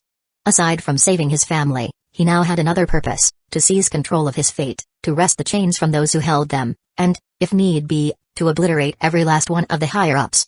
Such thoughts could not be spoken aloud, though, in a world governed by powers unseen, even whispered ambitions could draw their gaze. He had to complete both, yet strangely, he felt no fear. It was as if his path had become clearer, no longer clouded by the blinding haze of revenge. For the first time, purpose illuminated his steps, guiding him forward with a resolve as steady as a mountain beneath the heavens. "You bastards can't hear my thoughts, right?" he suddenly remembered, casting a suspicious glance at the sky. For a heartbeat, he waited, as though daring the heavens to respond. But soon, he shook his head, chuckling softly. "If they could hear my thoughts, then I'd just fill my mind with nonsense, or stop thinking entirely," he resolved with a sly grin. And with that, Suzuki quieted his mind, willing his thoughts into silence. He let himself drift, slipping into the serene void of sleep, his consciousness fading like mist under the morning sun. Within a shadowed realm, veiled in an endless mist that stretched beyond sight and time, Suzuki found himself stuck. Is this my spirit sea of consciousness? How did I get here? Suzuki was stunned. Moments ago, he was sleeping peacefully, yet now he stood in this strange, dark expanse. Was he truly within his own consciousness? Around him, the darkness seemed alive, twisting with a inky fog. But through the haze, he noticed three colossal presences slumbering in the depths. In one direction lay his demonic bloodline, a dark and unknown power coiled in quiet dormancy. To his left, he recognized the divine sky serpent bloodline, a massive white-scaled serpent with eyes crackling with electricity, resting atop a storm so vast it seemed to span an entire continent. The third, the azure dragon, ahead, a blue-scaled behemoth whose immense body stretched like an endless ocean. Each beast lay exhausted, their mighty forms still after what must have been a fierce struggle. Could I tame them? The thought hit Suzuki like a thunderbolt. Here, in his sea of consciousness, he was the sovereign. If he could seize control over these bloodlines while they lay dormant, he could potentially harness their power. In this realm, his will should be boundless. He grinned, eyes gleaming with ambition. There was no harm in trying. Whoosh! In an instant, the darkness around him was swallowed by a blinding blaze as infernal flames erupted from Suzuki's body, surging forth like endless tidal waves, illuminating every corner of his consciousness. Hiss! Suddenly, a fierce roar shook his whole consciousness, followed by the fiery glow. The divine sky serpent had awoken. With a rumble, it unleashed a howling as a whirlwind spiraled into a massive tornado, tearing toward Suzuki's flames. Shhhh crack. The winds shrieked, clashing against the inferno, yet the flames only devoured them, growing fiercer with each gust. Grrrr. To his right, a low, dark rumble echoed as his demonic bloodline stirred. Swish. A shadowed hand as massive as a mountain lunged, releasing a pulse of devouring darkness with a sinister energy. But the flames hungrily consumed it, blazing even higher as they fed on the dark energy. Snort. Then, a sharp, disdainful sound shattered the space. The azure dragon, its blue-scaled body shimmering like an endless sea under moonlight, rose from its place. Boom. With a thunderous speed, it lunged forward, eyes ablaze with fury. Suzuki's flames flickered, and a chill ran down his spine. He had miscalculated. The azure dragon. It doesn't truly belong here. It's not bound to my spirit sea, so my control over it is limited. A cold realization settled in: if he did nothing, this ancient beast would consume him entirely, obliterating his will. Not today, he murmured, his voice steeled with resolve, as he braced himself, summoning every ounce of his inner power. Bzzzt. The azure dragon surged forward, jaws gaping wide. Suzuki clenched his fists, summoning the pressure of 1,000 stars to weigh it down. But the dragon didn't even flinch. What? His blood ran cold as he realized how badly he'd underestimated it. He took a deep breath, ready to try something desperate. Crack. The azure dragon froze mid-lunge, motionless as if time itself had stopped. It worked. Suzuki whispered, relief and disbelief flooding him. Just that much weight? But something was wrong. The dragon's eyes were still, empty, as if it was frozen completely. Curious, Suzuki slowly turned, only to find himself face to face with something unfathomable. What? Inna. Before him hovered a single, majestic eye, stretching as far as the universe itself. No other comparison did it justice. It possessed an intense, vertical slit that seemed to pierce straight into Suzuki's soul, filling him with an instinctual, bone-deep fear. The eye was a dark violet, and what he could see of the creature's scales shimmered in shades that defied mortal comprehension. The azure dragon was reduced to an insect in its presence. The sheer weight of its gaze made Susieba's breath catch. His spirit sea felt untouched by this being, which could only mean one thing: it's not here. It doesn't belong to this realm at all. A shiver raced down his spine as the realization took hold. This being was observing him from the void, beyond the fabric of his reality. Ah! Abruptly, unthrobbing pain exploded in his head as the being's gaze pierced deeper, seizing his thoughts. Get out! He dropped to his knees, clutching his head. Stop! The words came out in a pained gasp, as the presence only pressed harder, his vision flickering with agony. The next day, Thousand Beast Forest. Sunlight poured over the mountains, a golden veil upon ancient trees. Ha! Look at this fool, sleeping here. A voice sneered, its owner's boot resting mockingly close to Susieba's still form. Outside a hidden cave, Susiebai lay upon the cold, jagged earth, unmoving, unfeeling, as though in a world beyond pain. Yet the forest was watching. And now, it had brought unwelcome visitors. Chapter 29, Intercepted by Xianshan Sect. This idiot, passed out in the dirt like a mangy dog. Susiebai's eye twitched. Just when he'd finally calmed his storming spirit sea, the quiet shattered under the voices of these rowdy brats. 6 of them, he noted, sensing their presences with the ease of a hawk eyeing chicks from above. Not much of a threat. But I'm in no rush to hop up, either. He'd already sent Zhaolu safely to his ring world. With her tucked away, he could relax, even if the aura around these newcomers suggested a few cultivation stages above him. The intruders were a mixed group of 5 men and a woman, divided by color, 3 in plain gray robes and 3 in dark blue. Each of them had this distinct mark on their chest, just above the heart, a dragon coiling around an orb. Sect disciples, then. Treasure-chasing troublemakers by the look of them. Elder Bay, come over here. One of the blue-robed disciples sneered, elbowing his friend. Some fool's lying here like he just lost a bet with fate. Susiebai gritted his teeth, fighting the urge to spring up and scatter them like dry leaves. Patience, he reminded himself. Let them dig their own graves first. One of the disciples, Wangf, a tall, smug one with a boot begging to be stomped on, stepped forward and prodded Susiebai in the ribs. Get up, coward. Susiebai remained still, playing the role of unconscious fool, though inwardly, he was considering which one to smack first when he did get up. Then, a new voice echoed through the air. It was soft and sweet, like silk brushing against skin, but sharp enough to cut deep. Cheng Yong. Wangf. 15 lashes each. The 2 disciples froze, their faces draining of color. Swoosh. A delicate feminine figure descended from above, landing with a grace movement. She spun a jade-handled parasol in her hand, the delicate accessory twirling lazily, mocking the very idea of a weapon. Her green robes, decorated in silver that glinted like hidden blades, hugged her body elegantly. Crimson eyes as cold as starlight fixed on the group with a glare that would make even hardened cultivators flinch. Beiyujian, elder of the Xianshan sect, didn't raise her voice or break her posture. She didn't need to. Have you forgotten the ways of the Xianshan sect? She asked, her tone as soft as it was deadly. Mocking strangers to feel powerful? Flaunting your ranks to humiliate others? Tell me, does that make you stronger? Cheng Yong and Wang's sneers vanished, replaced by uncomfortable silence. Elder Bay, we didn't mean, Cheng Yong stammered, barely managing to get the words out. Didn't mean what? Her gaze tore through his weak protest like a sharpened blade. Didn't mean to make fools of yourselves? PFTT. Susiebai, lying in the dirt, felt his muscles tense involuntarily. Her presence wasn't just strong, it was unfathomable. Who was this elder? He wondered, both amused and tense at the same time.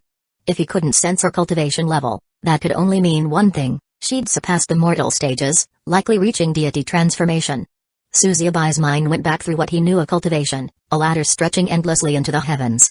Most people started at the first steps, chi awakening, where they gathered spiritual energy, then chi refinement, refining it, and consolidation, where they locked it within a seed. From there, a true cultivator would step into foundation establishment, a stage that was all about hardening the body and mind, preparing to step beyond mortal limits. Then came core formation, the moment a cultivator condensed all that energy into a core, like the heartbeat of their power. The core was only the beginning of true strength, though. After that, the cultivation path split into even greater realms: earthly rebirth to create a nascent soul, then soul fusion to strengthen the spirit, and spirit severing to break the last ties to mortality. Then, if one was tenacious, or crazy, enough to survive all that, the final step was to integrate it all into a divine embryo, which grew into a deity, where the body was reborn as an immortal vessel. And Beiyujian. Well, she had clearly walked that entire path and then some. Suzubai was left praying to every ancestor he'd ever heard of that she wasn't a reincarnation of his personal nightmare, Long Lifen, who tortured him back home on White Cloud Star as if it were a pastime. Just as he was cursing his rotten luck, the lone female disciple, Lan Miu, stepped forward. She had the kind of beauty that could convince any man to lower his guard, and then promptly knock him out with a single strike. Almond-shaped eyes appraised him with curiosity, though her smile was barely a sliver. "But Elder Bay, doesn't he seem a bit suspicious? I mean, who lies around here of all places?" She stepped closer, her robe highlighting her slender waist, her fragrance drifting on the breeze. "Suspicious or not, that doesn't excuse your behavior," Bayujian replied, casting a sidelong glance at Suzubai, her crimson gaze sharp as ever. She arched an eyebrow. "He's awake," she noted, sensing the faint ripples in his chi. A grey-robed disciple with a round face and nervous manner, Fatiju, as he was aptly named, cleared his throat. "Elder Bay, should we try to wake him? If he's just some passerby, we're wasting our time, aren't we?" "Not just any passerby," said Zhaoyu, a fellow grey-robed disciple with sharp eyes and tied-back blue hair. His breathing reveals traces of spiritual energy. "He's a cultivator, like us." A faint glimmer crossed Bayujian's eyes. "Leave him be for now," she commanded, cold and composed. She turned to Liu Zhenhai, her personal disciple, the only one in this group who actually seemed competent. He stood by the mouth of a cave, where a boulder blocked the way, eyes gleaming with the thrill of discovery. The faint golden light in his long blonde hair and his striking features could have made him the hero of his own tale. "Liu Zhenhai," Elder Bay's voice softened slightly. "Do you see anything?" "Yes, Elder Bay," he replied, his voice calm. "I'm certain the treasure is behind this boulder." The word treasure sent a jolt of interest through Suzubai. So that's what they're here for. In a way, it made sense. The Xianshan sect, a righteous sect that prided itself on tradition and hierarchy, divided its disciples into levels. A sect was different from a clan. While clans were essentially family powerhouses, passing down techniques within bloodlines, sects were open institutions where anyone with talent could rise through the ranks. Inside Xianshan sect, the outer court disciples wore gray, blending in like unassuming dust, while inner court disciples like these blue-robed idiots strutted about, desperate to look important. But it was the crimson-robed core disciples, the elite, who were the true powers of the sect, right below the elders like Bayujian herself. Sect disciples were always sniffing around for treasures and opportunities to prove themselves. Apparently, Liu Zhenhai, with his sharp instincts and privileged position as a personal disciple, had found this place first and dragged his fellow lackeys along. Meanwhile, Suzubai's own heart sank. He had stumbled across this place by chance, following an old map he'd scavenged from Fairy Lianhua, hoping for some minor fortune to get him by. Instead, he'd found himself right under the noses of Xianshan disciples, and an elder who could turn him to dust with a flick of her finger. As he lay there, Suzubai could only hope that Elder Bay had the restraint and mercy not to crush him as easily as she had crushed her disciples' egos. Chapter 30, The Tomb of Weeping Emperor. 1. Liu Zhenhai, I'm certain the treasure is behind this boulder. Elder Bay offered a slight nod, her expression thoughtful. At this moment, the only female disciple, Lan Miu, stepped forward, her eyes practically shining with admiration. Really? You're incredible, senior brother. Finding the treasure's location so easily. She purred, moving closer with all the elegance she could muster, her voice soft, almost reverent. Fatiju and Zhaoyu exchanged knowing glances, their faint smirks betraying exactly what they thought of her obvious intentions. Everyone knew Lan Mi wasn't here just for the treasure. Liu Zhenhai was a rising star, already at the soul fusion realm and an inner disciple of the Xianshan sect. If she could secure him as her Dao partner, a companion on the cultivation path, her own journey would get a huge boost. Pathetic, Zhaoyu muttered, his disdain barely concealed. Meanwhile, Suzubai remained motionless, taking in the scene. It was clear that Liu Zhenhai was the real focus of this expedition, Elder Bay's favored disciple, while the others were just tagging along, hoping to bask in his success. So, Liu Zhenhai's the hero of this little adventure, Suzubai thought with a smirk. And the others? Just followers hoping to catch a few crumbs that fall from his plate. With Elder Bay watching over them, it was safe enough for Suzubai to hang back and observe. The group was far too strong for him to handle head-on. Not that he intended to fight them. Let them do the work. It's not like I could break that boulder myself anyway, he thought with a smirk. Bam. Bam. Bam. Crack. Crack. After nearly an hour of grueling effort, Liu Zhenhai finally shattered the boulder blocking the cave entrance. Crash. The thunderous crash echoed across the valley, scattering birds into the sky. Finally. He gasped, struggling to mask his exhaustion, and glanced over his shoulder, expecting some sign of praise. Elder Bay remained as she was, her parasol twirling lazily, her gaze distant and detached. She gave him a single nod, barely acknowledging his effort. That's it?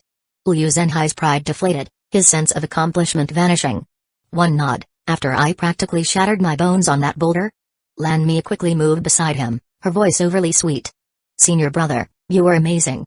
She chirped, her tone dripping with admiration, her robes swaying as she leaned in, hoping to draw him in closer. Amazing, huh? Liu Zenhai thought bitterly. Where were you when I was the one smashing rocks? Zhao Yu clapped him on the shoulder. Good work, senior brother, he said in an even tone that somehow managed to feel patronizing. Liu Zenhai finally realized what had happened as he glanced around. Lan Miu, Zhao Yu, Fatty Zhu, Chen Yong, and Wang F, they'd all been standing back, arms crossed, watching him struggle like it was some casual afternoon stroll. If I'd asked for their help, we could have cracked that boulder in 5 minutes, he fumed silently. Fatty Zhu waddled past, shaking his head. No cure for stupidity, he muttered, just loud enough for Liu Zenhai to hear, before squeezing himself through the narrow cave entrance.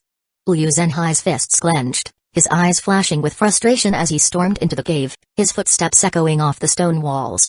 Elder Bay remained outside for a moment, her figure still as a statue, parasol resting lightly in her hand.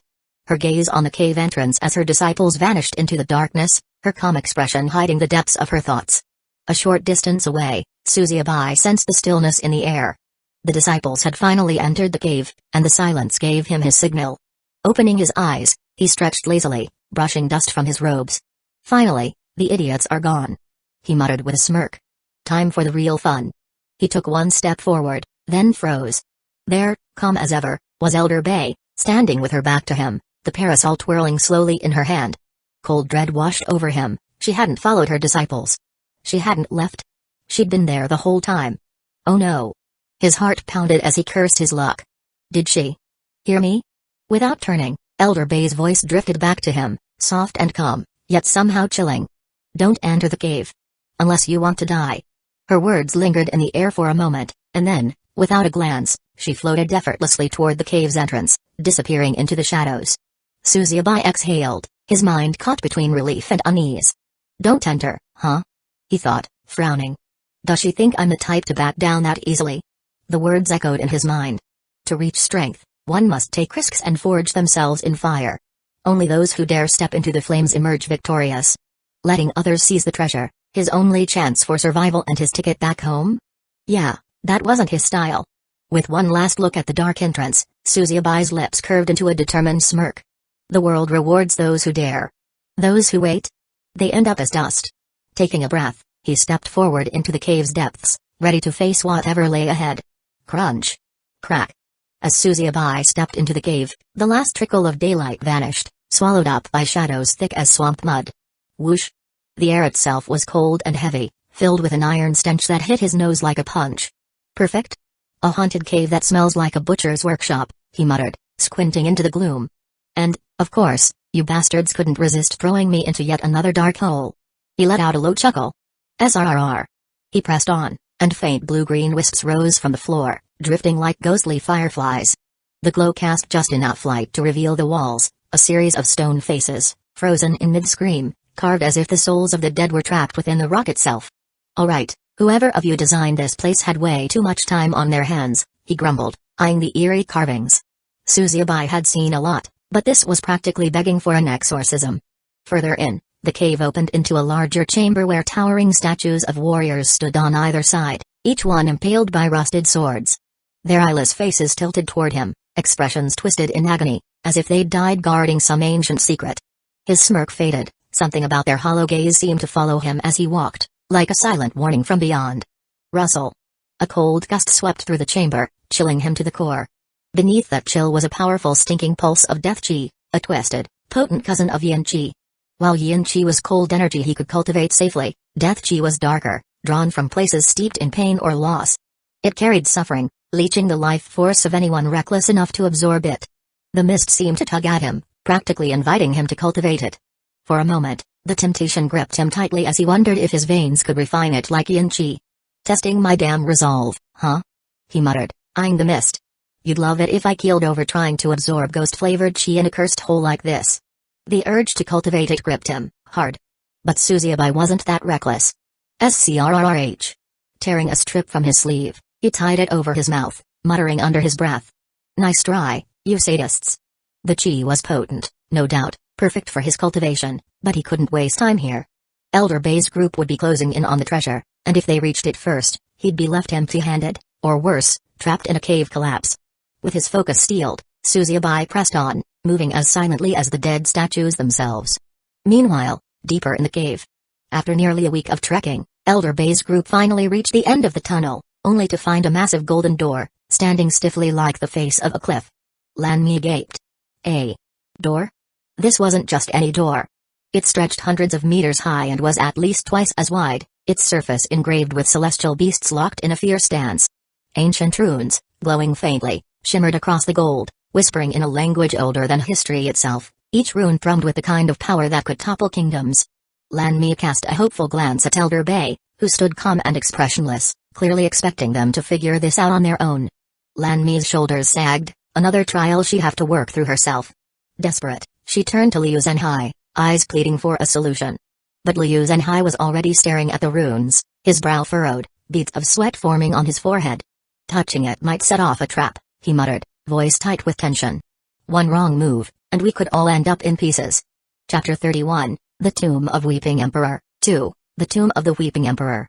First chamber, false door. Sweat trickled down Liu Zhenhai's brow as he traced a finger over the runes, his face a mask of forced confidence barely hiding a flicker of fear. One wrong move, and we're all in pieces, he muttered, as though his hands weren't already shaking. Lan Mi leaned in close, practically hanging off him, her eyes wide in exaggerated awe. Only you could understand these runes, senior brother. She purred, her robe accidentally slipping just so, revealing a soft curve of jade peaks while her fingers brushed his arm. Your insight. It's almost too much. Liu Zhenhai's eyes dipped, and his chest puffed up. Oh, it's nothing, junior sister, he replied, feigning modesty while basking in her attention. These runes are complex, yes, but manageable for someone like me. He traced another rune, putting on the air of a master, if only he knew what any of it meant. Truly? She sighed, leaning even closer, her hidden features nudging him just enough to tempt. Behind them, Fatty Zhu and Zhao Yu rolled their eyes, sharing a knowing look. Laying it on thick, isn't she? Fatty Zhu muttered. Annoying, Zhao Yu replied with a snort. They both knew Lan Mi's admiration was as fake as a street vendor's talisman. She wasn't here for any runes, her target was Liu Zhenhai, and her technique was as obvious as it was shameless. But Liu Zhenhai's gaze kept flicking back to Elder Bay, who stood a few steps away, her silence more terrifying than any scolding. For all of Lan Mi's syrupy praise, her senior brother was really after Elder Bay's approval, hanging over him like a blade. Lan Mi, oblivious to his real aim, let her hand linger on his arm, her voice dropping to a whisper. If only I could understand these markings as you do. Perhaps you could show me. Up close. Her eyes sparkled with an invitation as bold as a dragon's roar. Liu Zhenhai's face flushed, caught between the runes he barely understood and the two soft moons brushing against him. He coughed, struggling to focus. It's a skill few can master, he replied, barely holding his composure as she leaned in, warm and soft as silk. Cough. A sharp cough and Elder Bay's cold gaze flicked to him, and his pride shrank instantly. Lan Mi pulled back, but it was too late. Elder Bay's silence was far worse than a scolding. Moments later, still stinging from Elder Bay's silent rebuke, Liu Zhenhai turned back to the door, determination flaring in his eyes. These runes. They're nothing. Let's break through it together. The others exchanged glances and shrugged, summoning their techniques and unleashing them in a fierce onslaught on the door. Thud. Crack. A minute later, the golden surface flickered, runes flaring in response. Then, with a final boom, the door shattered, its massive frame collapsing in a thick cloud of dust. Beyond it, a golden glow spilled from the next chamber, calling them inside like forbidden fruit. The treasure. Lan Mi gasped, her greed blazing, her earlier flirtations discarded as she rushed forward with the rest. Liu Zhenhai tried to call them back. Wait. Be cautious. But his words were lost in the scramble, no one was holding back now. Crash. Crash. But as they charged into the chamber, two massive stone pillars trembled and crashed together, sealing them in with the finality of a sword stroke. What? Creak. Creak. The ceiling groaned, stone spears shooting down from above like divine retribution, the walls shuddered, stones raining down in fury, trapping them within as if the tomb itself had came to life, hungry to punish their greed. And as the dust settled, The silence that followed was reminder that the treasure they'd rushed to claim would now be their tomb. 2 days later. Outside the same door, now standing unscathed as if it hadn't been blasted into oblivion, silence reigned, until, swoosh. Ha! A jagged crack appeared on the cave wall, tearing through space like a sharpened knife, and with all the grace of an unwanted side character, Suzuyabai was spat out. What the? He staggered, barely keeping his balance as his head rang like a struck bell. The world spun as if he'd been thrown headfirst through a thunder array. Buzz. The sound drummed through his skull, making his bones feel like they'd been put through a spirit blender. Just happened? Clutching his head, he crouched, letting the buzzing fade. He'd been exploring this cursed cave, even tossing a casual hello to the creepy statues lining the walls, when he'd spotted a rift, small but pulsing with a dark, familiar energy. Naturally, he'd stepped right in. Next thing he knew, he was here, spat out like a discarded seed. As the buzzing quieted, he finally caught his breath, a faint memory tugging at his mind. That rift. Was it the Void Thunder Dragon? Ever since that ancient dragon had nestled into his spirit sea, his mind felt like a simmering cauldron held at a fragile calm. The lesser bloodlines in him had gone silent, almost reverent before its overwhelming presence. The name, Void Thunder Dragon, came to him instinctively, as though whispered directly into his mind. And the strangest part? He was certain this creature was consuming the rest, soon to become his only bloodline. This latest rift? Likely just a taste of its strange power leaking through. Could it be my ticket back home? Suzuyabai eyed the rift, pulse racing. He felt its strength, a power vast enough to cross worlds. But then again, the higher-ups couldn't possibly be that generous. Right? With a wary shake of his head, he dismissed the thought. Instead, he turned to his surroundings. Same cursed cave, same miserable silence, except for a towering door at the far end, standing like a challenge. The door seemed to breathe danger, practically vibrating with curses and calamities just waiting to be unleashed. Yeah. Definitely not touching that. He didn't even consider testing his luck on that monstrosity and started looking for other exits instead. What game are you guys playing with me now? He muttered, eyes narrowing as he thought of all the ways this could go sideways. Memories flashed of a poor spirit beast he'd once seen, just a fluffy Winnie Poppy, happily munching a blade of grass, when a rock fell from the heavens and flattened it on the spot. From that day on, Suzuyabai knew, luck didn't exist. Fate? Just the cruel whims of whoever's watching above. Huh? His musings were interrupted as something about the statues along the walls caught his eye. Each one of them was tilted, almost as if pointing toward what seemed like a dead end on the right side of the cave. Oh, you think I wouldn't notice that? Suzuyabai grinned, half pitying the higher-ups for their weak attempt at trickery. If this is all you've got, you guys need to step up your game. With the bold confidence of someone blissfully unaware he'd just planted a red flag straight into his own fate, he strolled over to the so-called wall and reached out. But instead of meeting cold stone, his hand slipped right through, just an illusion concealing the way forward. Am I that much of a sage now? He chuckled, wondering if he'd truly become wise beyond mortal measure after reincarnation or if the higher-ups had just lost their touch. With a smug smile and a mental pat on the back, he stepped through the illusory wall, disappearing into the hidden passage. Whoosh! Chapter 32, The Tomb of Weeping Emperor, 3, 6 hours later. Second chamber, the Lake of Reflection. Og! Damn you all to the 9th level of the abyss. Splash! Splash! Suzuyabai staggered out of the hidden corridor, blood and sweat soaking his shredded robes, which clung to him in a pitiful mess, as though even his clothes were too tired to go on. His hair, once intimidating, was plastered to his face in limp strands, making him look more like a soaked stray than the reincarnated villain feared in stories. With a grunt of disgust, he hurled a severed limb, courtesy of some fanged demonic beast, straight into the lake before him. Splash! Ha! He watched it sink, imagining it was one of those high and mighty elders who'd come up with this shortcut. Follow the statue's direction, they said, he muttered, wiping his bloodied brow and only smearing it worse. Oh, yes, step right in the way they're pointing. Real clever. Led me straight into a nest of beasts. Who's the genius who decided on that? If I ever meet them, they'll get to feel what it's like when directions switch and the stick goes right where the sun doesn't shine. He stretched his arms, grimacing as his bruised, sliced-up body protested. Every inch ached, a miserable reminder of the 6 hours he'd spent hacking, clawing, and cursing his way out of that nightmare of a corridor. A twisted part of him almost admired the higher-ups for their craftiness, almost. But in the end, he figured they were likely just getting a good laugh out of his misery. 6 hours of fighting through that endless hordes of beasts, he muttered bitterly. For what? Just to learn the statues weren't pointing the way forward? He spat into the lake, glaring at his own reflection. Either they're trying to mess with me on purpose, or those ancient codgers up top have lost their wits. Where the hell even am I right now? Taking a deep, exasperated breath, he finally looked around, noting the chamber's eerie, open space. The ceiling far above, a spiked stone mouth as if the tomb itself wanted to swallow him whole. Below, an impossibly still lake stretched out, dark and silent. Its glassy surface reflected the chamber like a void leading straight to the underworld. He could feel something ancient in the air, a pulsing energy that made his skin prickle.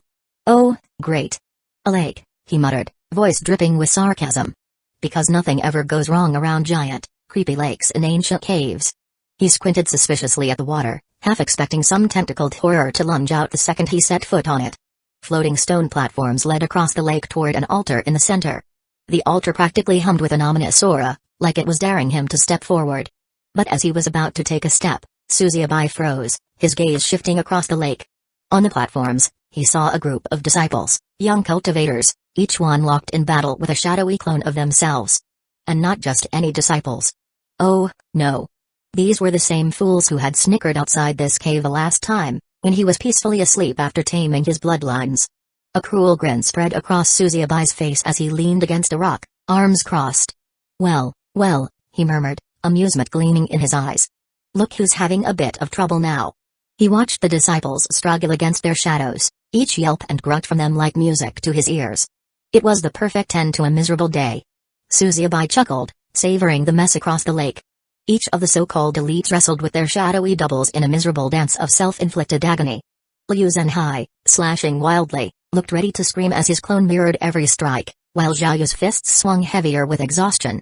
Fatty Zhu, who usually had a strategy for escaping trouble, was driven back by his doppelganger's advance, barely holding his ground.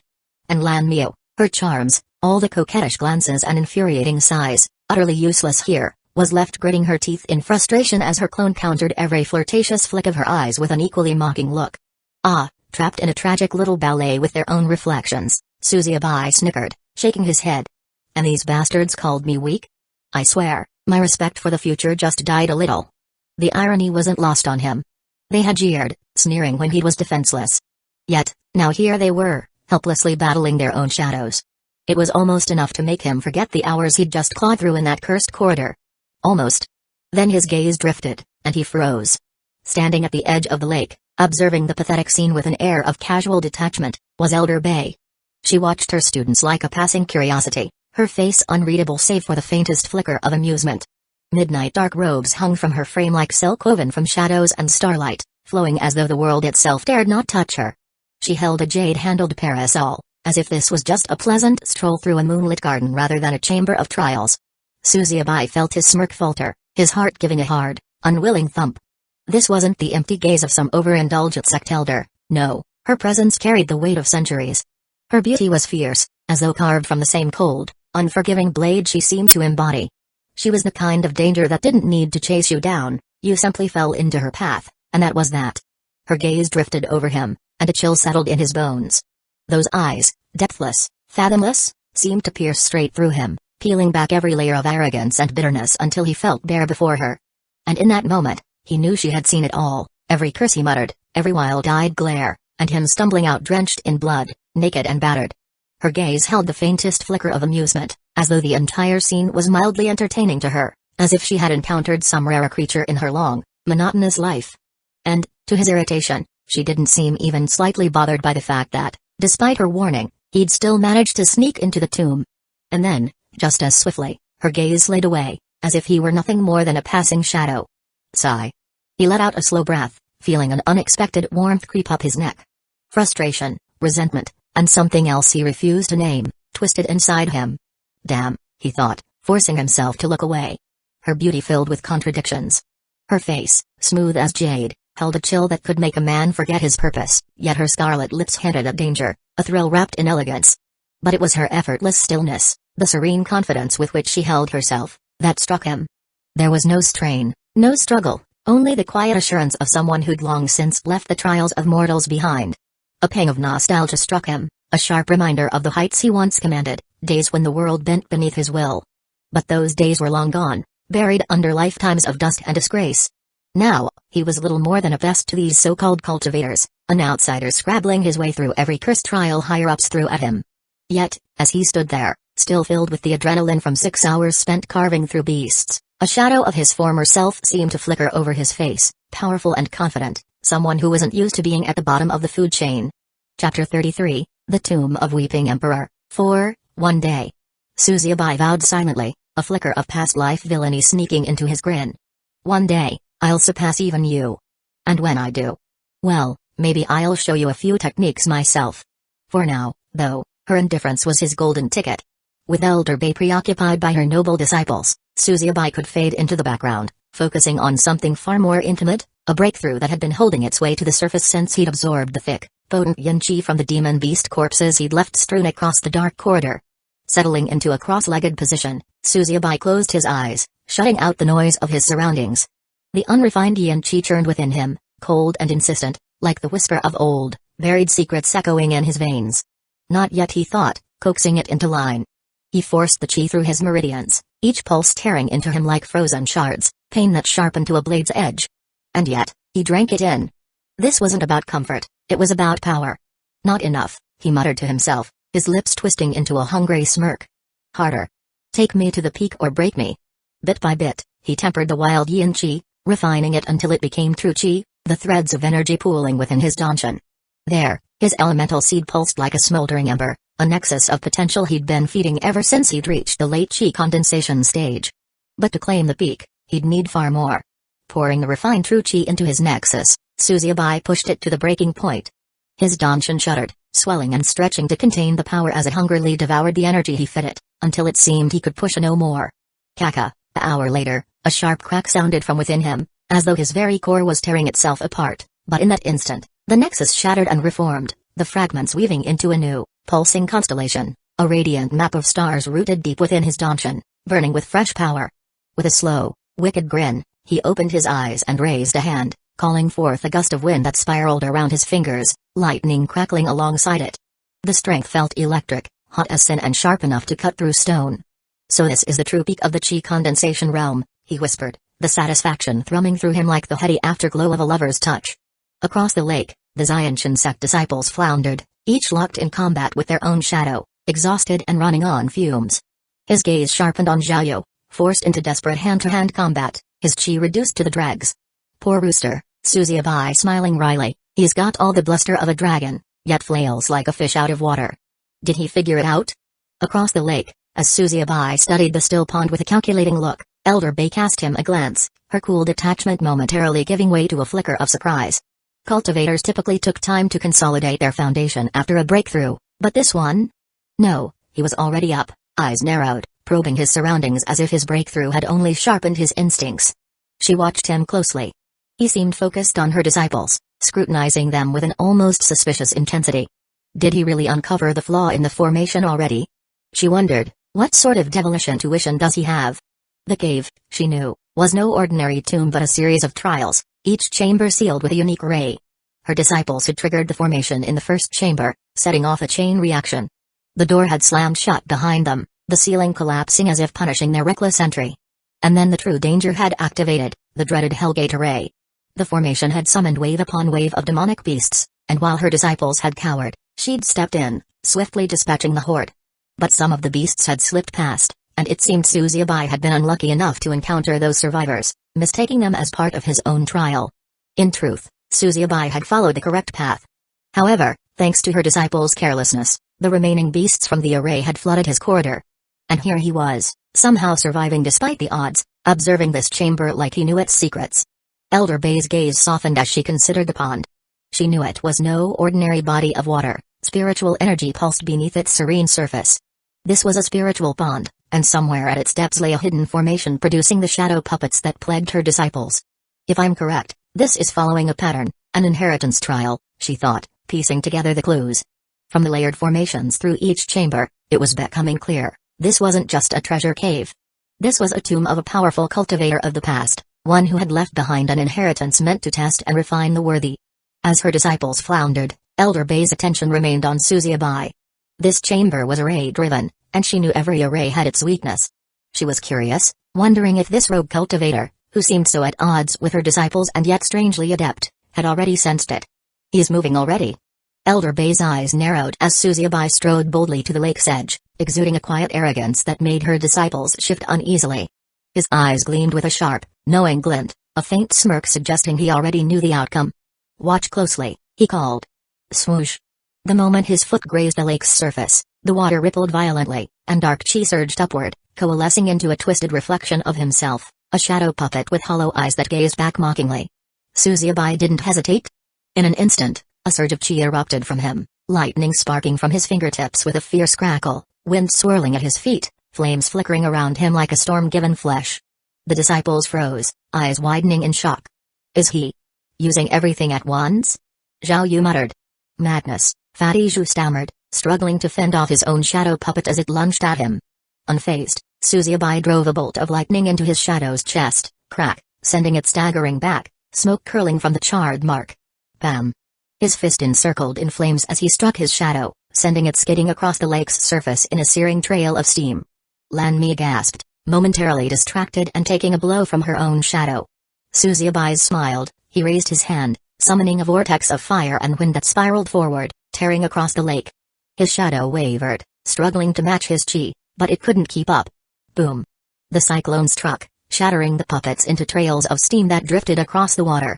A stunned silence fell over the chamber as the disciples stared, disbelieving. Just moments before, they dismissed him as some drifter, barely worth a second glance. Now, he tore through a trial that had pushed each of them to their limits. "Who is this guy?" Liu Zhenhai whispered as Suzubai stepped onto the altar. The altar, carved from ancient stone, glowed faintly with veins of light pulsing like a heartbeat. The air filled with the scent of damp stone and old chi, as though the chamber itself was alive. Suzubai ran his fingers over the intricate carvings, his eyes narrowing with a rare focus. Among the markings, he spotted it, a large, silver key nestled into the stone.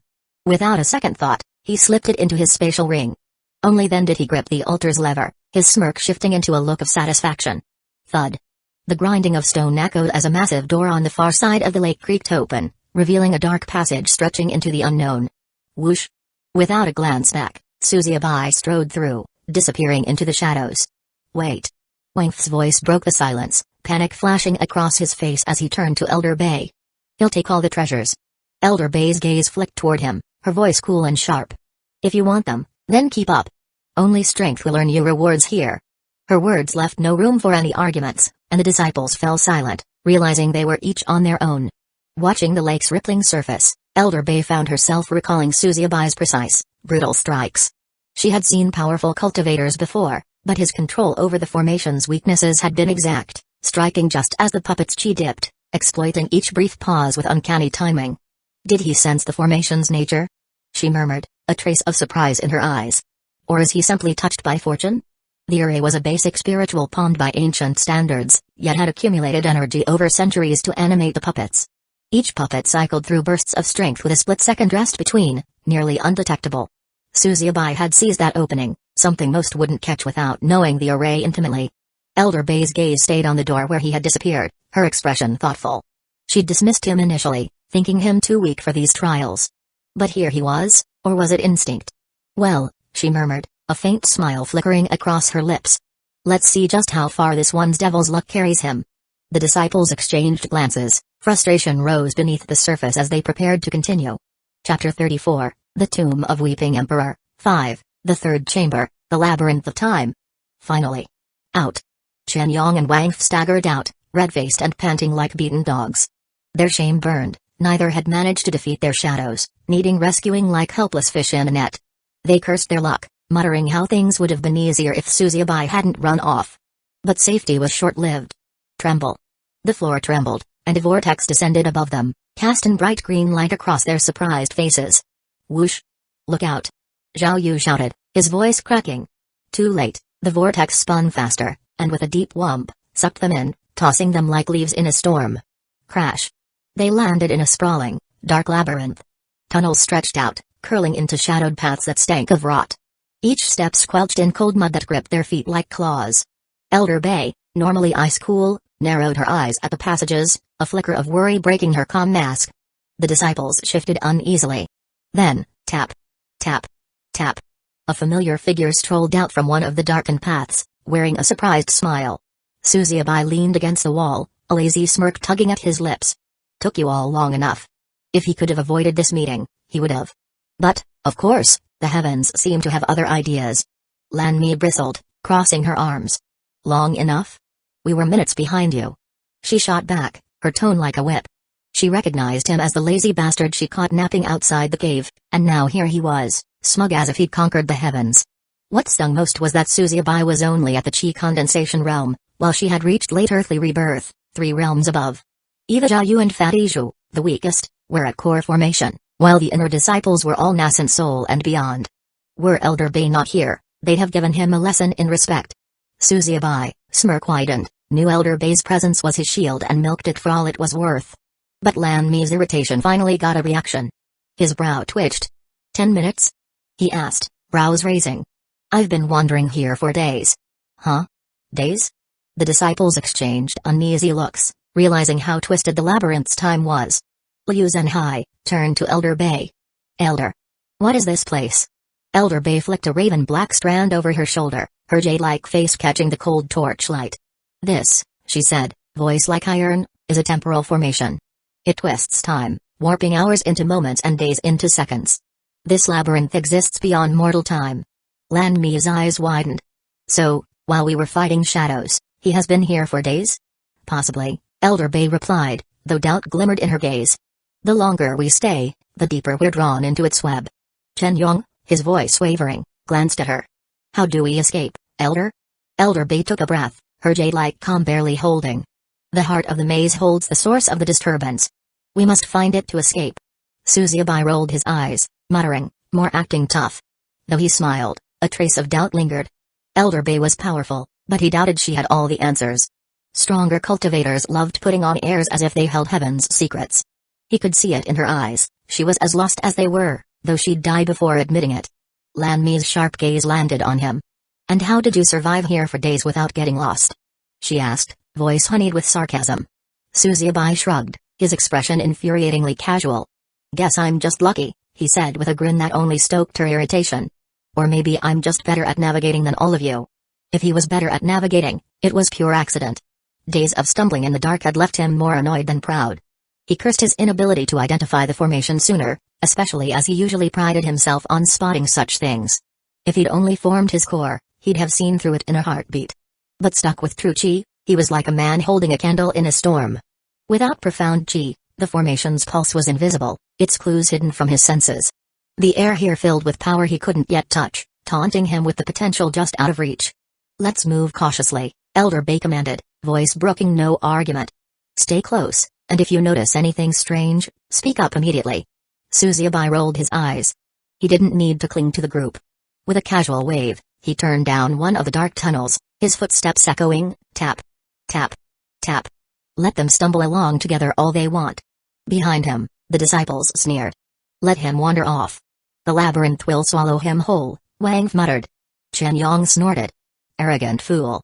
But Suzubai barely registered them, his mind already turning over Elder Bay's words. A temporal formation, he thought with a frown. If he'd known sooner, he wouldn't have spent days wandering like a lost dog. The problem was that identifying formations wasn't as simple as seeing or sensing, it required profound chi to sense, activate, or dismantle, the most potent form of the world's spiritual chi. But formations were more than clever tricks, they required profound chi. Spiritual chi, the vital energy that filled the universe, came in many forms, but cultivators sought 3 main types on their path: earth chi, heaven chi, and profound chi. Earth chi, drawn from the ground, strengthened the body in the early stages. Heaven chi was purer and more potent, used by advanced cultivators for higher realms. But the most abundant was profound chi, the raw form of spiritual chi that saturates the world like an endless, untamed ocean of energy. Profound chi was revered for its power, but it was also treacherous. Cultivators at Suzubai's stage couldn't use it directly, it would poison them. Instead, they had to purify it first, refining it down into true chi, a weaker but safer version. Only upon reaching core formation would they forge the core that allowed them to safely absorb and use profound chi in its raw form. For now, Suzubai was limited to true chi. Without profound chi, he couldn't sense the subtle pulse of a formation, leaving him to stumble blind through the labyrinth. Splash! Splash! Splash! Suzubai muttered, his voice echoing down the damp tunnel. Maybe I can't break this formation. But I can find its flaws. His footsteps splashed in shallow puddles, breaking the silence. There's got to be a way out without shattering it. He wandered deeper, his words swallowed by the darkness as he muttered to himself. Then, something clicked. I don't have profound chi to feel the formation directly, he thought, brows furrowing. But I can still sense distortions.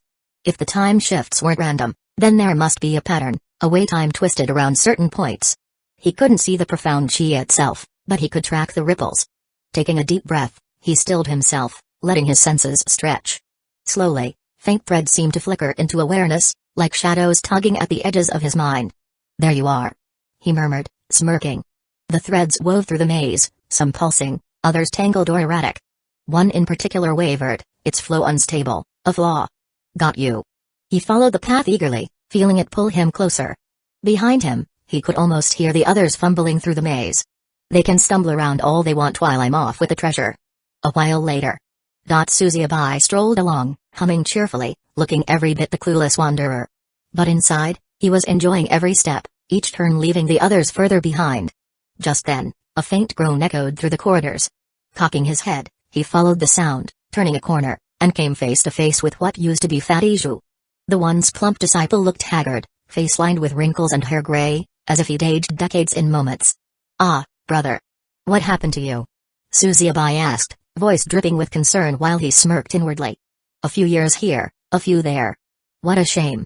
Fatty Zhu's eyes widened with panic. I don't know. I walked in here, and now look at me. He tugged at his robes, his voice cracking. Can you fix this? Suzuyabai frowned sympathetically. Oh, no. Maybe. If you retrace your steps, it'll reverse. His tone was kind, but he knew the poor fool would waste what little time he had left. With a desperate nod, Fatty Zhu hobbled back down the tunnel. Suzuyabai watched him disappear, lips twitching with satisfaction. Poor fool. He'll waste what little time he has running in circles. Further down, Suzuyabai spotted Xiaoyu, or what was left of him. The once proud disciple was caught in a slow time zone, sword half drawn, his face frozen in frustration. Suzuyabai leaned against the wall, barely hiding his laughter. Senior brother. You're, taking your time, I see. Xiaoyu's eyes moved slowly to meet him, voice stretching painfully. HELPME Chapter 35, The Tomb of Weeping Emperor, 6, R18, Xiaoyu's eyes moved slowly to meet him, voice stretching painfully. HELPME Suzuyabai gasped with mock sympathy. Oh, senior brother. You must be in a slow time zone. Try focusing your chi, maybe that'll speed you up. His voice oozed with false encouragement as he watched Xiaoyu's pathetic, sluggish attempts. With a clap, Suzuyabai nodded as if impressed. That's it. Keep trying, senior brother. The more you fight, the deeper the formations pull on you. Go ahead, struggle. He gave Xiaoyu a friendly pat on the shoulder, a gesture that would take minutes to register in Xiaoyu's distorted sense of time. I'll find help. Don't worry, I'll be back in no time. Or a lot of time. Who knows? Out of sight, Suzuyabai's grin widened. 2 fools down. Rounding the next corner, he heard soft, deliberate footsteps. Finally. Lan Mi had been sneaking behind him, her steps soft and measured, but Suzuyabai kept up his clueless wanderer act, pretending not to notice her creeping closer. Suddenly, her honeyed voice broke the silence. Junior brother. She cooed, appearing out of nowhere and sliding up beside him, her fingers gliding along his arm like silk. Her robes flowed like a river, emphasizing her figure as she moved in closer. You wouldn't leave me here all by myself. Would you? Feigning surprise, Suzuyabai turned around. Senior sister. Didn't realize you were right there. Her gaze smoldered as she leaned in, her robes clinging to her in all the right places, jade mountains rising and falling with a slow, deliberate breath. Found you by chance, junior brother, she murmured, fingers trailing down his arm, each brush a subtle tease. Her robes rustled as she shifted closer, her fingers lighting a faint shiver down his arm. Since we're here, why don't you keep me company? This maze isn't the friendliest place to be alone. Ah, trying to hook me, is she? Suzuyabai thought, hiding a wry smile. He returned her gaze with a wide, innocent smile. Good idea, senior sister. We should stick together. As they walked, he gradually led her toward a slow time zone, waiting for just the right moment. When they reached the edge, he stopped and pointed ahead. See that path up there? Shortcut. What? Lan Mi's smug confidence was all over her face as she strode forward, only to freeze, one foot hovering in the air as the sluggish energy hit, locking her in place mid-step. Her robes parted just enough to hint at the valley between her jade mountains, while her eyes widened in silent frustration. "What is this?" she hissed, her voice thick with frustration as her eyes flared with rage. Susie Abi's lips curled in amusement. "Oh, senior sister, it seems you've strolled right into a slow time zone. How careless of me not to warn you." Her face twisted in anger, though the expression dragged like honey dripping from a spoon. "You did this on purpose." He stepped closer, his gaze turning cold and mocking. "Me? Purposefully? Now, why would I do that? You were the one so sure you could use me, weren't you?"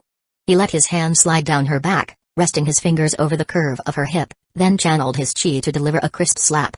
Slap. Whap. Her cheeks flushed in shock, her eyes widening even as her body remained trapped in sluggish time. Each strike echoed sharply, crackling with a pulse of chi-infused energy. Pack. Pack. Her body arched involuntarily, her chest heaving with each impact, and her lips parted in a low, unwilling groan. "Bebaz.tard." She spat, her voice dripping with venom, though a strange spark lit her gaze. Susie Abi leaned close to her ear, his breath warm as he whispered, "Oh, I'm just getting started, senior sister. You thought you could toy with me? Now you'll think twice before trying this again." His gaze lingered, savoring her helplessness, her flushed cheeks, and her frozen stance. "Don't worry. Someone's bound to come along eventually." Turning to leave, he grinned and thought, no thunder strikes from above this time? Could I actually be on the right path? Did that mean he had a free pass from the heavens to put her in her place? Just then, clink. Something small and bright fell from Lan Miu's robe, catching his attention. He paused, careful to avoid stepping into the slow time zone, and turned back. "What's this?" Susie Abi murmured, picking up a small, glowing green pill. He stared at it, recognition dawning in his eyes. Soul-severing poison. He glanced at Lan Miu, whose eyes darted away, a guilty flush coloring her cheeks. His voice grew sharper. "You plan to use this on me?" Lan Miu's face twitched, but she didn't speak, not a single word of explanation. She couldn't. If he knew the truth, if he knew why she'd brought that poison, her plans would fall to ruin. She bit down on her frustration, forcing herself to meet his gaze, even as her skin prickled with anger and shame. If she spoke now, she'd lose everything, and her life would be even worse than the torment she felt now. For a moment, Susie Abi simply stared, disbelieving. This wasn't just some petty trick. Soul-severing poison could kill a small fry like him without leaving a trace. And she had it ready for him? You really plan to kill me?" His tone was darker now, and anger simmered beneath the surface. The realization hit him, she hadn't just wanted to use him to get through the maze. She planned to discard him the moment he wasn't useful. Why kill him in the process? The answer was painfully clear, because she could. People had taken advantage of him his entire life, used him for their own reasons, hurt him just because they held the power. She was no different. But right now, looking at her, panting helplessly in the slow time zone, he realized he held all the power for once. And he could do anything he wanted. With a casual flick, he dropped the deadly pill into his spatial ring, securing it as a token of her failed attempt to off him. "Oh, senior sister, you really thought you could kill me that easily?" He mused, his gaze zeroing in on Lan Miu, who was now helpless, trapped in the grip of the slow time formation. "Guess it's time you learned who's boss." He stepped forward, hands grabbing onto her trembling thighs, fingers digging in as he took his position with all the confidence of a bandit claiming his prize. S.T.Top. Her eyes darted, fury and fear swirling in them as the reality sank in. She was utterly at his mercy. With an exaggerated flourish, Susie Abi shrugged off his robes, revealing his unyielding rod of righteousness, glowing like a torch in the night, pulsing with yang qi and practically vibrating with intent. Her wide-eyed horror was priceless as he settled into place, the tip of his mighty spear nudging against her soft, quivering thighs. Squish. Chapter 36, The Tomb of Weeping Emperor, 7, R18, Squish. W.ha. Wa.t. She gasped, each syllable dragging out painfully in the slow time effect as her helplessness hit her like a brick.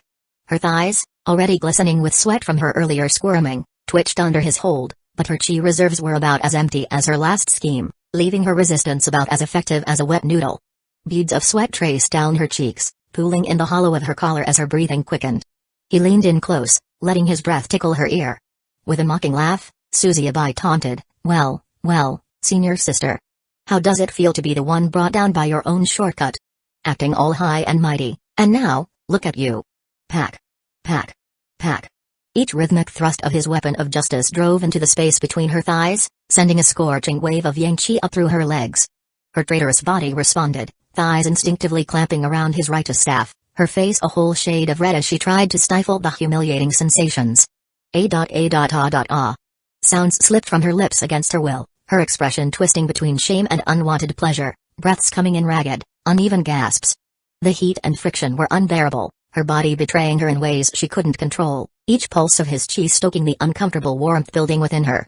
With a smile plastered on his face, Suzuki leaned in, letting the suspense hang build in the air as he savored every delicious second of her wide-eyed, horrified stare, building up to his grand finale. And then, splurt. Splurt. Splurt. Without so much as a warning, a thick white stream of pure yang essence shot forth like it had a personal vendetta, splattering right across her face, tangling in her perfect hair, and dripping down her bare shoulders in thick, gooey trails that left nothing to the imagination. Each drop gleamed with chi-laden energy, branding her in a way that shouted her total and embarrassing defeat, no room for arguments. Lan Miu, the untouchable senior sister, now thoroughly baptized in his yang essence. She froze, her eyes going as wide as saucers, her mouth opening in silent horror as the warm, sticky stuff trickled down her face and neck, dragging her dignity through the mud one humiliating drop at a time. "Why you?" she finally managed, her voice shaking with rage and disbelief, eyes blazing with a fury that would have melted steel if she still had an ounce of energy left to use. The nerve. No one had ever dared lay a finger on her, and this guy just smeared his victory all over her like it was his personal art project. Suzuki leaned back, thoroughly amused, as he drank in her mortified expression. He gave her one last patronizing pat on the shoulder. "Maybe now, senior sister, you'll think twice before trying to pull off one of your cute little schemes, and then trying to off someone for dessert." As he turned to leave, he threw her one final glance, enjoying every second of her tear-streaked face and the fierce blaze of indignation in her eyes. "I will make you pay," she muttered, her voice trembling, her face flushing red with a mix of anger, shame, and helplessness. But Suzuki just laughed, giving her a cheeky wave as he strutted down the maze, leaving her there to stew in her slow time trap, and the bitter sting of her own failed attempt. With a confident swagger, Suzuki continued down the path, pretty sure he'd be the first to find the chamber's exit, snag the treasure, and peace out long before she even managed to scrape together her dignity. Though the aftermath made him wonder for a split second if he'd gone too far, he just shrugged it off. The higher-ups gave me a free pass, they'll pull me out of the fire if this gets messy. I got this. With a confident stride, he carried on, whistling a tune as he went. 15 minutes later, Suzuki strolled casually through the tunnel, his freshly changed robes sticking to his sweat-dampened skin. His footsteps echoed softly in the dim passage, a steady rhythm masking the storm within his mind. The core of the formation is close. His pace quickened, the thought sparking a surge of anticipation that pushed aside his unease. Yet, when the narrow tunnel opened into a vast cavern, he froze mid-step, his breath catching in his throat. "No." The single word slipped from his lips, hoarse with disbelief. At the cavern's heart stood Beiyujian, a figure seemingly carved from moonlight, her presence too ethereal for the chaos surrounding her. The glow that shone above her body was both radiant and oppressive, warping the atmosphere with its quiet majesty.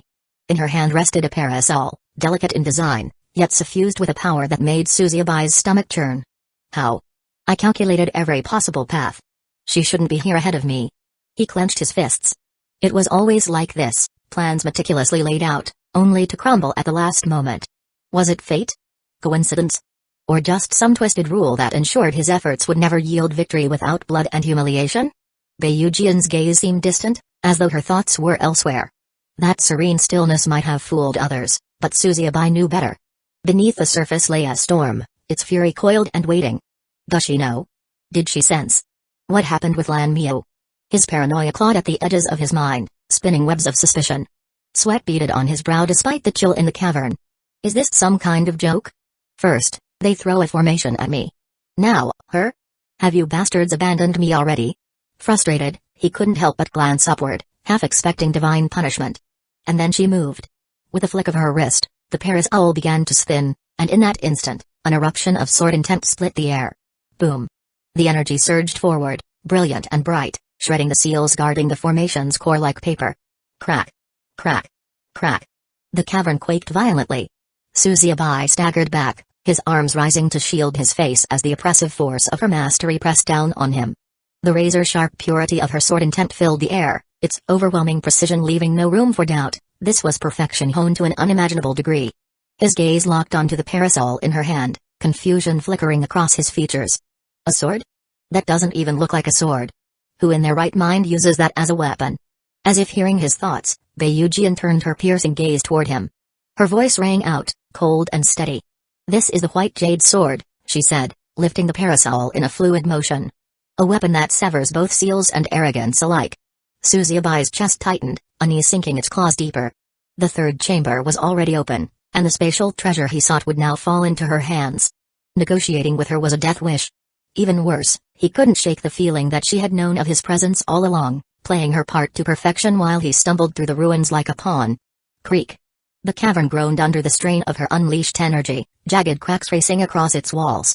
The oppressive silence dissolved into chaos as the ground buckled beneath his feet. Massive stones crashed down, filling the air with choking dust and debris. The broken formation's energies lashed out while pulling at his robes with a violent frenzy. Crash. Crash. Crash. It's all collapsing. Suzuyabi thought grimly, his instincts screaming at him to move. He bolted toward the newly revealed exit, weaving through the falling rubble with desperate precision. There. The exit. Move. Panicked cries from Xianshan sect disciples echoed around him as they scrambled to escape. Freed from the temporal formation's clutches, they ran as though hell itself nipped at their heels. Among them was Lan Miu, her sweat-soaked hair plastered against her face as she glared at him with unmasked fury. "Damn you!" she shouted, her voice cutting through like a hot whip. Suzuyabi didn't dare look back. Bam! He slid beneath a collapsing beam, the shock wave hurling him forward. With a final desperate lunge, he cleared the exit and tumbled to the ground outside. Breathless, he sprawled on the dusty earth, his robes tattered and caked with grime. Behind him, the mountain let out one last groan before the collapsing tunnel sealed itself entirely. Suzuyabi stared at the sky, his chest heaving. His fingers curled into the dirt, frustration bubbling to the surface. Why is it always like this? No matter how carefully I plan, this world tilts the board just enough to leave me one step behind. Chapter 37, The Tomb of Weeping Emperor, 8, Third Chamber, The Fake Treasure. Bam. Just my luck. Suzuyabi muttered, dusting off his already ruined robes. He slapped at the dirt, but all it did was leave him looking like he'd rolled in mud for fun. His heartbeat pounded in his chest like an irate elder slamming their palm on the table during a sect meeting. He could barely hear over the roar of blood in his ears, but his eyes remained locked on the cavern before him.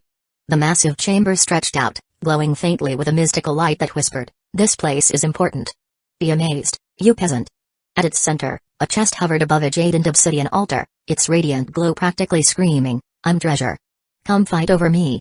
The thing was so smug it could have grown arms just to give everyone the middle finger. That's it. The treasure. Liu Zhenhai's excited yell shattered the quiet chamber. His perfectly styled golden hair caught the chamber's light, making him look like a narcissistic god. His eyes gleamed, a perfect combination of greed and ambition. But he wasn't alone in his ogling. Wang flicked his lips, his gaze so intense it could have melted through the altar. He looked like a hungry dog eyeing a steak. Beside him, Chen Yong swaggered forward, practically oozing greed. "Whatever's in there is mine," Chen Yong declared, his sneer so wide it could have stretched into the next dimension. "Step aside, unless you want to regret it." Fatty Zhu, stunned, crossed his arms and let out a loud snort. "Yours? What did you do, oh mighty inner disciple? Sit pretty while the rest of us risked our necks? The only thing you've earned is a front row seat to me opening that chest."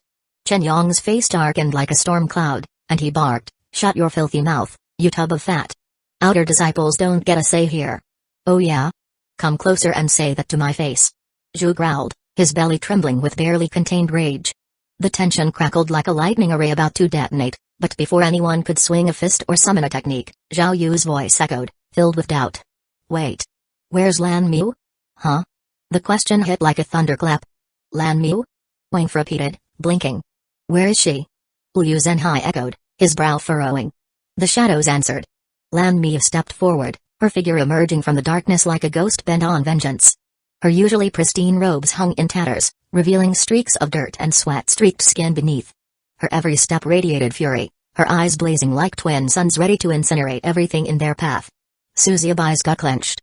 A chill raced down his spine, and for one absurd moment, he wondered if his Yangqi was about to abandon him in fear. "She looks like she's here to kill someone. And knowing my rotten luck, that someone is definitely me. Scoundrel." Her voice rang out like a divine decree, slamming into him with the force of a collapsing mountain.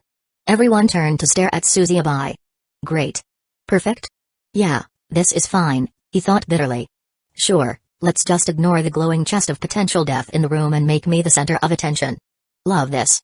Senior sister, he said carefully, forcing a smile that felt about as convincing as a paper shield. Shut up. Her roar shook the chamber, and her trembling finger pointed straight at him. You dared to violate me. You used my body for your disgusting pleasure in that cave. Hiss. Gasps rippled through the chamber. Wait, what? Wangth's jaw dropped. This little rat. Liu Zhenhai murmured, his lips twitching with something between shock and anger. Bastard. Zhao Yu let out a disgusted snort, shaking his head. Su Xiaobai froze. He tilted his head slightly, his expression calm, but his brain was spinning faster than an unstable formation. Violated? Used her body? What kind of fever dream accusation is this? Of course, he did do that. But seriously, why was she announcing it like this? Couldn't we settle this outside? Quietly? Like civilized cultivators, or at least in a place without so many witnesses ready to stab me in the back? Senior sister, he began again, bowing slightly, I think there's been a misunderstanding. I would never, liar. Her sword materialized in her hand, glowing with sharp, murderous intent. For a brief moment, Su Xiaobai saw his own pale face reflected in the blade's edge. Before Lan Mi could take his head, Elder Bei's voice rang out. It carried the tone of someone fed up with babysitting a pack of unruly brats. Enough. The room stilled. Even the hovering chest seemed to dim its glow in deference to the elder's commanding presence. Lan Mi, Elder Bei said, her tone colder than an ice cave. You've accused him of a grave crime. But the Xianshan sect does not act on baseless claims. Where is your proof? Lan Mi's grip on her sword tightened, her knuckles white as bone. I know what he did. He violated me while I was defenseless. Elder Bei's eyes narrowed. Then provide evidence. We do not punish based on outrage alone. The silence was deafening. Elder Bei's piercing gaze shifted to Lan Mi, her eyes narrowing with suspicion. The girl had been defenseless? Helpless against this rogue cultivator? Elder Bei's lips tightened into a thin line. She could smell the nonsense from a mile away.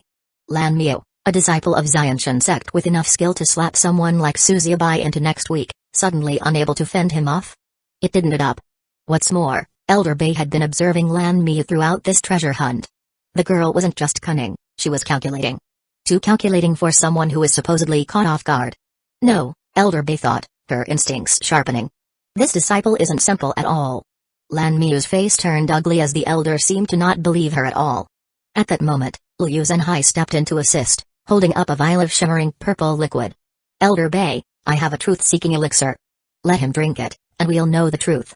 Elder Bei arched a brow, observing the vial filled with a shimmering blue liquid. That's a rare treasure.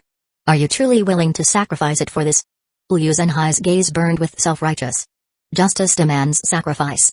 If he's guilty, the truth will reveal itself. Su Xiaobai's lips twitched. Oh, great. This guy's playing hero. How noble. Without waiting, Su Xiaobai stepped forward and grabbed the vial out of Liu Zhenhai's hand. What are you doing? Elder Bei barked, stunned. He uncorked the vial, the fragrant aroma wafting through the chamber. Let's get this over with, he said flatly, tipping the elixir back and downing it in one go. The heat hit instantly, spreading through his body like wildfire.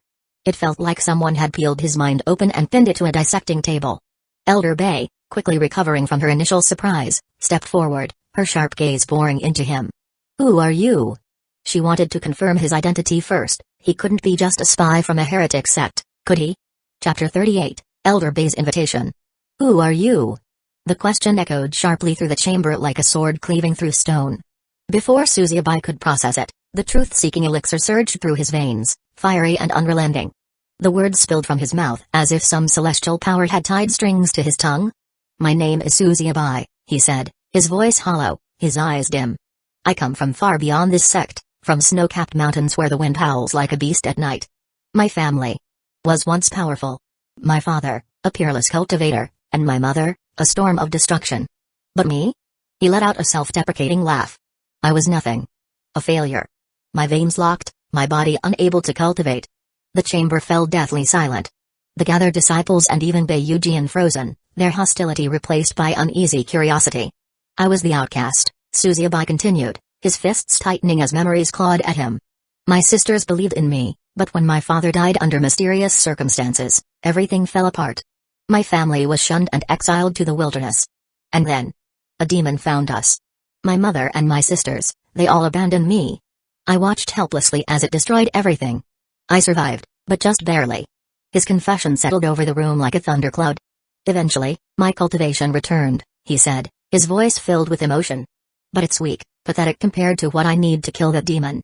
I've drained every day, but the demon who took everything from me still lives. A heavy silence stretched across the chamber. Even Lan Miu, who moments ago was practically frothing with anger, faltered slightly. But then she stepped forward, her voice sharp as ever.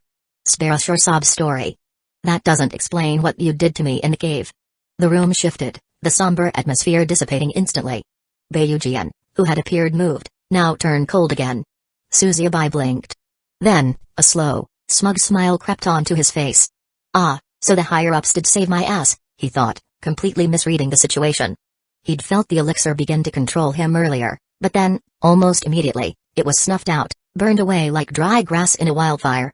The words spilling from his mouth were all his own now, not the elixir's doing. They've got my back, he thought. Those immortals must have decided I'm too valuable to lose. Good thing I guzzled the damn thing before anyone could stop me. He had no idea that the truth was far less glamorous. The infernal flames coursing through his core had effortlessly consumed the elixir. It was simply too low grade to affect someone like him, but for now, Suzubai basked in his imaginary divine protection. With renewed confidence, he spoke smoothly, his tone as calm as a clear lake. Senior Sister Lan, you misunderstand. You were caught in an illusion formation. It made you tear your robes and act erratically. I stepped in to help, but you mistook my intentions. So I left. Liar. Lan Mi snarled, her sword vibrating with dangerous energy. Elder Bei raised her hand. Enough. Her presence silenced the room. She turned to Suzubai, studying him with an unreadable expression. The truth-seeking elixir compels honesty, she said. If what he says is true, then we owe him an apology. But... Lan Miu's face twisted in fury, but before she could respond, Elder Bei's palm lashed out with the speed of lightning. Slap. The sound echoed like thunder. Lan Miu staggered back, clutching her cheek in shock. Elder you? You've embarrassed our sect enough, Elder Bei said coldly. Let this be a lesson to think before you accuse. The disciples murmured amongst themselves, their earlier hostility toward Suzubai now replaced with uncertainty. Elder Bei turned back to him, her expression softening. For your integrity and restraint, I offer this. She held out an icy blue lotus, its sword chilling the air. The frost twice per lotus. Use it to stabilize your cultivation. Then, from her sleeve, she drew a silver token etched with the intricate image of a sword surrounded by flowing clouds. Its craftsmanship radiated quiet elegance, but the aura it emitted was anything but subtle. This is my personal token, she said. If you ever find yourself near the Xianshan sect and feel the call to a righteous path, use it to seek me directly. I cannot force you to stay now. But I see a rare heart in you, a strength that resists walking the path of evil despite your suffering. Hiss. The disciples gasped softly. A personal token from Elder Bei wasn't just a favor, it was a mark of distinction. She continued, her voice firm yet sincere. Our sect lacks people like you, Suzubai. If you are left to wander without guidance, I fear the world's temptations will turn you toward darkness. This token is a promise, not to demand, but to offer. Should you ever need help, or if you choose to stand with the righteous, I will stand with you. Suzubai accepted the token with a humble bow. Thank you, Elder. I will never forget this kindness. Inside, though, he laughed to himself. A sword-shaped token from a righteous sect? Oh, the irony. If she only knew what I really thought about her precious righteous path. Blinded by the rigid black and white morality of the world, Suzubai had no intention of conforming. He preferred to rise above it all, to be the one who decided what was black and white for himself. For now, the higher-ups were the ones drawing that line, but one day. Elder Bei gestured toward the treasure chest. Now, let us claim what we came here for. The treasure will be divided, half for Suzubai, half for the sect. No one dared object. Whoosh. Elder Bei floated toward the chest, her movements serene. Suzubai watched her, his outward expression calm, but his heart pounded with excitement. Whatever's inside. Half of it is mine. If there's a spatial treasure in there, I could even negotiate for a better deal. As Elder Bei dismantled the protective formations, his thoughts turned cold and calculating. The chest's glow intensified, promising treasures beyond imagination. Suzubai's polite smile never wavered, but deep within, infernal flames roared. His gaze briefly flicked to Liu Zhenhai's back, the man now glaring at the treasure with unhidden greed, while Lan Mi stood in the corner, seemingly uninterested yet silently seething with disbelief and anger. Whether I like it or not, Suzubai thought darkly, I've gained one more enemy today. As for Liu Xinhai, that meddlesome fool. Suzuabai's eyes narrowed. Butting into other people's affairs, he really needs to be taught a lesson. Chapter 39, The Real Treasure.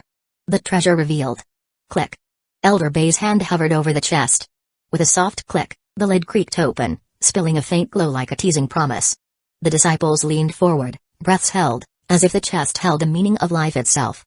Suzuabai's heart thumped wildly. Finally. I can go home. Come on, chest, don't hold out on me now. Pills to turn me into a walking god? A blade sharp enough to slice through fate itself? Or, oh, a perfect jade beauty too, he coughed internally. No. Okay, just send me back home already. Outwardly, he maintained his wide-eyed, innocent expression. Inwardly, he was practically salivating. However, rumble. Rumble. The chest began to tremble violently. A sudden gust of wind swept through the chamber, extinguishing torches and whipping hair and robes around like flustered chickens. What's happening? Someone stammered. Whoosh.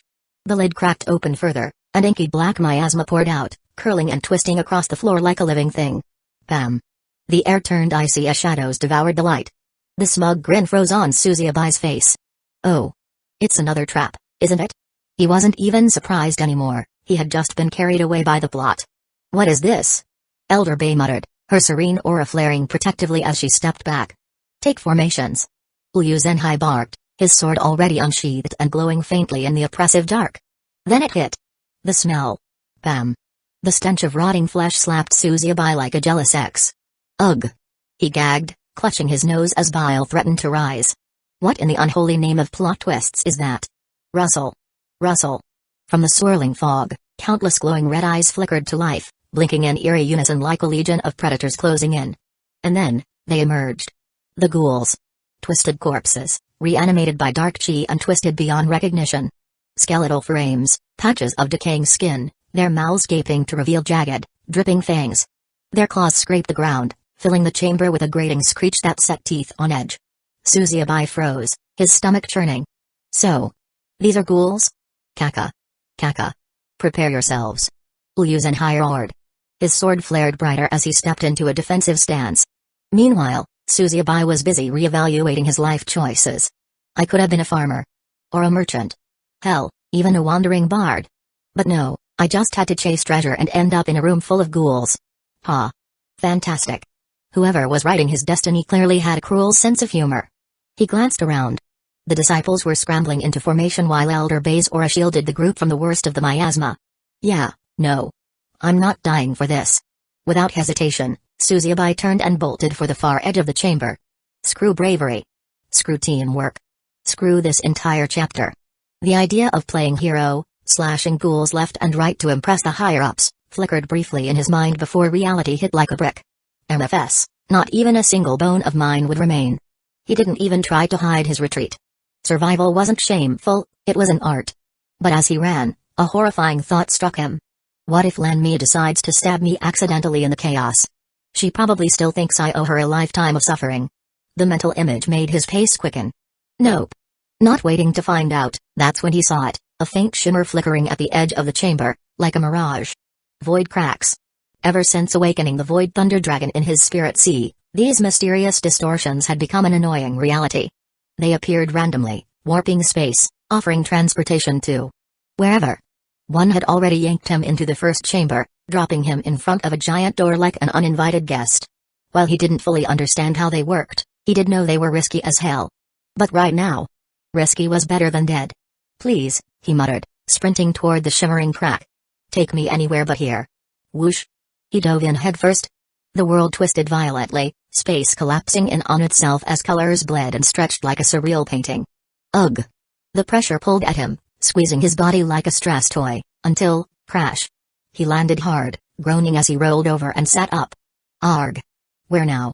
He blinked, his jaw dropping as he took in his surroundings. The second chamber. It was pristine. The eerie pond shimmered faintly in the dim light, its surface as smooth as glass. The glowing array in the center pulsed rhythmically, completely untouched. Suzuabai stared, his disbelief palpable. The second chamber didn't collapse? Was this luck? Fate? Or? Oh no. His hand instinctively reached for his spatial ring, pulling out a large key he'd sneakily pocketed from the altar earlier. It gleamed faintly, its intricate design mocking him. he groaned, rubbing his temples. So this is why, huh? This stupid key is the real treasure. Breaking into a bitter laugh, he looked up at the ceiling, directly addressing whatever forces seemed to govern his life. Hey, you up there. Could you please stop screwing with me for 5 minutes? Maybe just once, give me some actual treasure instead of dropping hints? He shook his head, muttering. I swear, if I die one more time, I'm quitting this and becoming a farmer. But even as the words left his mouth, he sighed. I can't die yet. He stood, dusting himself off and scanning the chamber warily. Nothing seemed out of place, but the silence was unnerving. Fine, he muttered, gripping the key. Let's see what kind of crap you've got waiting for me now. With curses and complaints spilling under his breath, Suzuyabai began navigating the chamber, carefully checking every hole for a place to put his thing. The key. He coughed to himself, trying to ignore the mental imagery. Really? Even my thoughts are against me now. Focus, Suzuyabai. Focus. Somewhere in here lies the real treasure. 1 hour later. Ugh. It's so hard. Suzuyabai collapsed onto the muddy ground, his chest heaving as if he'd just run a marathon. He'd searched every corner of the chamber, but there was no place to put his huge thing. The key, of course. Should I ask Xiaolu? He muttered, glancing toward his spatial ring. But a quick check showed Xiaolu was still meditating, her aura pulsing faintly as she neared a breakthrough. He sighed. Guess it's all on me. As his gaze wandered, the glimmering spiritual pond caught his attention. A reckless idea flashed through his mind. Can I store the pond in my ring? The thought seemed absurd, but if it worked, the energy in the pond could push him straight into the core formation realm, or beyond if luck was on his side. Sitting up, he frowned at the shimmering water. Minutes passed as he stared blankly, piecing together the details. Then it hit him. Formation. Every chamber had a formation. How had he not noticed it before? The pond wasn't just decorative, it was part of the formation, its spiritual energy fueling it. He glanced at the key in his hand, and the realization struck. They'd skipped solving this formation entirely, leaping ahead to the next chamber. Maybe the temporal formation was just a decoy, and this was the final test. His eyes narrowed on the altar floating in the center of the pond, supported by a thick stone pillar. If there was an answer, it had to be beneath that altar. But first, the water had to go. Let's test my luck, he muttered, holding up Ningafan's spatial ring. Gurgle. Gurgle. The pond rippled, and Suzuyabai's eyebrows shot up as the water began swirling toward the ring. It works? He exclaimed, startled but thrilled. Taking a deep breath, he focused his spiritual energy into the ring. Whoosh! The pond spiraled upward, a roaring whirlpool of spiritual water cascading into the ring. The sheer force made his robes flutter dramatically. Finally, a moment that made him look cool. Ha! Just as planned. He laughed, grinning as the water drained rapidly. As the pond emptied, the altar floated lower, revealing the stone pillar beneath it. Near the bottom of the pillar, previously submerged, was a small, key-shaped indentation. Suzuyabai's eyes widened. There it is. Glug glug glug. The last of the water vanished into the ring, leaving behind an eerie silence. Suzuyabai stepped forward, his boots squelching in the mud. Squelch. Squelch. Perfect? A grand cultivator reduced to walking through muck like a farmer. Truly, I am the epitome of grace, he grumbled. Reaching the base of the pillar, he crouched to inspect the groove. The faint glow of jade runes surrounded it, pulsing with residual energy from the drain pond. So, this is where you go, Suzuyabai murmured, holding up the key. He slid it into the slot, twisting slightly. Click. The runes flared to life, light racing up the pillar and spreading across the altar above. Rumble. The entire structure shuddered as the altar began to descend into the pillar. Suzuyabai stumbled back, his eyes fixed on the now revealed passage. Stairs spiraled downward into the darkness, their edges faintly illuminated by soft, glowing runes. He stared at the opening. Finally, he muttered, excited, gripping his spatial ring tightly. Let's see what kind of treasures are waiting for me down there. Without hesitation, Suzuyabai stepped forward, vanishing into the depths of an unknown dark entrance. Chapter 40, Rigged Trials. The Hidden Trial. Tap. Tap. Tap. Suzuyabai descended the hidden staircase, the faint glow of jade runes barely piercing the suffocating darkness. Each step felt heavier, each echo louder, as if the walls themselves were judging his life choices. Perfect, he muttered. First, a cursed pond. Now, stairs into the abyss. What's next, a welcoming party from the higher-ups? Like, hey. Everything before was just a prank. You can go back to your good old life and raise chickens. He snorted, shaking his head. If only. Knowing my luck, the chickens would probably spit fire and demand I fight them for eggs. Even his sarcastic grumbling couldn't drown out the anxious pounding in his chest, as though something bad were about to happen. But hey, it's bad already, it can't get worse, right? Beneath the surface, frustration simmered with real stakes. Somewhere down here lay the treasure he needed, had to find.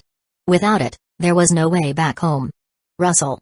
The air grew colder as he descended, the chi-rich energy of the upper chambers fading into lifeless silence. Mist seeped through cracks in the walls, curling around his legs like ghostly hands.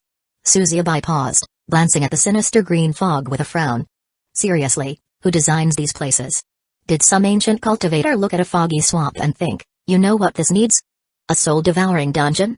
Still, he pressed on. Returning home wasn't just a dream, it was his only hope of escaping this god-forsaken realm. The staircase eventually gave way to a cavern so vast it felt like stepping into another world. The air suffused with an oppressive stillness that pressed against his senses. Violent cracks lined the jagged walls, glowing faintly with an otherworldly pulse. It wasn't the steady hum of life, it was the rhythm of something unnatural. Suzuki's boots scrunched against loose gravel as he stepped forward, his voice a low mutter. Oh, yeah. This definitely doesn't scream death trap. Maybe next, I'll stumble across a sign that says sacrifice yourself here. He froze mid-step, his attention snapping to a faint blue glow hovering in the center of the chamber. Hiss. His heart leapt, then immediately sank. At first, he thought it was some sort of treasure. Then he got a better look. The glow emanated from a pulsating object, suspended midair like an embryo cradled in light. Threads of chi spiraled into it, converging with unsettling precision. A chill ran down his spine. This wasn't just creepy, it was downright wrong. Okay, he whispered, stepping back instinctively. Definitely not a treasure. Definitely alive. And definitely something I don't want to get near. His gaze swept the chamber, the cracks in the walls, the dead chi, the eerie mist, it all revolved around this thing. And then it hit him. This isn't a treasure vault. His voice trembled as the realization sank in. It's a damn soul forge. From the infernal emperor's memories, Suzuki recognized the signs. The glowing cracks formed a soul-refining array, an ancient formation designed to extract the essence of fallen cultivators and refine it into pure chi. The embryo wasn't just alive, it was feeding on their souls, the same cultivators who had died in the trials above. Suzuki's stomach churned. He glanced back at the way he'd come, as if expecting to hear their screams echoing from above. Wait a second. He muttered, his throat dry. All the chambers above weren't designed to be passed, they were never trials at all. From the very beginning, this place had been a trap, a slaughterhouse wrapped in the illusion of glory. His gaze snapped back to the embryo, the swirling threads of chi around it suddenly feeling much more sinister. A horrifying thought made its way into his mind. Some of this chi. Could it be? He swallowed hard. Could it be the souls of that hot elder Bei and the Xianshan sect disciples? He grimaced, the image of their faces flashing in his mind. They'd been so confident, so proud. But if they'd fallen for the traps? If they'd died here? For a moment, panic clawed at him. But then, his mind leapt to a more comforting thought, wait. He glanced around, his lips quirking into a weak smile. Since I'm the only one who made it this far, that must mean the higher-ups set this up just for me. They wouldn't actually let me die here, right? He straightened, a nervous laugh escaping him. Right? This is just one of their twisted ways of helping me grow stronger. They're testing me. Yeah, that's it. The smile faded as his eyes drifted back to the embryo. They're also trying to kill me, but, details. As his gaze lowered, something else caught his attention. Beneath the embryo, half hidden in the mist, was a coffin. A fate-deceiving coffin. Suzuki's eyes froze for a second, a real treasure. If not for the infernal emperor's memories, he wouldn't have recognized it. This wasn't mortal craftsmanship, it was an artifact from the four heavens, the kind of item immortal emperors waged wars over. And here it was, just lying around. He stared at it for a long moment, his hands trembling. What kind of lunatic leaves something like this sitting in a soul-devouring array? Despite himself, Suzuki stepped closer, his curiosity outweighing his sense of self-preservation. The carvings on the coffin glowed faintly, their patterns radiating an aura of ancient power. Surrounding the coffin were several stone tables, each piled with decayed scrolls and shattered artifacts. Suzuki approached cautiously, brushing the dust off a brittle scroll. As he unrolled it, the runes etched on the parchment sent a jolt of recognition through him. Runic script. He murmured, his fingers tracing the faded characters. This wasn't ordinary language. It was the language of the gods, the kind of thing that could rewrite reality itself. He swallowed, glancing at the glowing cracks on the walls and the eerie stillness of the chamber. Everything about this place, the array, the embryo, The fate-deceiving coffin was far beyond the realm of mortals. "This isn't just some ancient dungeon," he whispered, his voice barely audible. This has to be the tomb of an immortal cultivator. None of this stuff belongs in the mortal world." His gaze flicked to the glowing cracks along the walls, then back to the scroll. The words seemed to leap off the page, charged with an energy that made his hair stand on end. "I, Tianyu, the Emperor of the Northern Heavens, inscribe this record with a heart burdened by grief and regret, for these may be the last words I leave in this world. My beloved." I remember the first time I met her, like it was carved into my very soul. Susieba's eyes skimmed the scroll's opening lines. "Of course," he muttered, glancing up briefly at the cavern around him. "Why would I find treasure here when I can find another tragic backstory? Thanks, higher-ups. Really appreciate it." Despite his grumbling, he read on. The scroll carried an undeniable temptation, the kind of story that pulled at even the most jaded hearts. The tale began vividly, almost dreamlike. Tianyu described traveling across the desolate northern plains, a land of endless storms and winds that howled like grieving ghosts. "The first time I saw her, the heavens wept, for even the skies knew that their most beautiful creation was no longer their own. I found her on the northern plains, lost and fragile in the cold. I had taken refuge in a small, broken-down hut as rain poured down from above. And there she was, a girl no older than 14, soaked to the bone, trembling in the storm. She was a vision of delicate strength, her eyes holding the wild determination of someone who had lost everything but refused to yield to fate. I had seen many beauties in my time, but none like her. Yor. That was her name. Her presence struck me like a blade to the heart. Even as I saved her from bandits that descended upon the hut, she showed no gratitude. No, instead, she raised her dagger against me, a foolish attempt to take my life. Ha ha ha. But even in her weakness, even in her desperation, there was a fire in her that called to me, and I knew I could never let her go."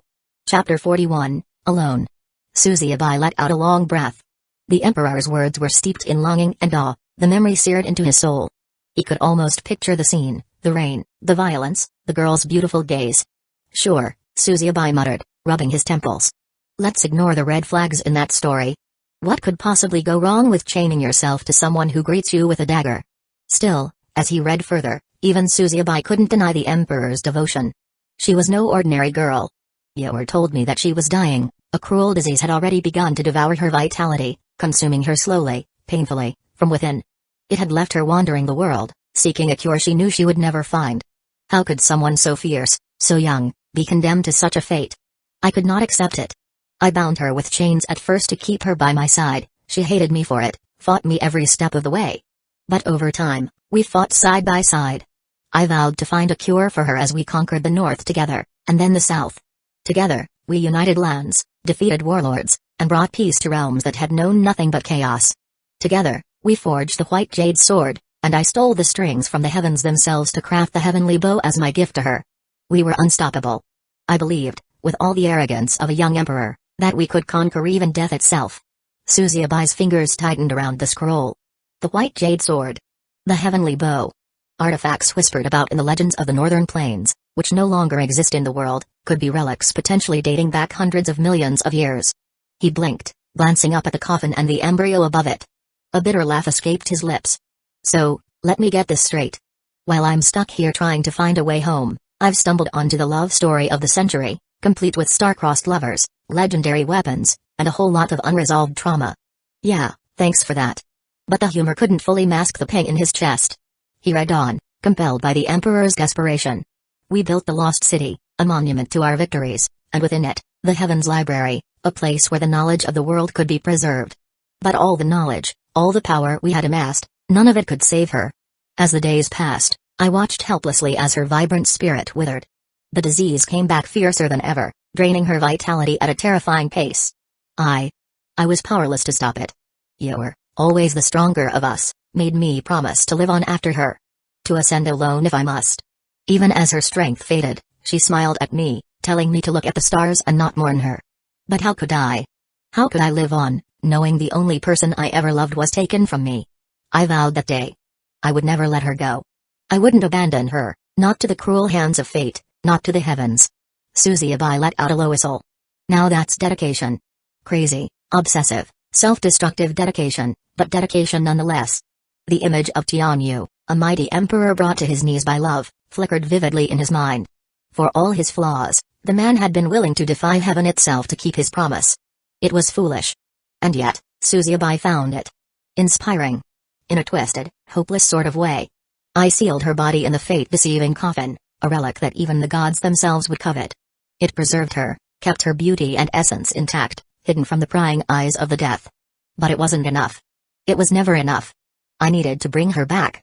Suzubai's eyes flicked to the coffin in the chamber before him. It pulsed faintly, as if responding to the words in the scroll. He felt a shiver crawl up his spine. "Nope," he muttered. "Not creepy at all. Definitely not about to bite me in the ass later." And yet, he kept reading. I searched for centuries, no longer an emperor but a grieving man chasing shadows, until I found mention of the immortal fetus, a legendary creation said to be born in places rich with chi. To consume it was to gain the strength of a genius who appears once in a million years. I became obsessed. I believed, no, I knew, that if I could create one artificially, I could use it to bring her back to life. For this, I built the soul refining array, a monstrous thing that feeds on the souls of those who wander into this cave, lured by rumors of treasure. I became the monster I once swore to destroy. For thousands of years, I harvested the souls of the foolish, all to fuel the creation of this immortal fetus. And yet, I failed. Again and again, I failed. Suzubai exhaled sharply. He closed his eyes, letting Tianyu's words sink in. So he was right. It had been a trap from the very beginning, everything orchestrated to fuel this immortal fetus that was meant to heal you. Now, even as I write this, I feel it, the immortal fetus has begun to devour me as well. The very thing I created to save you is draining my vitality. My body weakens. My life slips away, just as hers did. The irony of it. I cannot help but laugh bitterly. Please. If anyone finds this, I beg you, use the immortal fetus to bring her back. If you delay too long, the fetus will mature into an immortal embryo, and it will bring nothing but calamity. But if you act quickly, you can still save her. You must save her. I have failed her, but perhaps someone else can succeed where I could not. The scroll ended abruptly, the final words trailing off as if the Emperor's strength had finally given out. Suzubai stared at the crumpled parchment in his hands, the silence of the chamber pressing down on him like a suffocating fog. The sadness of centuries, of grief and failure, seemed to seep from the walls, curling into his thoughts. This isn't a trial ground, he muttered finally, his voice hoarse. He glanced at the coffin, the embryo pulsing faintly above it. This is a tomb. And I'm the latest idiot to stumble into it, thinking I'd get a prize. His laugh came out hollow, echoing through the cavern. Somewhere in this cursed mess was the treasure he needed to escape, the key to going home. The reason he'd pushed himself through trap after trap. But how could he even begin to understand the legacy of an obsession so destructive it had defied heaven itself? A love that had devoured souls, shattered dreams, and consumed a man who once ruled the stars? Suzubai clenched his fists, his nails digging into his palms. The desperation that had driven Tianyu wasn't unfamiliar, it mirrored his own. Why?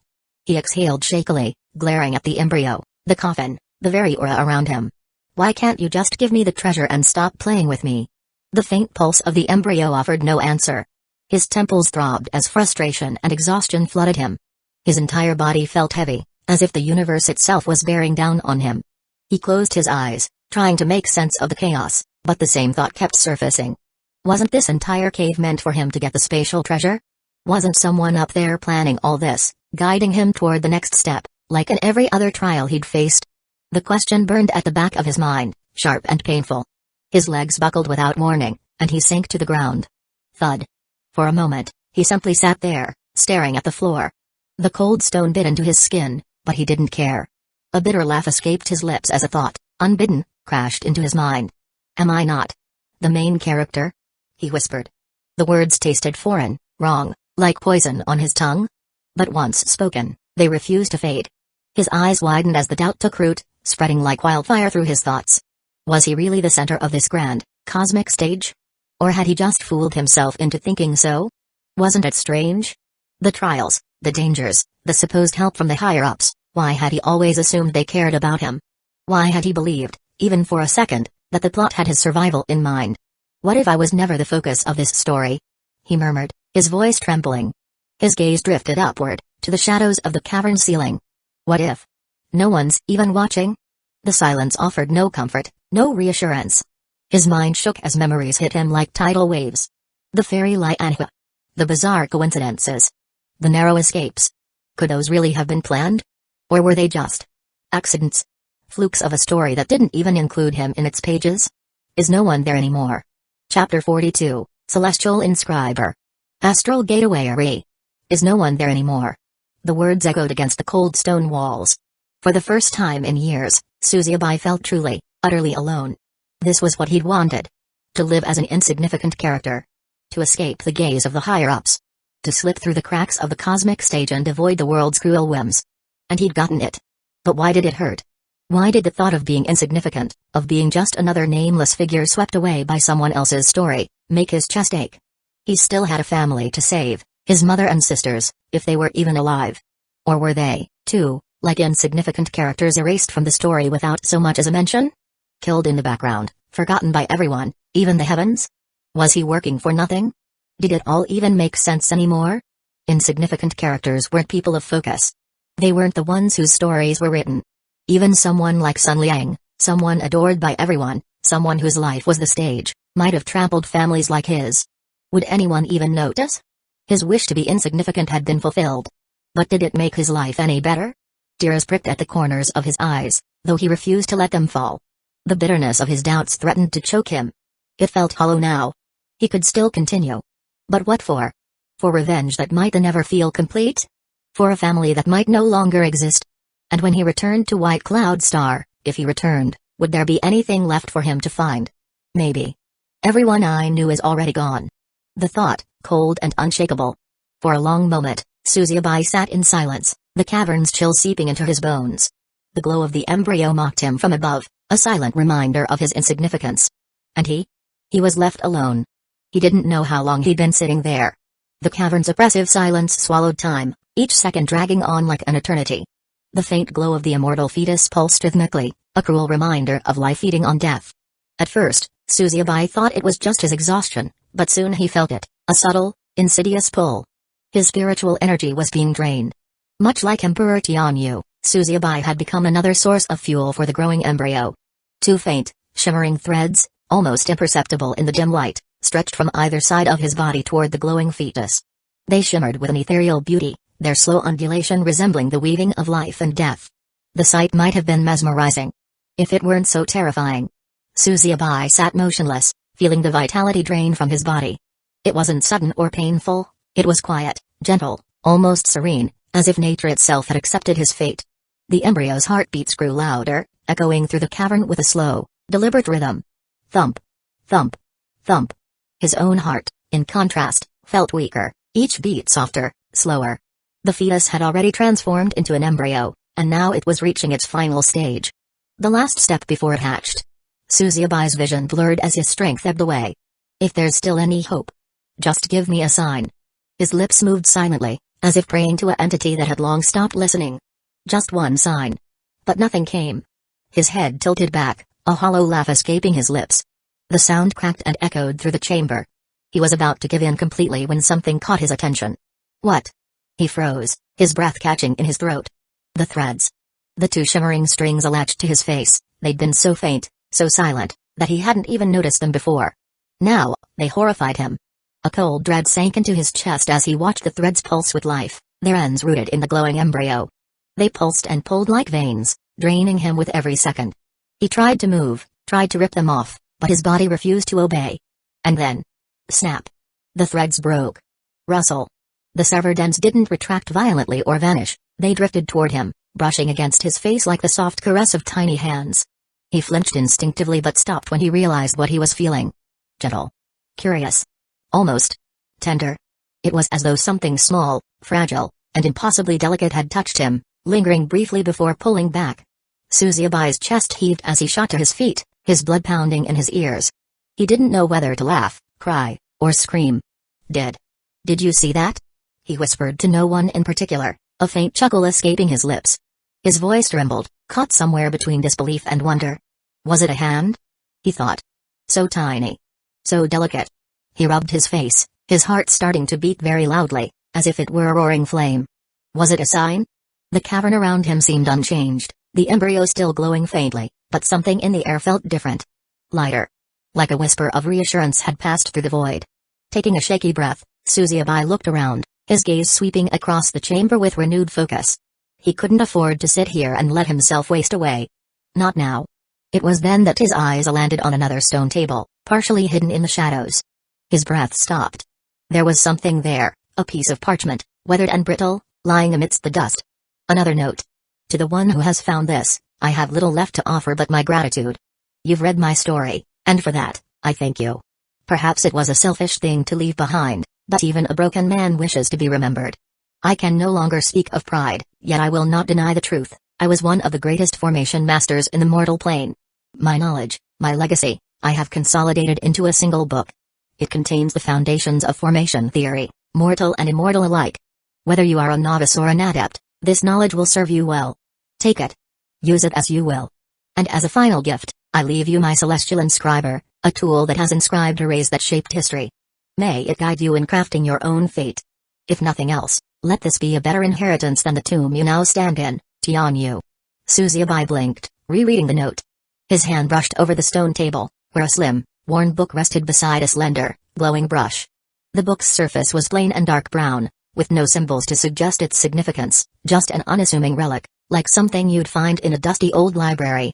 But the moment Suzuki flipped through its pages, his heart skipped a beat. Astral Gateway Array, he whispered, his grin widening with every word. This was what he needed. The array wasn't just a formation, it was a miracle. Theoretically, it could summon anyone from anywhere, bridging realms and distances as long as certain conditions were met.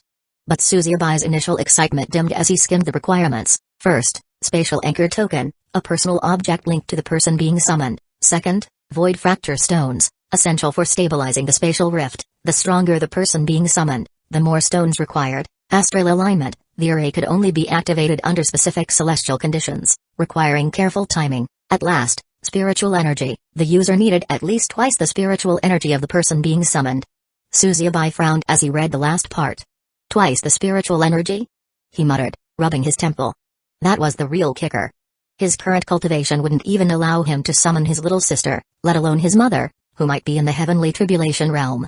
Still, the gloom that had weighed on him earlier began to lift. The array was possible. He just needed to grow stronger, gather the materials, and summon them one by one, starting with his little sister. Step by step, Suzuki said, smiling despite himself. His attention shifted to the glowing brush beside the book. It was slender, with a golden body and a small green gem embedded near its tip. The faint hum of power radiating from it told him this was no ordinary tool. Celestial Inscriber. Chapter 43, Yower. Celestial Inscriber. Suzuki muttered, picking up the brush. The name alone sounded important, but it wasn't until he read the note's final lines that he understood its true value. Unlike most formation tools, which required profound chi to create arrays, this brush used spirit stones as fuel. The quality of the spirit stones dictated the strength and precision of the formations it inscribed. Suzuki chuckled, his grip tightening on the brush. So I don't have to wait until core formation realm to use this? Perfect? His smile widened as he pocketed the pen. For once, something in this damn tomb was actually useful. With the book and brush secured in his spatial ring, Suzuki's mood lightened considerably. Between Tianyu's practical legacy and the Infernal Emperor's overwhelming one, he now had access to the knowledge of two formation masters. Tianyu's formations were practical, mostly mortal great arrays with achievable requirements. On the other hand, the Infernal Emperor's were the complete opposite, overkill, grand designs that were simply impossible for Suzuki in his current state. There are some things in the Infernal Emperor's memories that might help, Suzuki murmured, shaking his head. But by the time I can use his heavenly bridge summoning array, I'll probably be punching through stars with one hand. He laughed at the absurdity of it all. Yet deep down, he felt a spark of hope reignite. His priorities had shifted. Finding the spatial treasure could is no longer needed. Now, he needed to focus on gathering the materials to activate the Astral Gateway Array. His family might still be alive. He'd bring them back, no matter how long it took. Sliding the book and pen into his ring, he grinned to himself. Perfect? For the first time in what felt like forever, Suzuki's path forward seemed clear. Let's check the coffin. Suzuki took a deep breath, steadying his nerves. For now, it seemed like a few of the higher-ups were still watching. He wouldn't dare jinx it by saying it out loud again, he'd learned his lesson the hard way. But his new strategy seemed to be working. Mutual benefit. He'd healed Fairy Lyanhua and gotten the treasure in return. Now, he just needed to check on this Yower, see what the fuss was about, and, if possible, raise her from the coffin. Because that's why he was here, right? Totally planned. As long as I pretend to help the higher-ups, they'll keep throwing me things, he muttered under his breath. Fine by me. I'm a tool man, and I know it. For now, he'd keep his emotions in check, at least until his family was safe. Afterwards? He grinned to himself. Once his mother and sisters were back, he could go right back to his daily sessions of cursing the higher-ups. After all, their hate was perfectly mutual. They hated him, and he hated them. As long as the benefits kept flowing, the system worked, or so he told himself. He approached the coffin, his steps slow and deliberate. "You guys stop acting like my mute girlfriend," he muttered, the words meant as much for himself as for the supposed higher-ups watching. "Just say it directly next time if you want me to do something, okay?" The humor helped keep his anxiety at bay. He didn't know what he'd see inside the coffin, and the thought made his palms sweat. But as he stood before it, staring at the intricately carved surface, he exhaled sharply and rolled his shoulders. "All right, Yower," he said, placing his hands on the coffin lid. "Let's see what all the fuss is about." Kriak. The coffin lid groaned, stale cold air hissing out like a dying breath. Suzuki waved a hand in front of his face, muttering, "Smells like dead regrets." But when he looked inside, the words caught in his throat. There she was. Yower. Hair like rivers of midnight framed a face so ethereal it felt wrong to look at. Her pale skin shimmered faintly, not like flesh, but like frost kissed by moonlight. The deep blue gown she wore, adorned with snowflake-like patterns that seemed alive, shifting with the faint light. A sapphire pendant rested against her chest, and tiny beads of frost glimmered on her lashes. She wasn't just beautiful. She was untouchable, an immortal painting trapped in death. "Yower," he whispered, her name slipping free before he could stop himself. She lay motionless, her chest rising and falling so faintly it was barely there. The air around her was cold, biting, distant, like winter itself had settled into her veins. For a moment, Suzuki just stared, his usual wit deserting him. He couldn't deny it. If Yower wasn't Tianyu's woman, he would have definitely thought about making her his own. Her beauty was unreal, the kind that made men wage wars and abandon empires. But knowing she was tied to Tianyu's tragic tale kept him in check. "All right," he muttered finally, his voice breaking the silence. "You're perfect, I get it. But what the hell am I supposed to do with you?" The words unanswered, as if the coffin itself was daring him to act. Suzuki stared at the coffin, then glanced up at the immortal fetus hovering ominously above. He rubbed his chin. "By the original plan, I'm supposed to merge the fetus with you," he muttered, his voice low, "so your disease is cured before I pull you out. Otherwise..." He glanced at Yower's still, fragile form. "You'd die instantly." Hiss.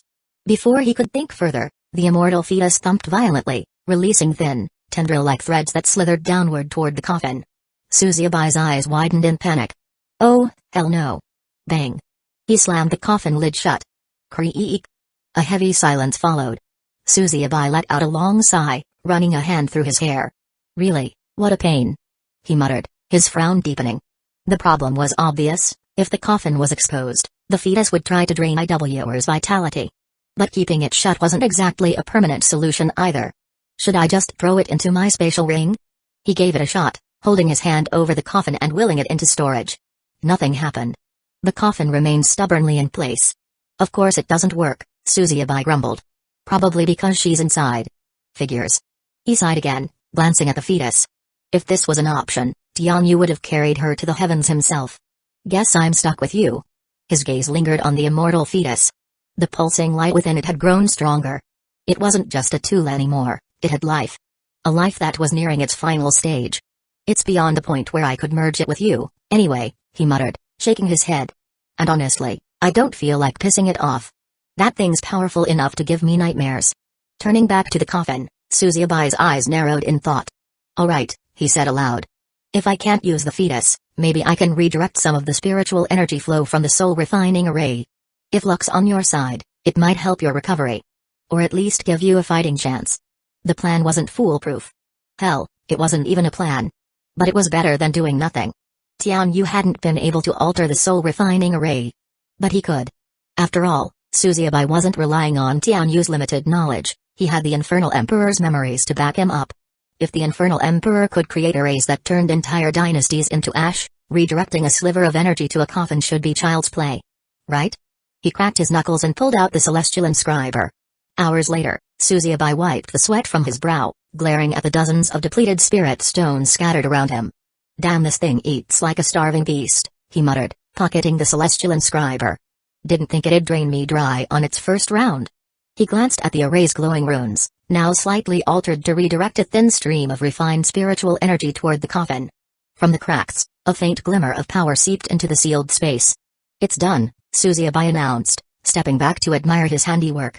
Honestly, he had no idea if it would work. He didn't even know what Your's disease was. But maybe, just maybe, this would give her enough strength to wake up on her own. He shrugged. "Well, whatever," he said, stretching his arms above his head. "It's out of my hands now. If the higher-ups want you alive, they'll make it happen. If not..." He trailed off, staring at the faint light trickling into the coffin. "Well, it's not my problem anymore." With that, Suzubai turned away, though he couldn't quite shake the uneasy feeling at the edge of his thoughts. Chapter 44, Peak Foundation Establishment Realm. Mastering Void Steps.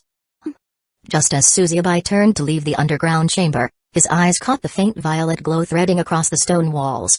The cracks pulsed, jagged streaks of energy carving through reality like an artist gone mad. He had noticed them long ago but dismissed them in favor of more pressing priorities. Now, with his tasks momentarily complete, curiosity finally demanded his attention. "All right," Suzubai muttered, narrowing his eyes. "That doesn't scream safe, but who am I to judge?" Picking up a nearby rock, he tossed it at the nearest crack. It vanished soundlessly, as if swallowed by the void. "Right. Totally decorative. Nothing to worry about," he said, his tone filled with sarcasm. "Higher-ups, if this is another one of your little surprises, He cut himself off, realizing he was talking to a cosmic peanut gallery that probably lived for his reactions. Still, curiosity burned hotter than his caution. "Fine. You win. Let's see where this rabbit hole goes."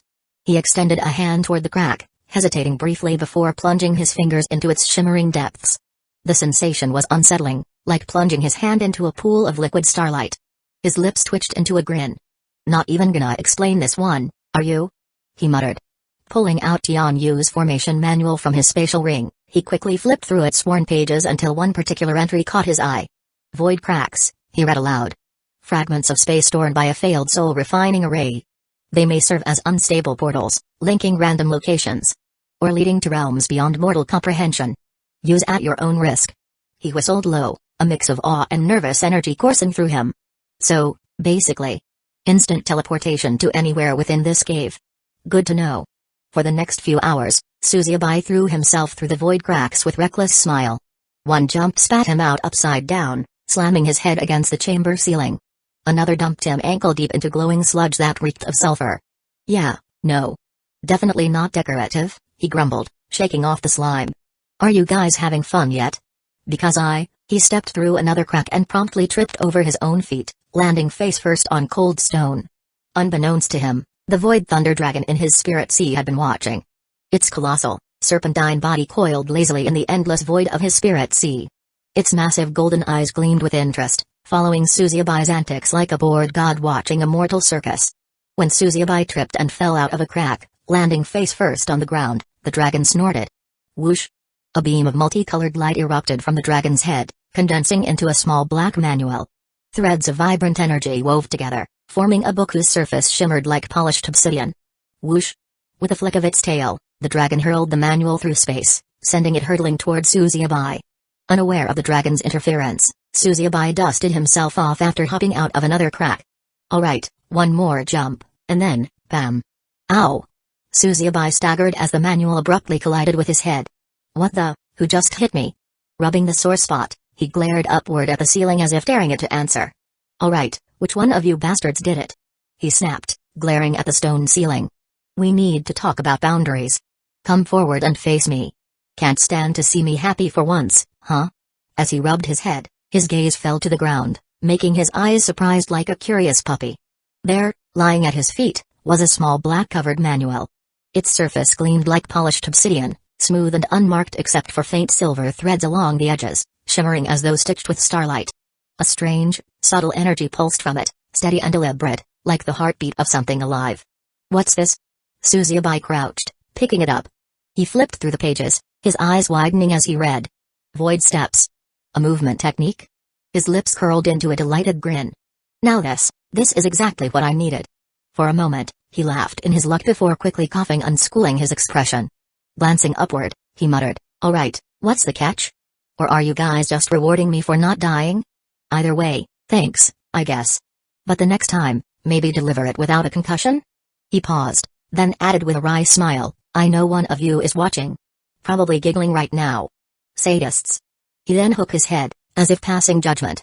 Whoever you are, you're insane. But I'll take it. He turned back to the glowing cracks, brushing dust off his robes and cracking his knuckles. For the next few hours, Suzubai focused on learning the Void Steps technique. Well, focused might be a strong word. Between swearing at the manual, glaring at the Void Thunder Dragon for not helping, and taking breaks to complain about his existential suffering, he somehow made progress. Maybe it was thanks to the Void Thunder Dragon chilling in his spirit sea, or maybe he was just a genius, a conclusion he came to often.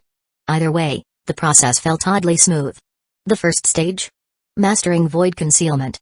But before he could actually conceal himself, he had to perceive the void. Oh, just perceive something that exists outside existence. No big deal, right? He muttered darkly as he skimmed the manual. It's always the same crap with cultivation manuals. Step 1, do the impossible. Step 2, somehow don't die.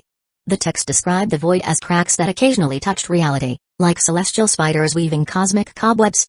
Suzubai had to find these cracks using chi suppression, an absurdly overcomplicated breathing technique. Inhale. Match the flow. Hold. Exhale, he muttered, mimicking the instructions. Why not just say breathe like a normal person? He tried several times, and while he managed to hide his presence, he remained visible to the human eye. Frustration mounted. Great. I'm invisible to rocks. Too bad I'm not fighting rocks.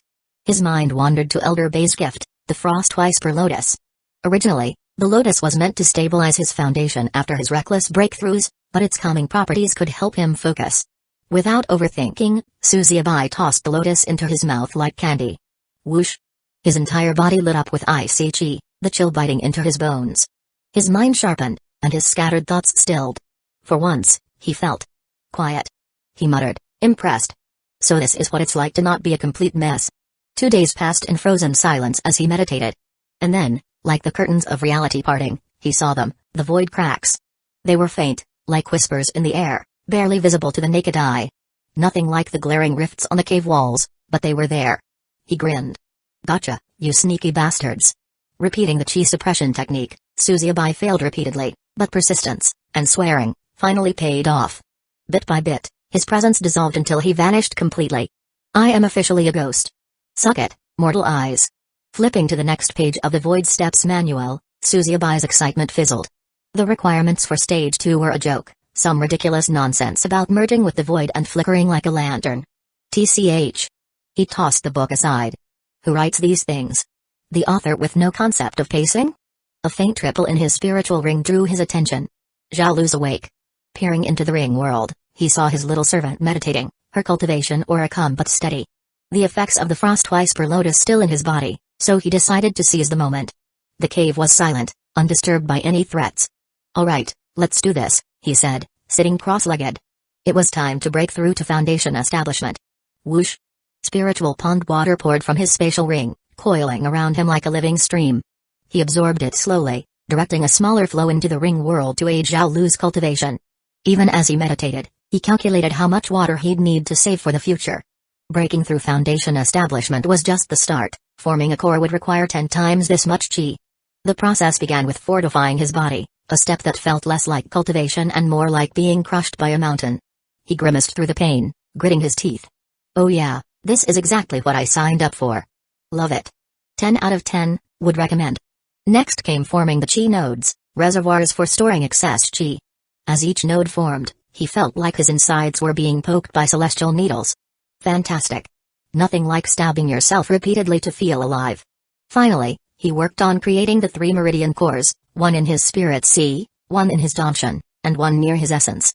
The cores glowed faintly as they stabilized, linking with the chi nodes across his body. The last step was opening all his meridians. This was, by far, the worst part. It felt like molten lava coursing through his veins, burning everything in its path.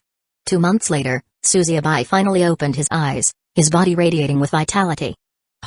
He stood and stretched, feeling like a new man. Master.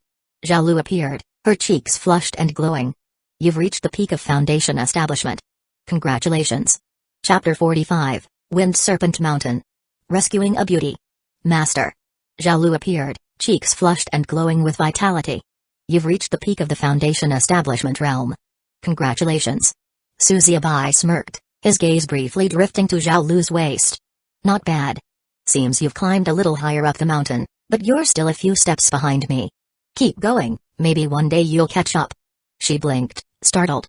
How did you know? I'm your master. I know everything, he replied, smiling before muttering under his breath, and I've been spying on you, so. Yeah. Zhao Lu froze, her face rapidly reddening as the words sank in. She had recently broken through to the intermediate stage of the Foundation establishment realm, thanks to Suziabai's generosity in transferring a portion of the spiritual pond water for her to absorb. But if he could see the ring world, that meant everything. All the times she adjusted her robes, practiced her poses, even that one time she shook her head furiously, trying to banish the thought. But the damage was done, and her embarrassment burned like a furnace. Meanwhile, Suziabai's attention had already wandered. He rummaged through his spatial ring, his frown deepening. Where the hell did all my spiritual water go? He muttered, irritation mounting. Zhao Lu's thoughts snapped back to reality. Master? She asked hesitantly, sensing his rising frustration. The spiritual pond, the entire thing, was gone. Suziabai stared at the now empty space, disbelief etched across his face. There's only Zhao Lu and me here, he growled. How the hell? Master? Zhao Lu's hesitant voice broke through his thoughts. She pointed behind him, her face pale. Is that supposed to happen? What now?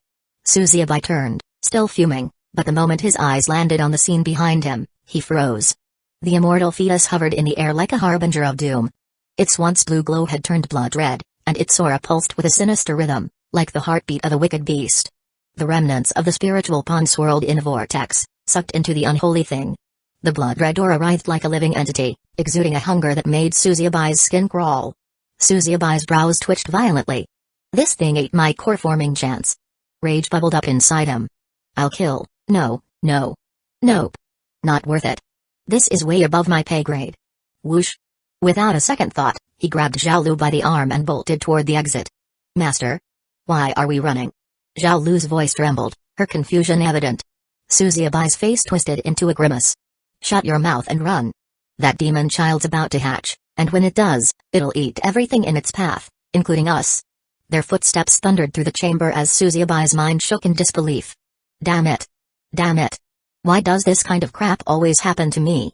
Did I piss off someone again? Or is this just their idea of entertainment? Breaking through to the first chamber, Suziabai didn't slow. With a burst of chi, he shattered the exit and bolted into the open air, dragging Zhao Lu along. Only when the oppressive aura of the immortal fetus was far behind them did he finally stop, panting heavily. 1 week had passed since Suziabai's great escape from the immortal fetus, a term he would never forget, no matter how grand it sounded. What a ridiculous, nightmarish chapter that was, filled with near-death experiences. Still, there was no denying the gains. Once a lowly no-talent chi refinement scrub, Suziabai now stood at the peak of Foundation establishment, his danshan brimming with refined energy so pure it probably qualified as a noble heirloom. Zhao Lu, his new loyal servant and occasional source of headaches, had also grown stronger, now at the intermediate stage of Foundation establishment, a vast leap from her earlier mediocrity. And let's not forget the devouring thorny flower, an eldritch plant baby that had evolved into a terrifying predator after munching on the corpses from Red Flame Fortress. It was quite the power boost. Techniques? Countless. Artifacts? Oh, just the infernal flames and the celestial inscriber, thank you very much. And knowledge? Suziabai had absorbed the minds of not one but 2 formation masters, giving him enough intellectual firepower to choke an entire sect of nerds. But here's the thing, it wasn't enough. It would never be enough. The Astral Gator a colossal formation that seemed to bridge the heavens and the earth, demanded materials so rare and treasures so precious that no self-respecting sect would ever leave them unattended, let alone lying around. So, Suziabai wandered towns, gathering scraps of intel from merchants who didn't realize they were selling out their secrets for a few spirit stones. That's how he found himself in Yunnan City, a vibrant place, nestled hundreds of mountains away from the thousand-beast forest. A bustling hive where even the air smelled like desperation. But while the streets were live with shouting vendors and bartering fools, Suziabai's attention was locked on the distant horizon. The Serpent-Wind Mountains stood far beyond the city, jagged and ancient, their peaks pierced the sky like the fangs of some celestial wire, sheathed in swirling mists. The moment Suziabai saw them, he felt it, ancient chi rolled off those mountains in waves, a dormant presence so suffocating it felt like a judge waiting to see if you were worth sentencing. It was in Yunnan City that Suziabai learned about the Xianshan sect. The 10th-ranked sect of Yu country. A merchant's word stuck in his mind. Yunnan City? It's a dog tied to the Xianshan sex leash. They control everything, the people, the trade, even the land. Their power runs through the soil itself. The thought brought a wry smile to his face. Xianshan sect, huh? Weren't you the lot Elder Bay belonged to? Elder Bay, who, along with his disciples, now served as fertilized compost after an unfortunate encounter with Suzuyabai in a cave. Think their vaults are worth the risk? Suzuyabai asked casually as he strolled the streets with Zhao.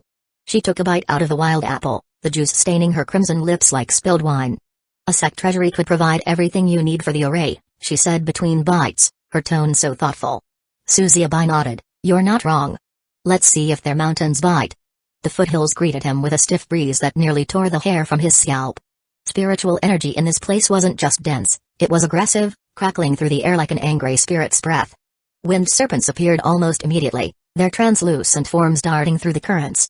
They weren't physical creatures but manifestations of the mountain's ambient chi, their writhing bodies shimmering like mirages on hot sand. Sizz. One serpent lunged at Suzuyabai. With a casual flick of his sleeve, it disintegrated, scattering like mist. Is this it? He muttered, unimpressed. If this is the best they've got, even a blind rogue cultivator could waltz in and loot the place. The serpents grew larger as he climbed higher. Crackle. Crackle. Some were veined with arcs of lightning, their movements jerky and unnatural. Wait, lightning essence? Suzuyabai murmured, his brows furrowing. In a mountain dominated by wind chi? That doesn't add up. He paused, narrowing his eyes at one of the larger serpents. Its translucent body twitched weakly, its mouth hanging open in frozen agony. The other serpents were no better, flickering like dying flames, as if they had been assaulted, Suzuyabai muttered. By what? He didn't have time to investigate. A shrill scream pierced the air.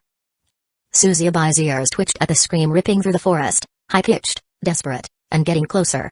Oh, for fuck's sake, he muttered, shoving Zhao into the ring world. If this is another damsel in distress like that fraud fairy Leon, I'm leaving them to the fate. Crack. A tree splintered ahead, and a figure burst into view, weaving through the undergrowth like a headless chicken. Behind him came the boar, no, not a boar, a walking battering ram of muscle and rage.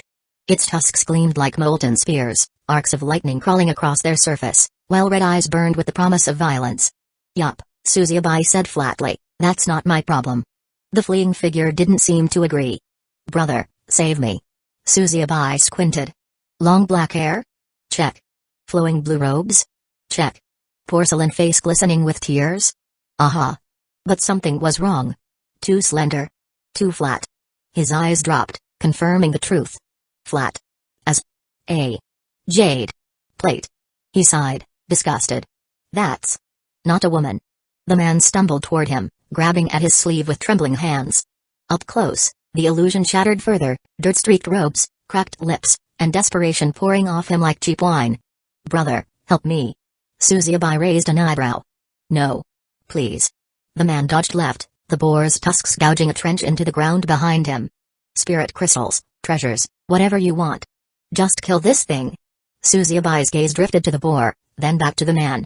Kill it. Nah. I'll just take the crystals off your corpse after it's done. What? Crunch. The boar slammed into a tree, splitting it clean in half. It snorted, hooves pounding the earth as it charged again. Think of it this way, Suzuyabai said. I'm just respecting the food chain. You get skewered, I loot your stuff, the boar eats what's left, everyone wins. Chapter 46, Demon Child. The man darted behind Suzuyabai, clutching his arm as though holding on to the last tether to life. My tyrant of a grandfather sealed my cultivation. I can't even squash a spirit bug, let alone fend off that thing. Suzuyabai sighed, his patience fraying. He peeled the man's hands off his robes as if removing stubborn lotus sap. So, let me get this straight, you're weak, useless, and currently taunting a thunder-charged ironhide boar. Anything else, or can I start running?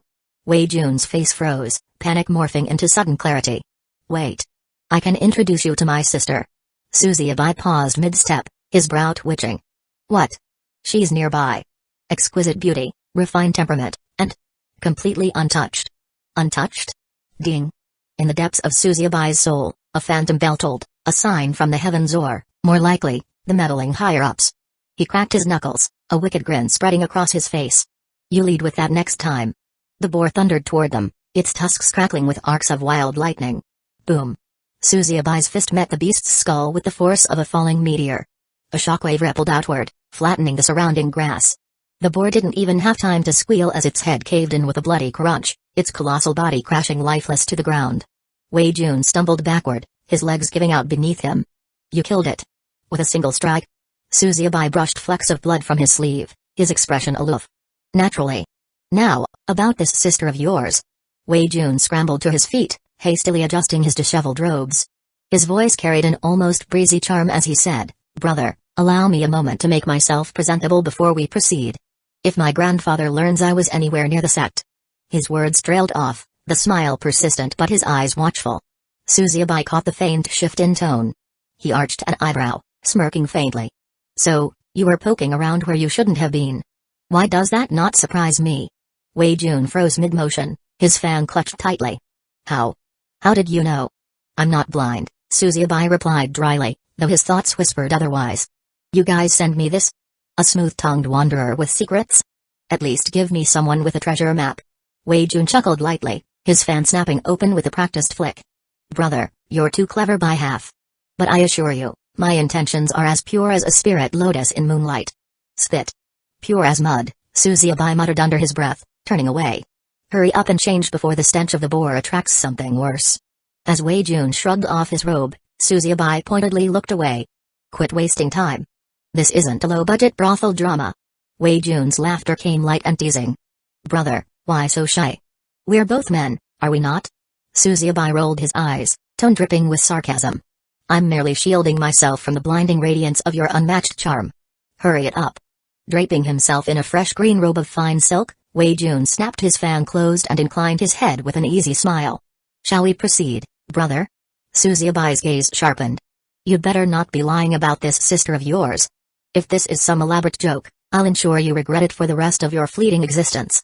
Wei Jun laughed softly, waving his fan dismissively. Brother, do I look like a man who would deceive his benefactor? Yes. Susiebai's thoughts were less charitable, but he gave a curt nod. Let's go. The forest deepened around them, the trees whispering secrets to the wind. Susiebai's instincts remained taut as a drawn bowstring. Why are we heading away from the Xianshan sect? Wei Jun glanced back, his expression shadowed with a faint melancholy. Brother, did you plan to visit the sect? Susiebai frowned. Aloud, he said, didn't you say your sister was connected to the sect, or was that just bait? Wei Jun tilted his head, his smile tinged with something unreadable. Connected? No. My sister has no ties to the sect. Susiebai halted mid-step, his voice cold. No ties? Then what was the point of saving you? Wei Jun's fan snapped shut, and he turned fully towards Susiebai, his gaze steady. Brother, do you truly believe every encounter is preordained by the heavens? Don't try to wax philosophical with me, Susiebai shot back. Just tell me the truth. Wei Jun hesitated before speaking, his voice soft. My sister is real. But I admit, she's not connected to the Xianshan sect. As for why I was there, let's just say, admiration can take many forms. Peeping, Susiebai said flatly. Wei Jun stumbled, his fan slipping slightly. It's not peeping, it's reverence from afar. Right. You walked a day to spy on someone. That's so dignified. Wei Jun sighed, closing his fan with a snap. Brother, must you always view the world through such a harsh lens? Harsh? No. Practical. Susiebai's tone turned light, almost mocking. The only person worth admiring is yourself. Everyone else? Baggage. Wei Jun's eyes flickered, a subtle sharpness behind his easy smile. Perhaps you're right. But even baggage can surprise you. They resumed walking, the rustling leaves masking the noise between them. If this wild goose chase doesn't lead to something worthwhile, Susiebai thought grimly, I'll feed him to the devouring thorny flower myself. Susiebai had no direct path into the Xianshan sect. If Elder Bay still lived, there might have been a thread to pull, but that lifeline had long since frayed, leaving him tethered to the whims of the charismatic Wei Jun. Still, Susiebai wasn't overly concerned. The setup was far too convenient to be coincidence. A sealed cultivation, a clumsy escape from the wild boar, one Eva Jialu could dispatch with a flick of her hand. This had the higher-ups' meddling written all over it. Fate often wrapped rewards in frustrating packaging, and Susiebai's instincts told him to play along. For now. Of course, nothing came without a price. But Susiebai smirked. You fuck the ones below, and the ones above fuck you back. Since I can't reach the heavens, I'll make sure to fuck over everyone else, with style. The mantra echoed in his mind as he glanced at Zhaolu, resting silently in the ring world. She was his hidden ace, a blade in waiting should the need arise. By nightfall, the two had camped beneath towering trees. Enchanted stones encircled their makeshift refuge, casting faint, star-like glimmers against the gloom. By tomorrow afternoon, we'll reach my grandfather's retreat, Wei Jun said with a casual smile. His eyes, however, glinted with cunningness. Suzuyabai shrugged, stretching out on the ground. Fine. Just don't let some prank hit me at sunrise. Morning. Golden rays pierced through the forest canopy, painting the world in shades of gold and jade. The air was crisp, filled with the soft murmurs of birdsong, while dew-kissed leaves shimmered like fragments of shattered crystal. But peace, as always, was fleeting. Wei Jun paced near the dying embers of the campfire, his fan tapping against his palm in a restless rhythm, thap, thap, thap. His sharp eyes darted repeatedly towards Suzuyabai, who lay sprawled carelessly, utterly unbothered by the unease saturating the air. Yet Wei Jun's vigilance wasn't without cause. His attention locked onto Suzuyabai's outstretched hand. Nestled in Suzuyabai's hand was a small doll, no larger than a clenched fist. Its porcelain face was smooth and round, framed by long black hair that cascaded like shadows. Crimson eyes, dim and half-lidded, glowed faintly as its tiny arms clung to his fingers. The doll's lips latched onto his fingertip with soft nku sounds, a rhythmic sucking that might have seemed childlike, if not for the faint beads of blood welling around its mouth. Wei Jun swallowed hard. What in the name of the heavenly Tao is that? He had encountered cursed talismans, blood-forged puppets, and even soul-devouring artifacts. But this thing, defied comparison. His gaze flicked to the faintly glowing barrier encircling the camp. Designed to repel beasts, rogue cultivators, and wandering disciples, it had proven steadfast through countless nights. Yet this creature had bypassed it effortlessly, as if slipping through the threads of reality itself. Wei Jun's instincts screamed at him to flee, but his curiosity rooted him in place. "Brother Su," he whispered, his voice barely louder than the rustling leaves. "Brother Su, wake up. Something's not right." Suzuyabai stirred faintly, muttering under his breath, but remained in a dreamlike haze.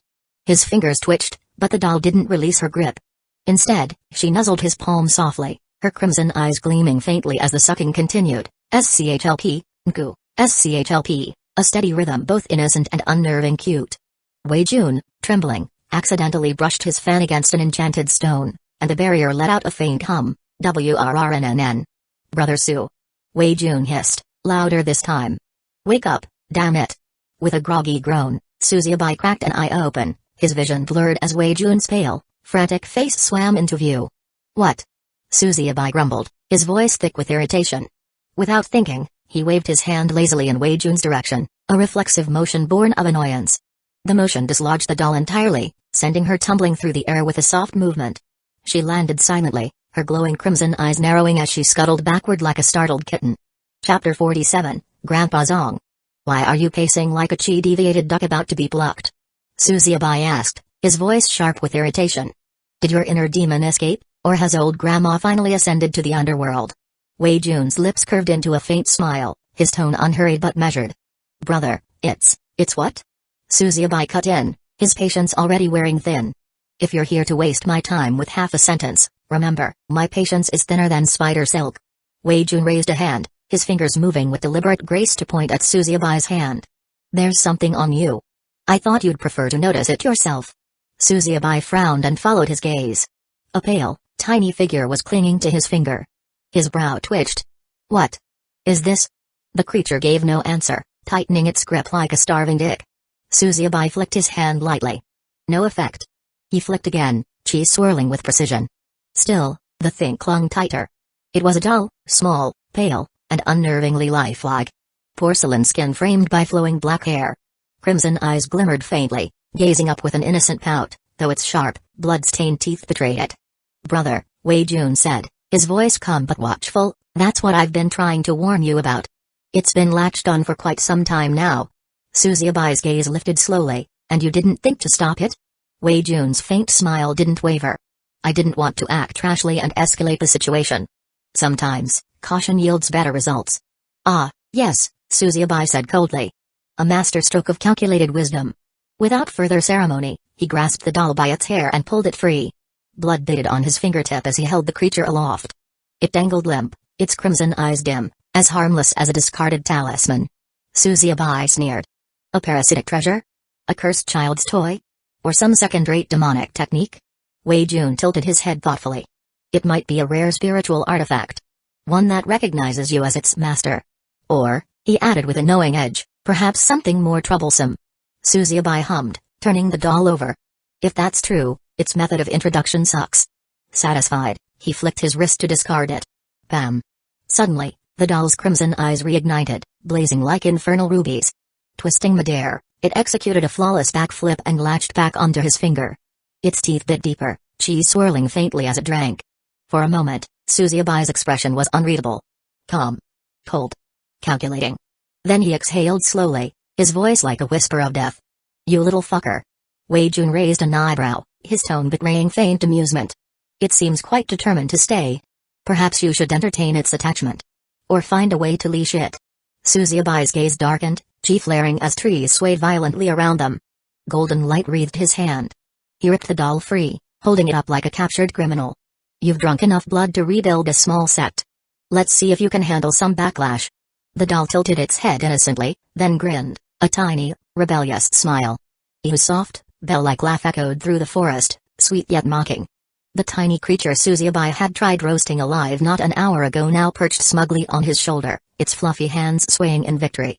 It nibbled on his sleeve as his fingers lazily flicked its gemstone-like ears. Wei Jun stared, slack-jawed, his fan-like lashes blinking furiously. Brother Su, weren't you trying to murder that thing just now? With actual murder intent? Suzuki's grin sharpened. What's love without a little hate, Brother Jun? Wei Jun froze, his brain grinding to a halt. What in the four heavens was this guy talking about? Just an hour ago, Suzuki had unleashed fire, lightning, and even a blade glowing with ominous chi at the creature. And now, it snuggled into his neck like they were long-lost companions. You let it suck your blood, Wei Jun muttered, you're insane. Suzuki chuckled, his gaze drifting up toward the vast blue sky. His voice distant, you know, Brother Jun, men willingly offer far more precious vessels of their vitality to women. Compared to that, letting this little one drink a few drops of blood is practically harmless. Wei Jun pressed his palm against his face, shaking his head in despair. By the heavens. If insanity were contagious, I think I've been infected. Suzuki glanced sidelong at him, the faint smile never leaving his lips. For the last day, they'd been traveling together, unintentionally, at first. Wei Jun had claimed it was fate, a sentiment Suzuki scoffed at until he noticed the cracks in the man's polished facade. Beneath his fan-waving elegance and a girl-like smile that could make flowers bloom in spring, there was a cold, calculating edge, a cunning that reminded Suzuki of himself. Of course, he wasn't talking about being girl-like. No, Suzuki meant hiding your true nature behind a mask. The sun hung high, its light piercing the forest like golden blades. Shadows pooled at the gnarled roots, coiling like hungry serpents. After endless drudging, Suzuki and Wei Jun stumbled upon a shack, or the sad remains of one. The walls leaned like a trunk, the roof sagged, and the air stank of mildew. The whole place whispered, enter and die, fool. Wei Jun rapped on the crooked frame, his delicate face twisting in confusion. Where's everyone? Suzuki shrugged, dead. Waiting for you. Before Wei Jun could retort, the ground quaked. A roar tore through the forest, shaking the leaves like thunder announcing the end of days. You little bastard. A towering figure stormed out, his silhouette blotting the sun. Each step cracked the earth, his beard crackling with faint sparks of spiritual energy, like thunderclouds on the verge of fury. His muscles bulged under tattered robes, veins writhing like spirit snakes beneath his skin. His fiery eyes promised death. Suzuki moved without haste, stepping aside as his invincible domain shimmered to life. Wei Jun, however, lacked such foresight. Thwack! The old man's fist smashed the back of his head, planting Wei Jun face first in the dirt. Bam! A crater swallowed him. Dust rose. He groaned. What the hell? The old man roared, his voice like thunder. Don't whip me, you shameless bastard. Spying on that Xianshan sect girl again, huh? Wei Jun paled. Grandpa, thwack. A casual kick sent him tumbling. Didn't I tell you to stay away from her? Though stunned by the series of events, Suzuki leaned against a tree, arms crossed, a smile playing on his lips.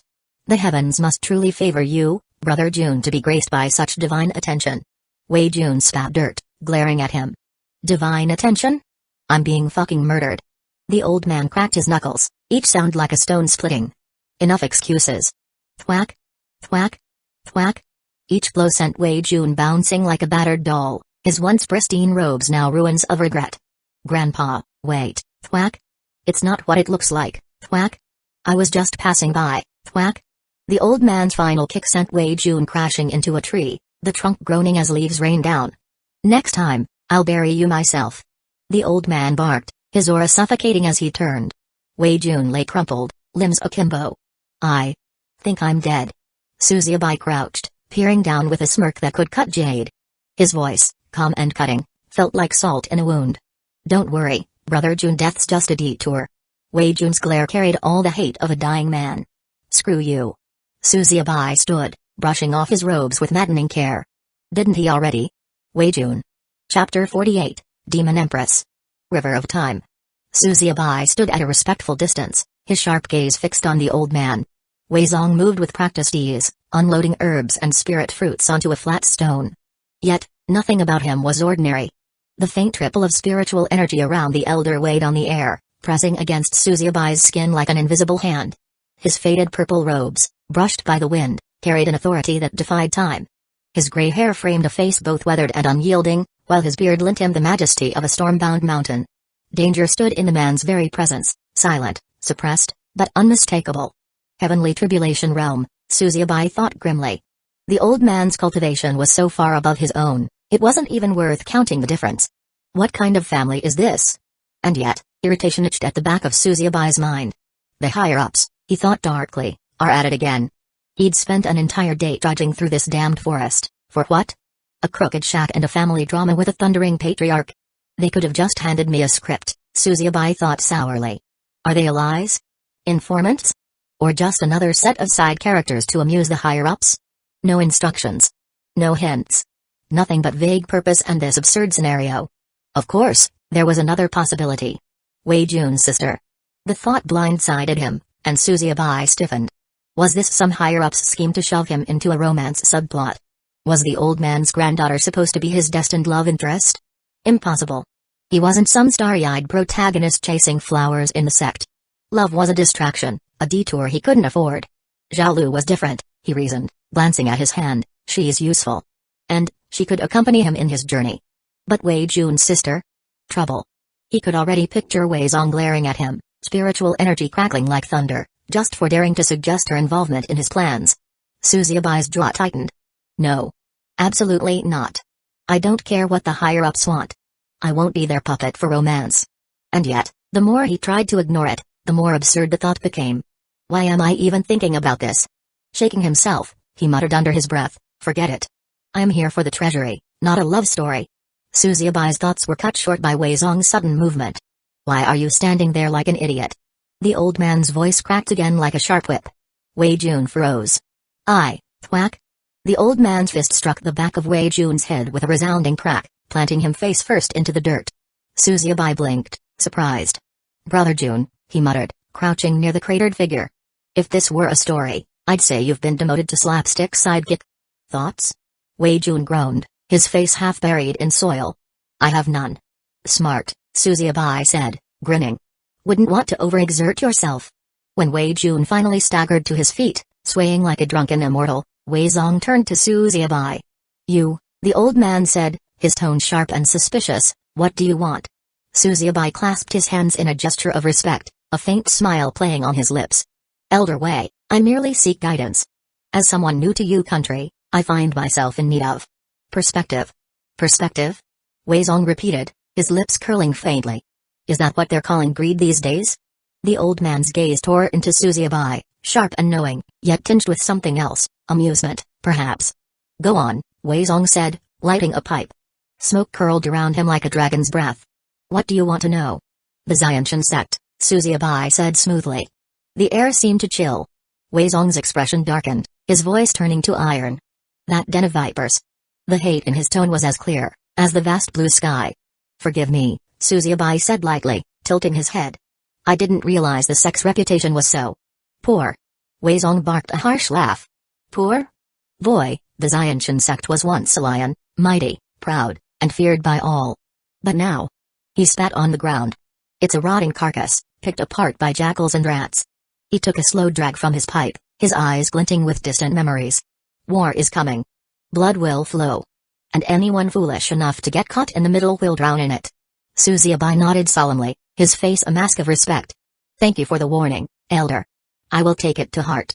Inside, though, his thoughts ran even faster than his luck. Jackals? Rats? Blood? Sounds like my kind of party. Chaos meant opportunity. It meant treasures forgotten, vaults abandoned, and materials for his astral gate array lying in wait. Thanks for the advice, Elder, Suzuyabai said aloud, his voice tinged with mischief. I'll be sure to avoid the Xianshan sect. Later that day, Suzuyabai casually probed Wei Jun about the Xianshan sect. He noticed the faint flicker of suspicion in Wei Jun's eyes, despite the man's carefree demeanor. Suzuyabai didn't care. When it came to the higher-ups, there were only two outcomes. If they wanted to screw him over, they would, no reason needed. And if they didn't, no one else in this damned world could. So, he pestered Wei Jun until he got everything he wanted. Xianshan sect was holding a recruitment in a week. Wei Jun, misunderstanding Suzuyabai's sudden interest, casually asked if he intended to join. Yes, Suzuyabai answered, surprising him. Wei Jun shook his head, rattling off the names of other sects and urging him to reconsider. But Suzuyabai had already decided. He didn't care about joining. It was perfect timing, too perfect to be a coincidence. If the higher-ups wanted him to play along, he'd oblige, at least for now. Somewhere inside that sect was the rare material he needed for the astral gate array. Until then, he'd bide his time here, pretending to enjoy his role. Wei Jun didn't mind, even teasing that Suzuyabai could meet his sister when she arrived tomorrow. Annoyed, Suzuyabai waved him off and left for the nearby stream. Standing beneath the roaring waterfall, Suzuyabai let the icy torrent pound against his shoulders. Each droplet struck his skin like shards of glass, tearing away the sadness of the day. The cascade masked the world's noise, leaving only the primal rhythm of water and stone. For a fleeting moment, it was as though time had stopped. Here, within the waterfall's embrace, Suzuyabai could almost believe that the chaos of the outside world didn't exist. The higher-ups, their endless schemes, and the burdens of his own inadequacies faded into an illusion. But peace, as Suzuyabai knew all too well, was a lie. A faint vibration hummed from the ring on his finger, shattering his fragile reprieve. His brow furrowed. Huh? He lifted his hand, the ancient black band gleaming faintly against his damned skin. Before he could investigate further, the water around him surged unnaturally. Splosh. A sharp tug from below made him stagger. His eyes darted downward, and froze. It was her. The demon child. She no longer resembled the tiny, harmless creature he'd first found. Now standing nearly 2 feet tall, her features had sharpened into an unsettling blend of innocence and beauty. Her round face, once merely endearing, now radiated a doll-like perfection, her porcelain skin nearly flawless, as though sculpted by a master artisan. But it was her eyes, 2 glowing crimson orbs, that rooted him in place. Suzuyabai exhaled slowly. So, it's happening, he muttered to himself. Somehow, he wasn't surprised. If anything, this transformation confirmed what he had suspected from the moment she appeared. She was no ordinary creature. She was rare. Precious. Dangerous. Not only could she slip in and out of the ring world at will, a feat no one else, not even Zhao, could achieve, but she grew at an alarming, almost unnatural pace. Perhaps she was a gift, wrapped in the higher-ups' usual way of riddles. A gift wrapped in a curse, he thought bitterly, imagining the smug voices. Suzuyabai, you've fulfilled your duties. Enjoy your prize, the Demon Empress. She'll handle everything from here. Go on, live your salted fish dreams, he snorted. Yeah, sure. Before he could dream further, a violent splash yanked his attention back to the water. Gasp. Beneath the water, the demon child's eyes snapped open beneath the turbulent currents. Panic set in immediately as icy water forced its way into her lungs. I can't breathe. Her tiny arms flailed desperately, slapping against the unyielding waves. Her soft cries, muffled and pitiful, were swallowed by the roaring waterfall. I'm too weak. Her mind shook. Fragments of memories clawed at her mind, fractured and incomplete. She remembered once standing atop a desolate peak, her shadow stretching across the heavens. She had been invincible, her will absolute. Nothing and no one had dared to stand before her. But now she was this. A trembling squeak escaped her lips as another realization slammed into her, a memory so sharp it felt like a blade. The river of time. I forgot. I fell. Her panic surged, her fragile body twisting uselessly in the current. I refuse to die here. She thought fiercely, though her strength was fading fast. Her hands shot out blindly, brushing against something solid, long, firm, and blisteringly hot. It was her salvation. Chapter 49, Zhao Hai. Hiss. Above the roaring water, Suzuyabai froze. A sudden, fiery pain tore through his lower half, a sensation so sharp it felt as though the heavens themselves had sent a lightning tribulation directly to his jade rod of destiny. His knees buckled, his breath hitched, and for a moment, the world stood still. Then came the scream. It was a sound that shattered the forest's peace, sending birds fleeing and shaking squirrels from their branches. Beneath the water, the demon child grabbed to him with the grip of the damned, her delicate fingers wrapped tightly around his heavenly pillar of justice. "That's not a handle, you little monster!" Suzubai howled, his voice climbing higher than a phoenix in flight. His face burned crimson, shame and agony warring for dominance. Clench. A fresh wave of torment coursed through him, and his scream hit a register that no mortal man should reach. It was pain so profound it felt as if his bloodline itself was about to be severed, his entire ancestral lineage on the edge of oblivion. "Let go! Let go!" he begged, thrashing in the water. "You're going to destroy my Tao of manhood." But the demon child, her crimson eyes vacant and serene, pulled it tighter, as though holding the very lifeline of her existence. Summoning every shred of will, and an instinctual, primal need to preserve his progeny, Suzubai plunged his hands into the water and gripped her arms. With a desperate roar, he tore her free. Splash! The river exploded around them as he hoisted her high into the air. She dangled like a soaked kitten, her crimson eyes blinking innocently, her small hands twitching as though still searching for a grip. "Enough!" he yelled again. Finally, the it ended. Collapsing onto the riverbank, Suzubai lay sprawled on the grass, gasping for breath. His trembling hands hovered over his most sacred treasures, terrified of what he might find. With the care of a craftsman inspecting a fragile artifact, he reached down and gingerly assessed the damage. Relief surged through him like a heavenly blessing. "Still intact," he whispered, tears streaming freely down his face. "Thank the heavens, my lineage is safe." He lay there for a long moment, staring at the endless sky. Somewhere deep inside, he could feel his dignity packing its things and quietly walking away. The demon child sat a short distance away, her small hands folded neatly in her lap, her expression as serene as a monk meditating atop a mountain. Yet her fingers twitched faintly, as though contemplating another attempt. Suzubai glared at her, clutching his robes tightly around him. "Don't you dare!" he barked, his voice still trembling. The child tilted her head, a faint smile curving her lips, a smile that carried a hint of mischief and far too much satisfaction for his liking. Groaning, Suzubai covered his face with a hand. The demon child in return tilted her head, her faint smile vanishing like a wisp of smoke, replaced by a feeling of sadness. Her small hand quivered as she reached out, her fingers brushing against Suzubai's cheek. The touch was hesitant, almost reverent, as if testing whether he was real or a fading dream. "Hey!" Suzubai jerked back, slapping her hand away with a scowl. "Don't act all innocent now. We both know what you just did to me." The demon child's face flushed a deep crimson, her ears twitching faintly. "What are you?" Suzubai began, determined not to be swayed by her deceptively cute appearance, but the words faltered in his throat. A sudden jolt coursed through him. His eyes snapped to her palm. "Wait. You've already formed a core?" The words spilled from his mouth in disbelief. The realization struck him like a thunderclap. This tiny creature, barely more than a child, had surpassed him in cultivation. Suzubai's bitter laugh echoed through the clearing. "Even a demon baby's more talented than me. What's next? You ascending while I'm stuck breaking rocks?" The demon child's expression remained unreadable, though her head tilted slightly as if pondering his words. He sighed, waving her off. "Fine. You're my bodyguard now. I won't kick you away, just kill anyone who comes for me." But before he could relax, a strange sweetness filled the air. A white mist crept from the demon child's body, wrapping around him like silk. His limbs grew heavy, his eyelids drooping as his consciousness slipped away. "What?" His words slurred, his limbs going heavy. "What's happening?" The world spun. Thud. His head drooped, and he collapsed into a defenseless slumber. The demon child crouched beside him as he slumped to the ground. Her glowing eyes shimmered with unreadable intent. For a long moment, she simply watched. Then, she smiled. Minutes passed in silence, broken only by the soft rustle of leaves and the steady murmur of the waterfall. Suzubai lay sprawled on the grass, exhaustion pulling him into a sudden, unguarded sleep. The demon girl approached quietly, her bare feet brushing the ground with the lightness of a falling petal. Without hesitation, she climbed onto his chest, her small frame pressing against him as if she belonged there. Her crimson eyes locked onto his sleeping face, unblinking and intent. Her head rested over his heart, the steady rhythm of its beat echoing in her ears. Ba-dump. Ba-dump.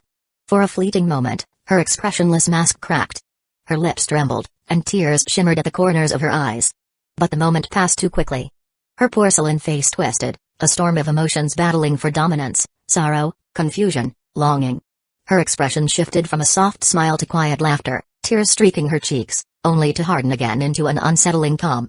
She clung to his neck, her breath ragged, her tiny claws brushing his skin as though tempted by something vicious. Her arms tightened. Her crimson gaze darkened.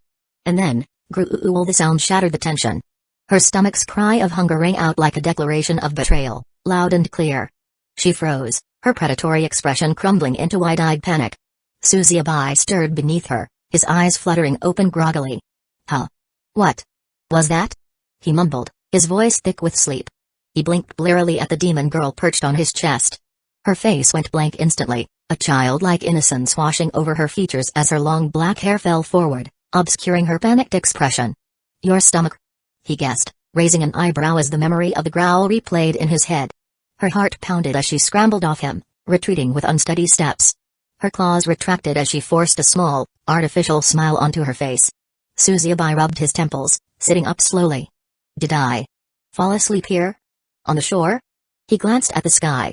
It was already evening, the fading light painting the forest in shades of amber and shadow. He sighed deeply. Guess the waterfall did me in. Months of endless strain had finally caught up to him, dragging him into an exhaustion he couldn't fight off. His eyes shifted to the demon girl. She was hunched over a short distance away, her head bowed low as if hiding her face. Another loud growl rumbled from her stomach, louder this time, sealing her betrayal.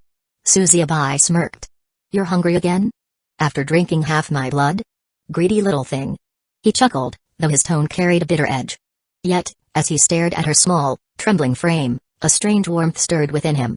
He didn't understand why, but something about her softened the edges of his heart. Normally, he loved crushing cute things, bugs, spirits, even plush toys if they annoyed him. But this one was different.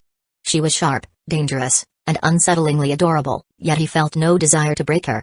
Perhaps that's what unsettled him the most. The demon girl shuffled further back, trying to mask her embarrassment.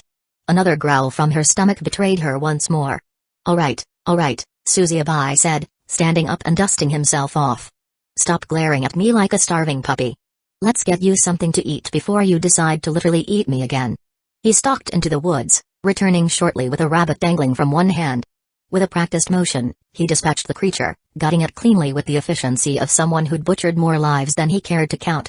For a moment, as he stared at the lifeless rabbit, a strange thought struck him. Is this how the one above us feel? Watching us from above, able to destroy anything on a whim? A faint, unsettling smirk crossed his lips. It was a dangerous feeling, power, unrestrained and unchecked. Shaking it off, he focused on roasting the rabbit over a fire.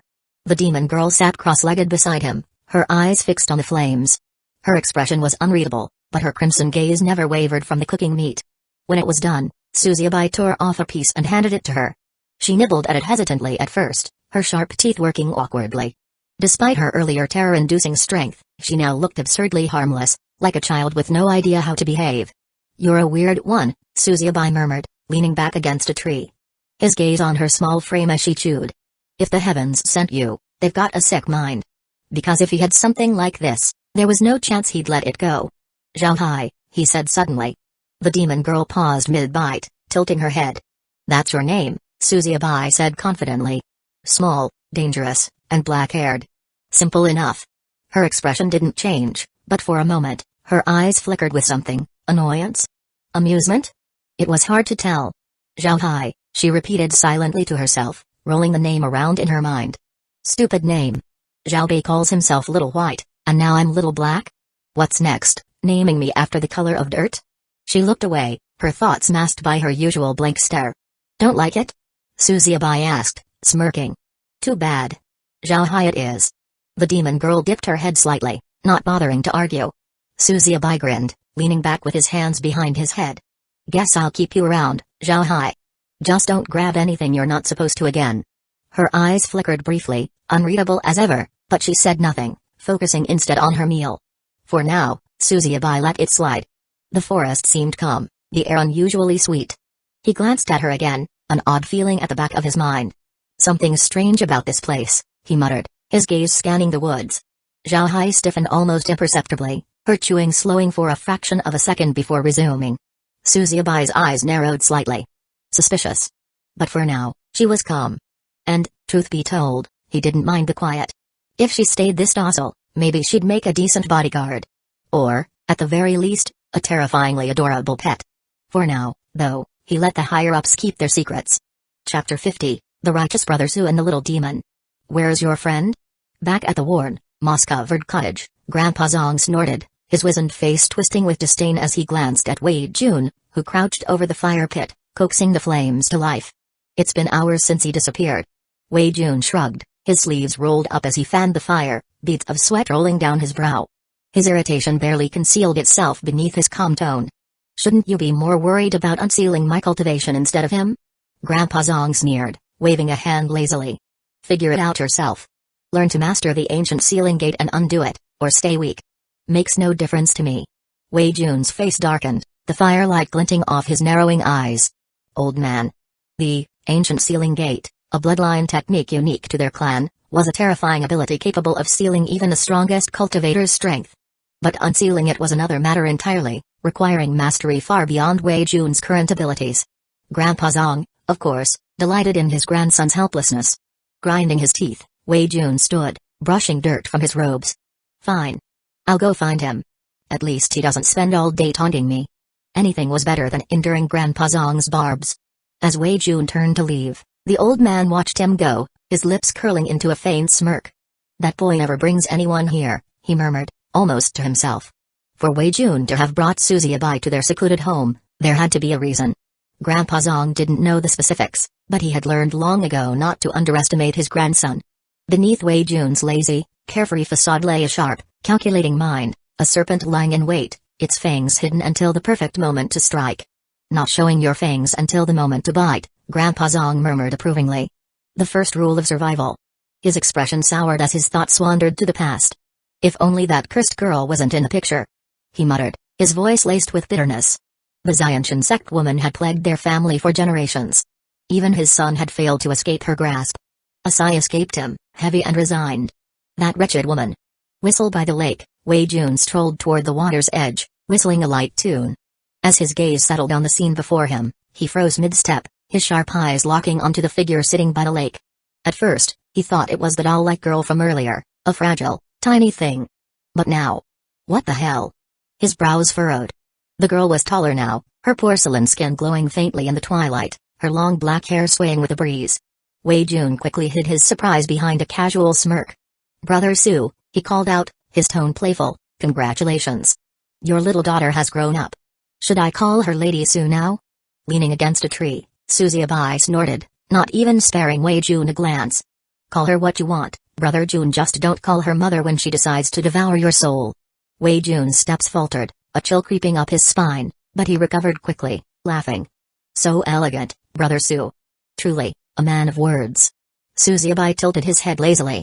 Words or not, she nearly ended my bloodline earlier. If you think she's harmless, go ahead, offer her your heavenly treasures. Let's see if you fare better. Wei Jun blinked. Then, realization struck. He instinctively stepped back, his voice trembling with mock fear. That's priceless, Brother Su. Did she really think you were hiding treasures there? Susie Abai rolled his eyes. Treasure? Sure. But if she clings any harder, my clan's lineage ends here. Do you have a spare jade root of vitality? Because I'll need one soon. Wei Jun burst into laughter, clutching his stomach. Susie Abai, you might be the first man to nearly lose his legacy to a demon toddler. No wonder you looked half dead earlier. The demon girl tilted her head, her crimson eyes narrowing slightly at their exchange, though her expression remained calm. Enough jokes, Susie Abai cut in, sensing her growing irritation. He didn't trust her not to lash out, and sparing Wei Jun's life felt like a courtesy. Why are you here anyway? Can't I have a moment of peace?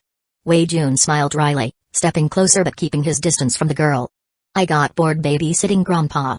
Then I find your baby babysitting you? How could I miss this? Susie Abai sighed, rubbing his temple. She's not my baby. She's. He glanced at the demon girl, his expression softening briefly before hardening again. Something I don't understand yet. Wei Jun studied her, his usual grin fading. Despite her calm demeanor, there was something wrong, an unnatural aura that felt out of place. She was no mere girl. She felt like a celestial, her presence overwhelming the mortal soil beneath her feet. Whatever she is, Wei Jun said quietly, she's not ordinary. That's obvious. Suzuki gave a half shrug. Ordinary things don't stay around me. I've come to terms with it. His tone sharpened as he turned back to Wei Jun, but if you're done laughing, keep your distance. She bites, and she doesn't aim for places you'd survive losing. Wei Jun chuckled nervously, raising his hands in mock surrender. Understood. No sudden moves around Lady Su. The demon girl's eyes flickered briefly, unreadable, before settling again. Wei Jun frowned slightly, his instincts uneasy. Brother, have you thought about how to explain her existence to others? She doesn't seem alive. Suzuki frowned, but Wei Jun pressed on. Call her a puppet. It's believable, and no one would question you too much. Suzuki studied Zhao Hai thoughtfully. It was plausible. Puppet refiners were rare, but he had enough knowledge to feign expertise if needed. For the first time, Suzuki grinned. You're not completely useless, Brother Jun. Later, he tested the story with Grandpa Zong, asking if he could distinguish Zhao Hai from a puppet. The old man nearly gouged out his eyes in frustration when he failed. Not satisfied, Grandpa Zong summoned 4 massive ancient sealing gates to test her, only to be met with failure again. Red-faced and defeated, Grandpa Zong muttered something about feeling unwell and retreated to his chambers. Wei Jun had never seen the old man so frustrated. Watching Grandpa Zong retreat with stiff shoulders and muttered curses, Wei Jun leaned closer to Suzuki and whispered with a smile, I think he just realized there's a bigger monster than him out there. Brother Su, you might want to sleep with one eye open tonight.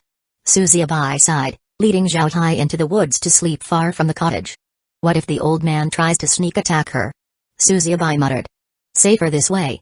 That night, Suzuki rested high in a towering tree, Zhao Hai nestled in his arms. The forest below lay silent, broken only by the rustle of leaves and the soft call of crickets.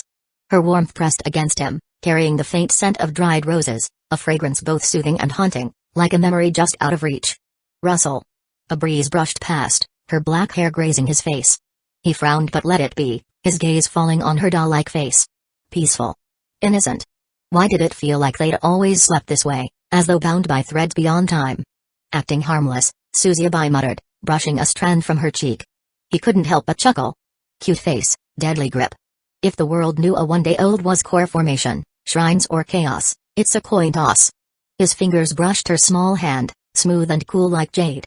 But if I left you, you'd sell yourself for a shiny bauble. His smile turned bitter. Guess that makes me your babysitter. Leaning back, he sighed. The righteous Brother Su and the little demon. What a pair. Her lashes flickered, the corners of her lips twitched. Suzuki smirked. Awake, huh? Playing innocent suits you.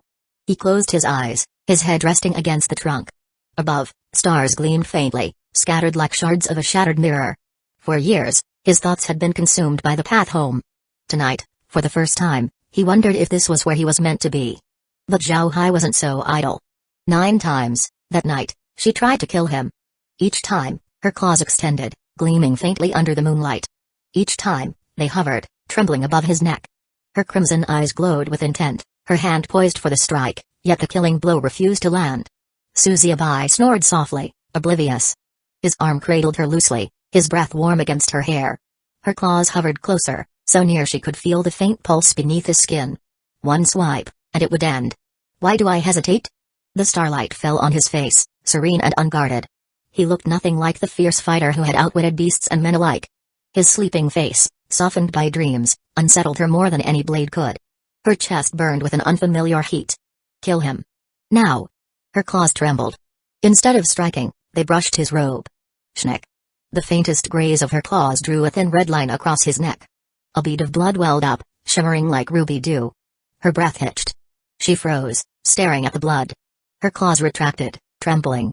Ugh, stop this. Her chest heaved as if she'd been struck, the pain inexplicable. TCH. Mosquitoes, Suzuki muttered, scratching at his neck in his sleep. Her eye twitched. Without a sound, she slipped from his embrace. The branch shuddered beneath her light step as she fell silently into the void below. Whoosh! A crimson mist caught her, cradling her small jade feet like silk. She glided into the darkness, leaving only the faint scent of roses behind. Below, tiny droplets fell softly to the ground. Not dew. Tears.